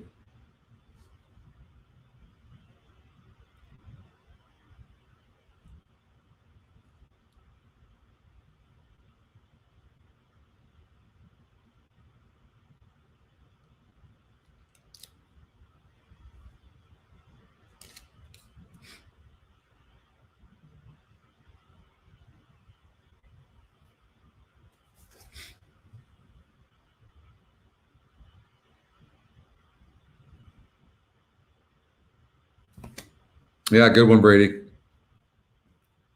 Singling the 4. Smart move. I mean, the horse was much best. Nice GSR. Ran really good. All right, let's get out to Parx.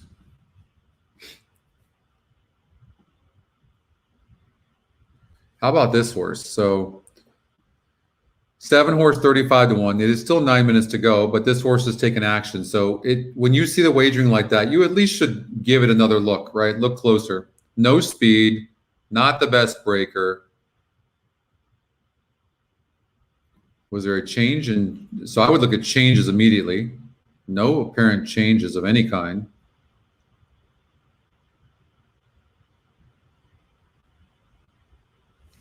Nah.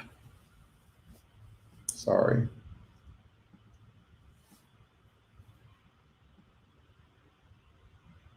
So these are the contenders in my mind. I mean, that obviously you get thrown off a little bit by that 7-horse being bet, and maybe you throw them in there. We talked about that though. You just can't use horses like that very often. You just can't. You know when you can is when you've got like key singles or something like that, like in the horizontals, and then you want to spread, you can do that. So I would probably run the ticket generator. It doesn't take a month. See, I start talking shit and then that's what it does. All right, so it's king.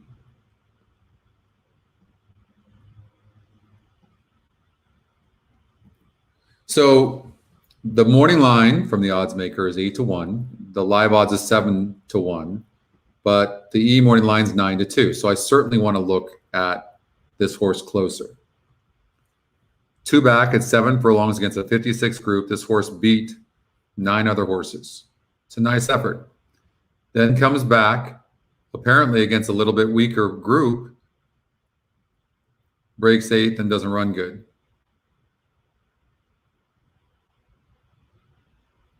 So there's definitely some inconsistent patterns here with this horse. Now, maybe there's something within this that he had some trouble. That's a possibility. So we'll just make note of that. Now, Angel Rodriguez gets off of that horse to ride the price play, the 10.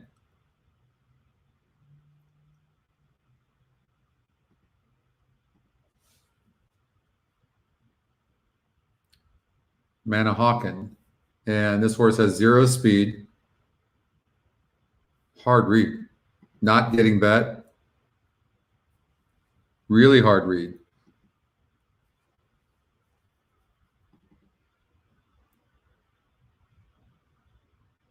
Wow, that's a good stat, Jay. Thank you for that.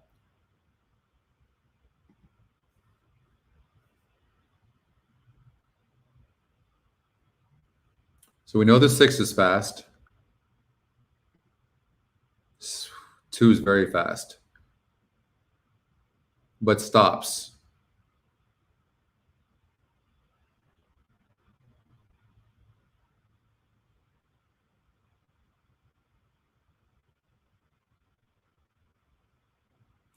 You know, a horse like this, right? The 1, this horse just keeps burning money. Like, but this horse can win. But don't you just feel like somebody's going to beat this horse?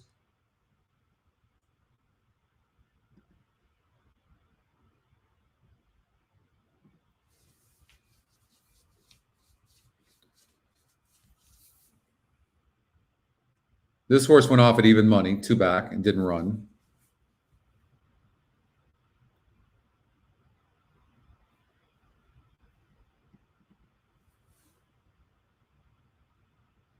What up, Eric?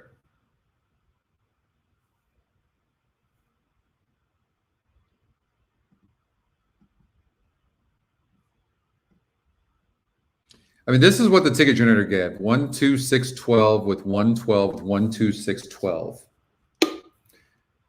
I'm trying to add something to this, but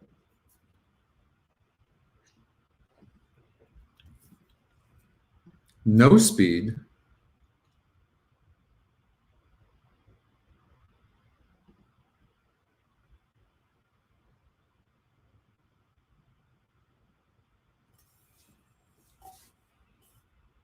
See, I can't make sense of the 12 horses' bad performance last time out. Sometimes they just have a bad performance. It's true. It's like this horse does, look at, maybe there's a pattern here with this guy. So here on 10-26, gets 2nd, then 10th, 2nd, then 7th, 2nd, then 8th. Key this horse in the 2nd spot. That's what the system's doing. That's what the 1 and 12 in the 2nd spot. Watch this. We're gonna do this.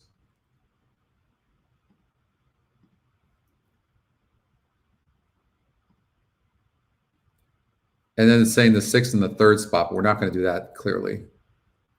Oh, we could.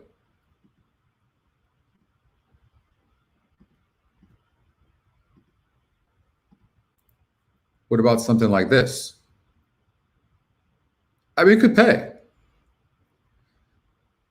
What about a 1, 2, 6, 10, 11, 12 with 1 and 12 with 2, 6, 10, 11? I've done crazier tickets than this.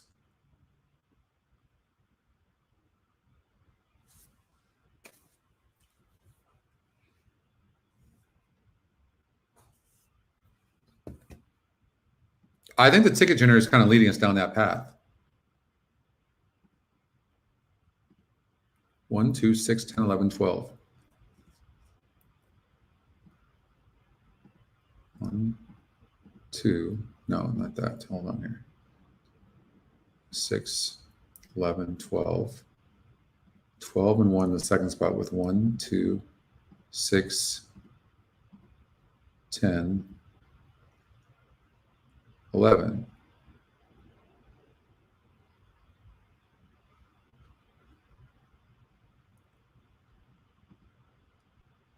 Yeah, something like that.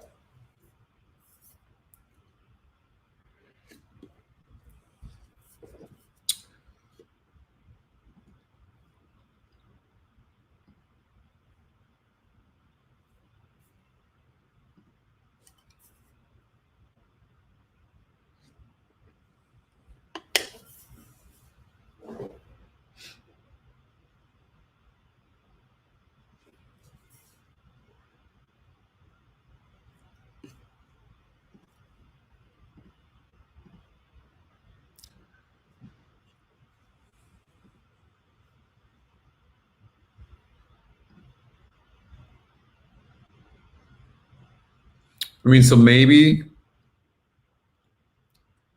the 6 horse goes gate to wire. We know the 2's fast. I mean, you're going to see the 2 and 6 dueling. It kind of sets it up for the 1, but the 1's been burning money. I think it also sets up for a horse like the 10 to come from behind. And the 11 is somewhat tactical. I would say the 11 would be my sleeper. I will say this too. I know that I'm keying the 12 in the second spot, but I wouldn't be surprised if it's a 1-12 exacta box, because these horses are both tactical, the 1 and the 12. And they're also, you know, Scotty's picks. So maybe the 1-12.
Kind of like 11 a little bit. This is a wide open race, but we'll see. We could be all over it.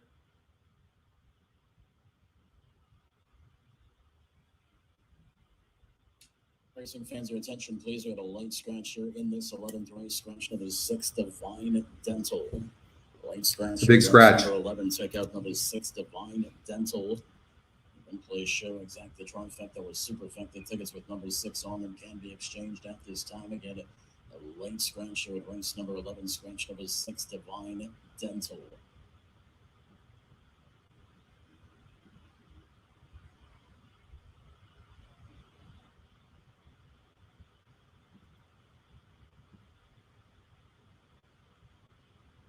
All right, 6 has been scratched.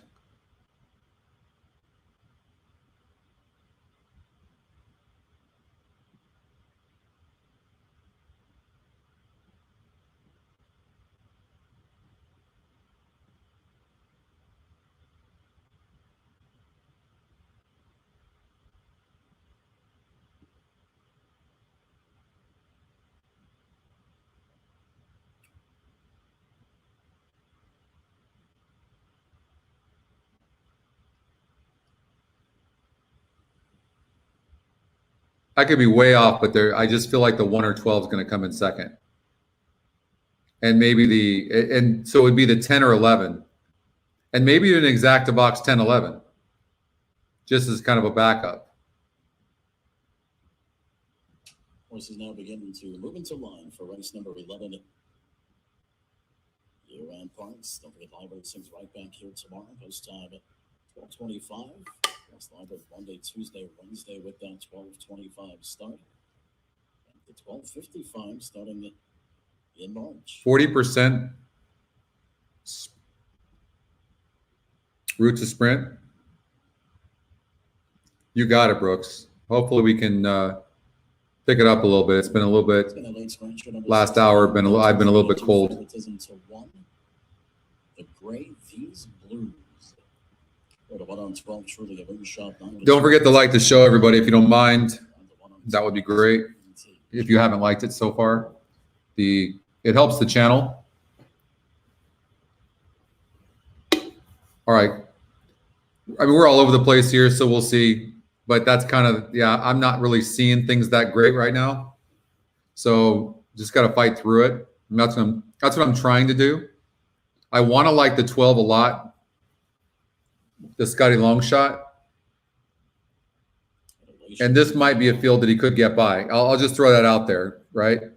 Thanks, Chris. Right, so I think you're getting good odds. The horse is tactical. I don't like the rail for the 1, but we'll see what happens.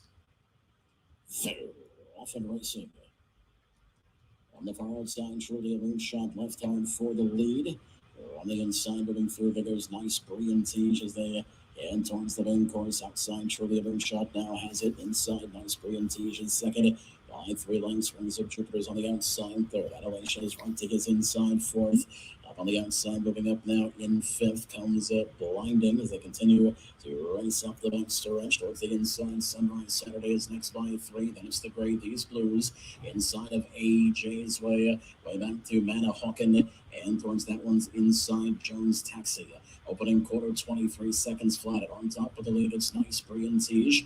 On the outside, second, truly a moonshot as they make their way around the turn. Adulation's in stalking range. Third, Sunrise Saturday looks to climb up the rail. 4th, like the halfback, Rings of Jupiter's under a ride. 5th, Blinding is outside of that one. 3 lengths back to these blues. Still 8 lengths of work to do. They come to the top of the stretch. Truly a moonshot now. Up to engage. Nice Brian Tige. Sunrise Saturday's trying to split rivals at big odds. They straighten on in. Truly a moonshot has the lead. Sunrise Saturday looks to take game towards the inside. Nice Brian Tige is trying to battle back. On the far outside, Adulation now shifts gears towards the inside, trying to come on as Jones Taxi. It's truly a moonshot inside the 8th pole. Truly a moonshot has the lead. Jones Taxi's roaring up the inside. They come down to the finish. Jones Taxi got through. I mean, the 12 got second, but I don't think I had the 7. The 1 at the rail broke slow, never had a chance.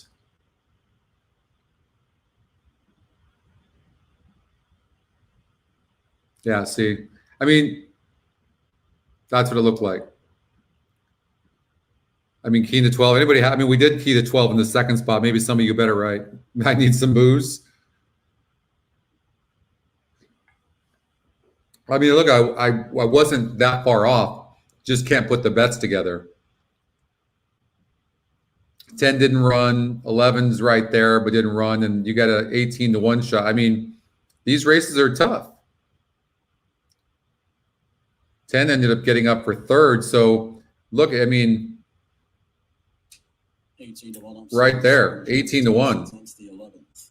Remember what I said? I feel like somebody's going to beat this 12. All right, Jeff. All right, we'll see you Saturday, bud. Good luck.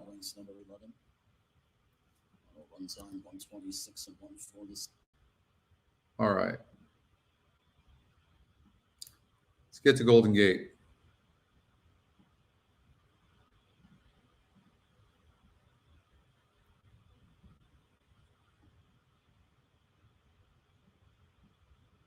Round out the group.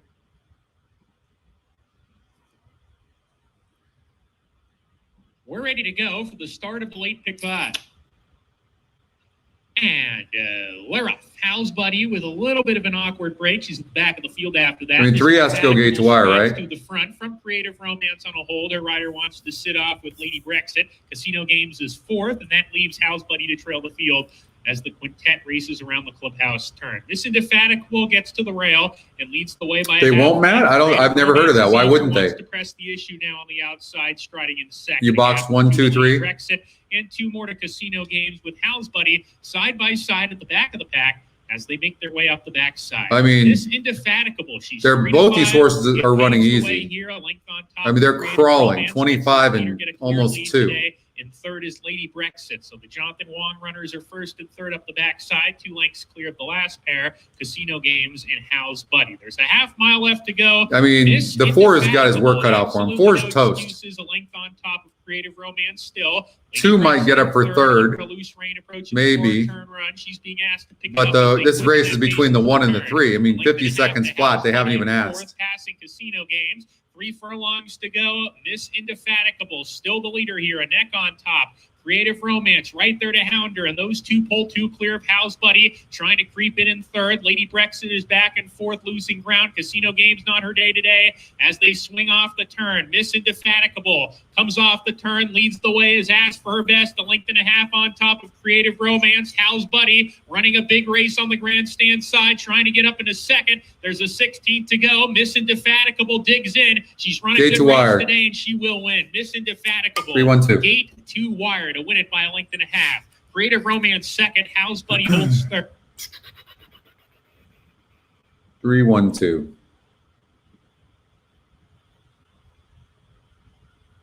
There was no other speed. Yeah.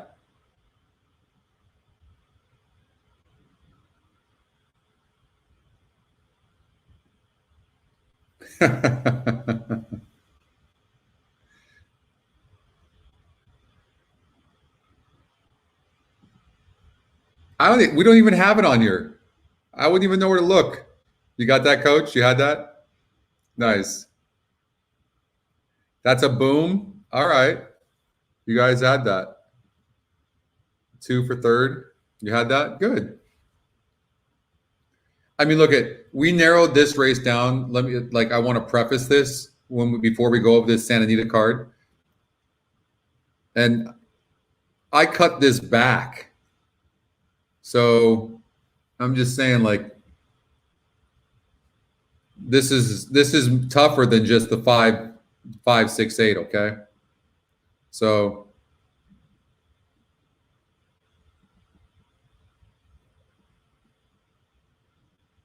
first time starter here, getting bet. How it works.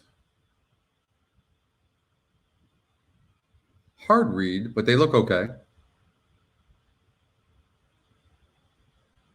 Owner trainer.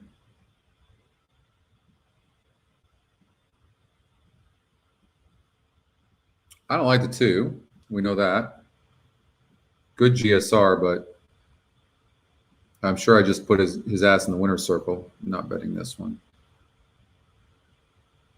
You're alive to the 1 in the pick 5 at Golden Gate, Pat? Cool.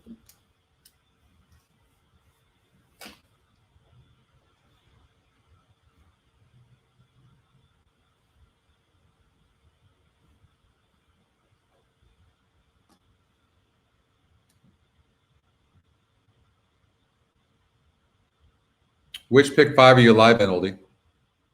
3, 5, 6, 7, 8, 10. What are you alive to? I mean, which pick 5 are we talking?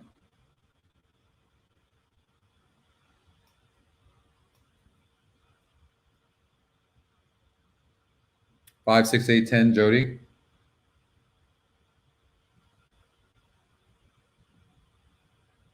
So you guys are alive here in Santa Anita is what you're talking about in the pick 5. Okay. Early at Santa Anita. Okay. I'm with you now. Now I'm with you. Great handicapping, guys. Way to go. The note on the 2 horse was C+ work coming into this, blinkers on, like meaning he sucks. But look at this. I mean, the GSR on this horse on the turf is pretty good. So, I mean, this is just I'm having fun with you guys. So we'll just, I'm watching you, see what you guys are playing, covering, stuff like that. I mean, look at the GSR. Like, it's 7 points higher than the next closest horse.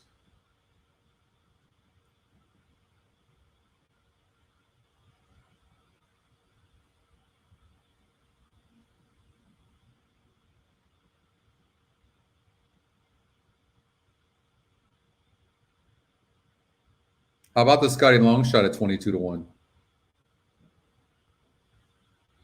You're alive too? 5, 6, 8, 10. Pat, Brad. You've got the 1, 4, 6, 7, 10. Okay. Look at you guys. Great handicapping. Danny, you need the 3, 6, 7, 10. Let's go back through this thing. How did you guys do that? Wow. 2 horse paid 860. I mean, okay. Big story. 8 to 5 on the morning line, but 6 to 5 on the 2. Okay, so 6 horse paid $21, 26%. I know that had to be some sort of factor for you guys. Had to be. Great handicapping. 4 horse top pick, 42%, 9 to 5. I'm guessing that's probably some of your singles. Was that 4? This was happable, but it's also going to pay well. You might have stake. Was that this morning or Saturday where you said you weren't going to be able to have stake? I can't remember. You change your mind more than I do, Danny. I had the 6 in one of the horizontals. Yeah, I did. You're alive to the pick 4, Lysandra. What do you have? Who do you have in the pick 4 so we can root for you?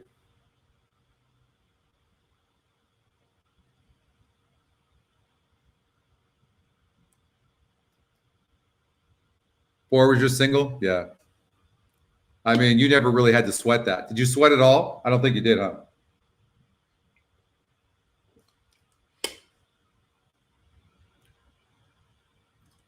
Tyler, you're alive to the 7 horse in the pick 4.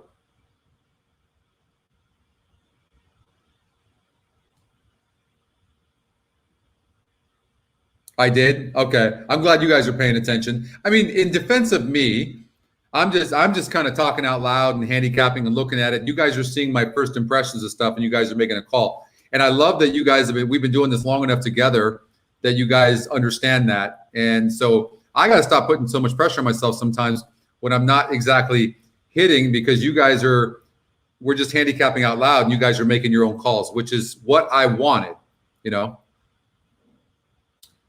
So you have 3 through 8 and 10, Lysandra? Okay. 3 through 8, 10. All right. You're spread pretty good.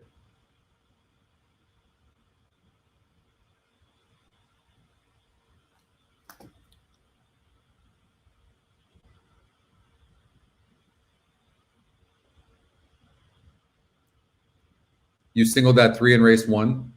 Let's see here.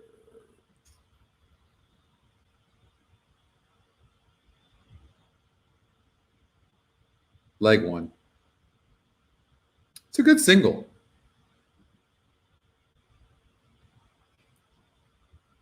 I wish I had seen that one clearer, but I couldn't separate between the 2 and 3, and I never saw the 5, but I guess the ticket generator had the 5.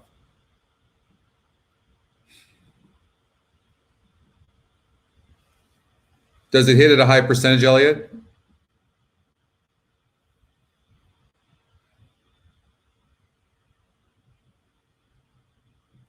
Yeah. Yeah. I'm always going to do that, right? Because I'm going to go, okay, I'm going to do it to a comfort level and go, this is what I would play. And then I'm going to cut back from there, right? But when you start cutting, like when I start cutting back, now there's some chances. But we could, as you guys know, you could literally play a pick 5 in probably a minute if you wanted to. Just find out where the resistance is, right? Like get the pick 4 here, right? So we could do that and go, all right, I'm going to pay $60 and I'm going to do it just naturally. Like, and the more I think about it, like the more I like, because of the GSR, I'm going to add that horse. I don't like the 1. This horse is dead on the board. God. I mean, the 2 horse is getting bet. I mean, he's getting bet. Look, you can just look at the wagering and know. First of all, does anybody in their right mind think you should ever bet a win bet on the 6? Only 21%, not in the top 2, Scotty. First time starter. And I'll tell you what, if there's a trainer that's going to win first time out on this turf, it's Phil D'Amato. They've been doing good. And you got Flavian Pratt. The horse is probably a runner. Probably is. Probably is. If I'm making one win bet right now, it would be on the 5 Judas. It would be the 5. And I like the 8 a bit. 5-8. You know, you could take the top 4 Scotty or GSRs, do an exacta box 2, 5, 8, 10. Could do something like that. That comes up all the time.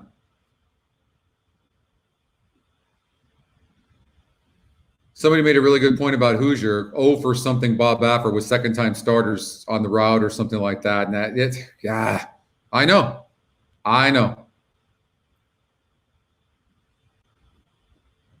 All of a sudden now the ticket's $216.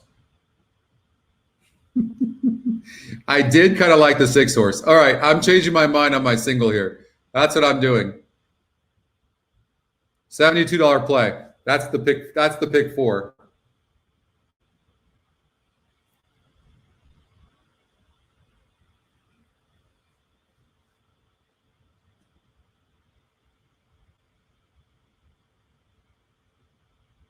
Where is Like the Wind, Chris? Which race? Is that coming up or which one was that? Remind me if you don't mind.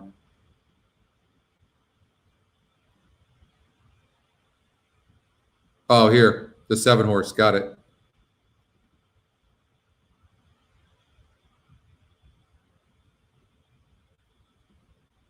Yeah.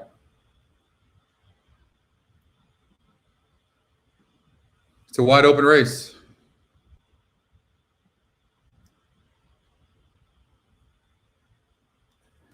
Brian's a gambler, though. You can't trust us gamblers, especially if we own the horse or are training the horse. I mean, Paul Aguirre, when he was training my horses, man, I'm like, it's my horse. Can you please tell me the truth? Is the horse going to win? You guys want to hear a crazy story? I'm going to tell you. Remind me to tell you a crazy story after this race. It's pretty crazy. Something that happened to me last week. I just hope the person I'm going to talk about is not watching the show. But I am not giving out names.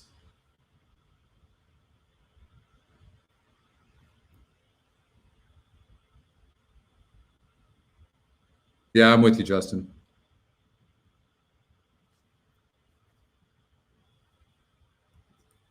All right, I'm not going to be late for this race. Very good horsewoman. Late pick 4, 325, now 332 and counting. Zoe Cadman standing by the gate over on the lawn. Zoe, what do you see?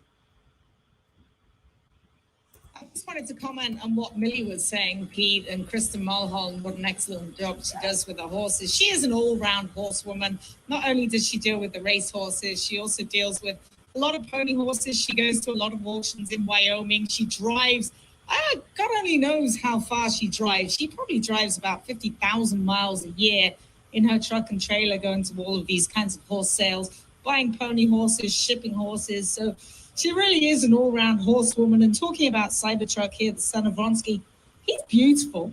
I really think he's going to run out of his shoes today. The son of Vronsky is out of a mine shaft. Mary comes in with some very, very good work. Who's she talking about? On XB TV. And if you just look at him, he's focused. He's got the blinkers on. I heard what Millie was saying about the confirmation. He looks typey. He looks like he's ready to run out of his shoes. Who's she talking about? Anybody I know? concede that the 6 Cargo, with all the hype and all the works on him, could well be the horse to beat. Take another look at Cybertruck. This horse is on his toes in a good way. 3. Is pricked. It's just so. How about 2, 3, 5, 8, First-time starter. 10? Doesn't look worried. He looks like he's happy with his job and just doing everything right. So I'm going to throw Scotty long shot. Can't leave him out. Nah, I'm just going to cover. I'm going to spread. All sounds great. He'll make the first turn. We're going to be alive to Cargo in the last. On his toes. I might play a bigger pick 4 though. Points of entry, who of course is by Dynaform. So he's Covering the 5 and 8, who were my first kind of like intuition. He was absolutely massive. Cargo's work out of the gate, his last work for this run, was about as good as you're going to see for a 5 furlong work. Galloped out with his head bowed, Flavian Pratt's feet on the dashboard. I have no question he's going to take to the turf if everything goes right. He most definitely is the horse to beat in here. A couple of others maybe you want to talk about.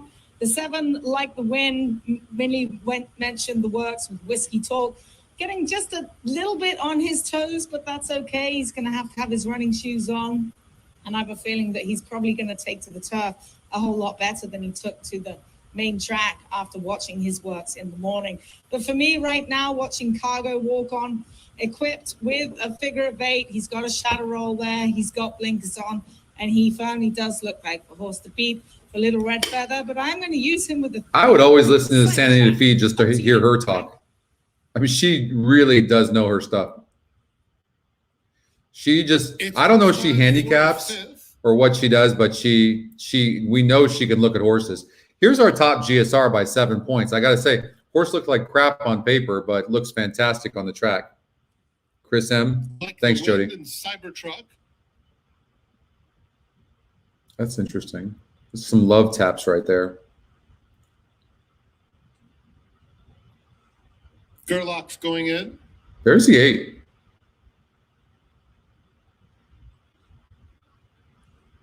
Whiskey Talk.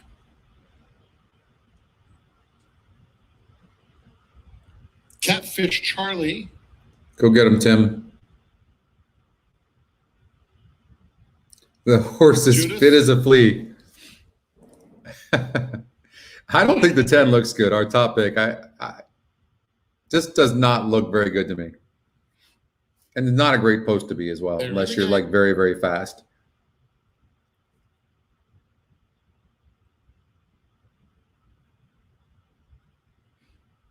And they're off.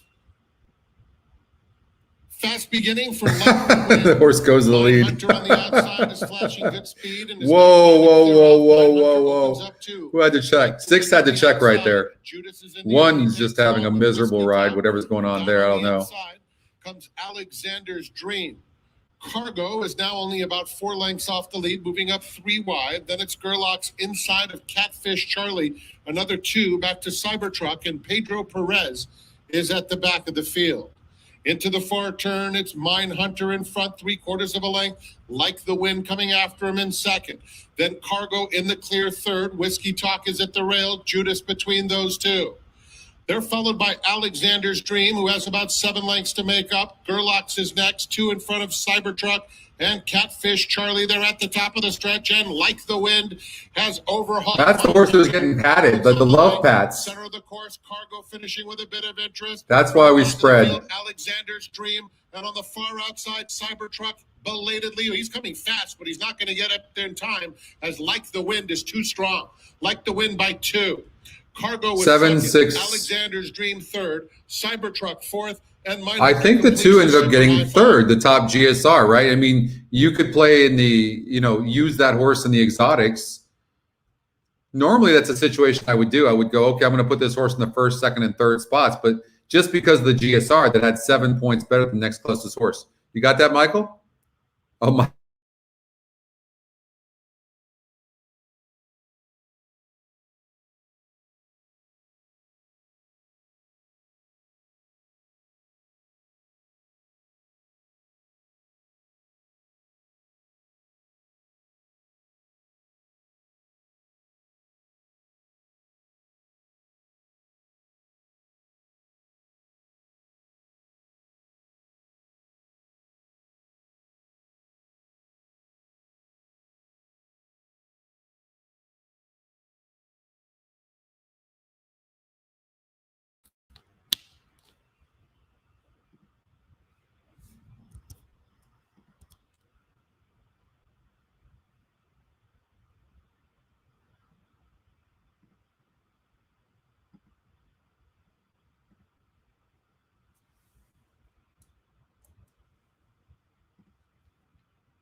All right. Oof. That doesn't sound good.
How about now?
How about now?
Watch.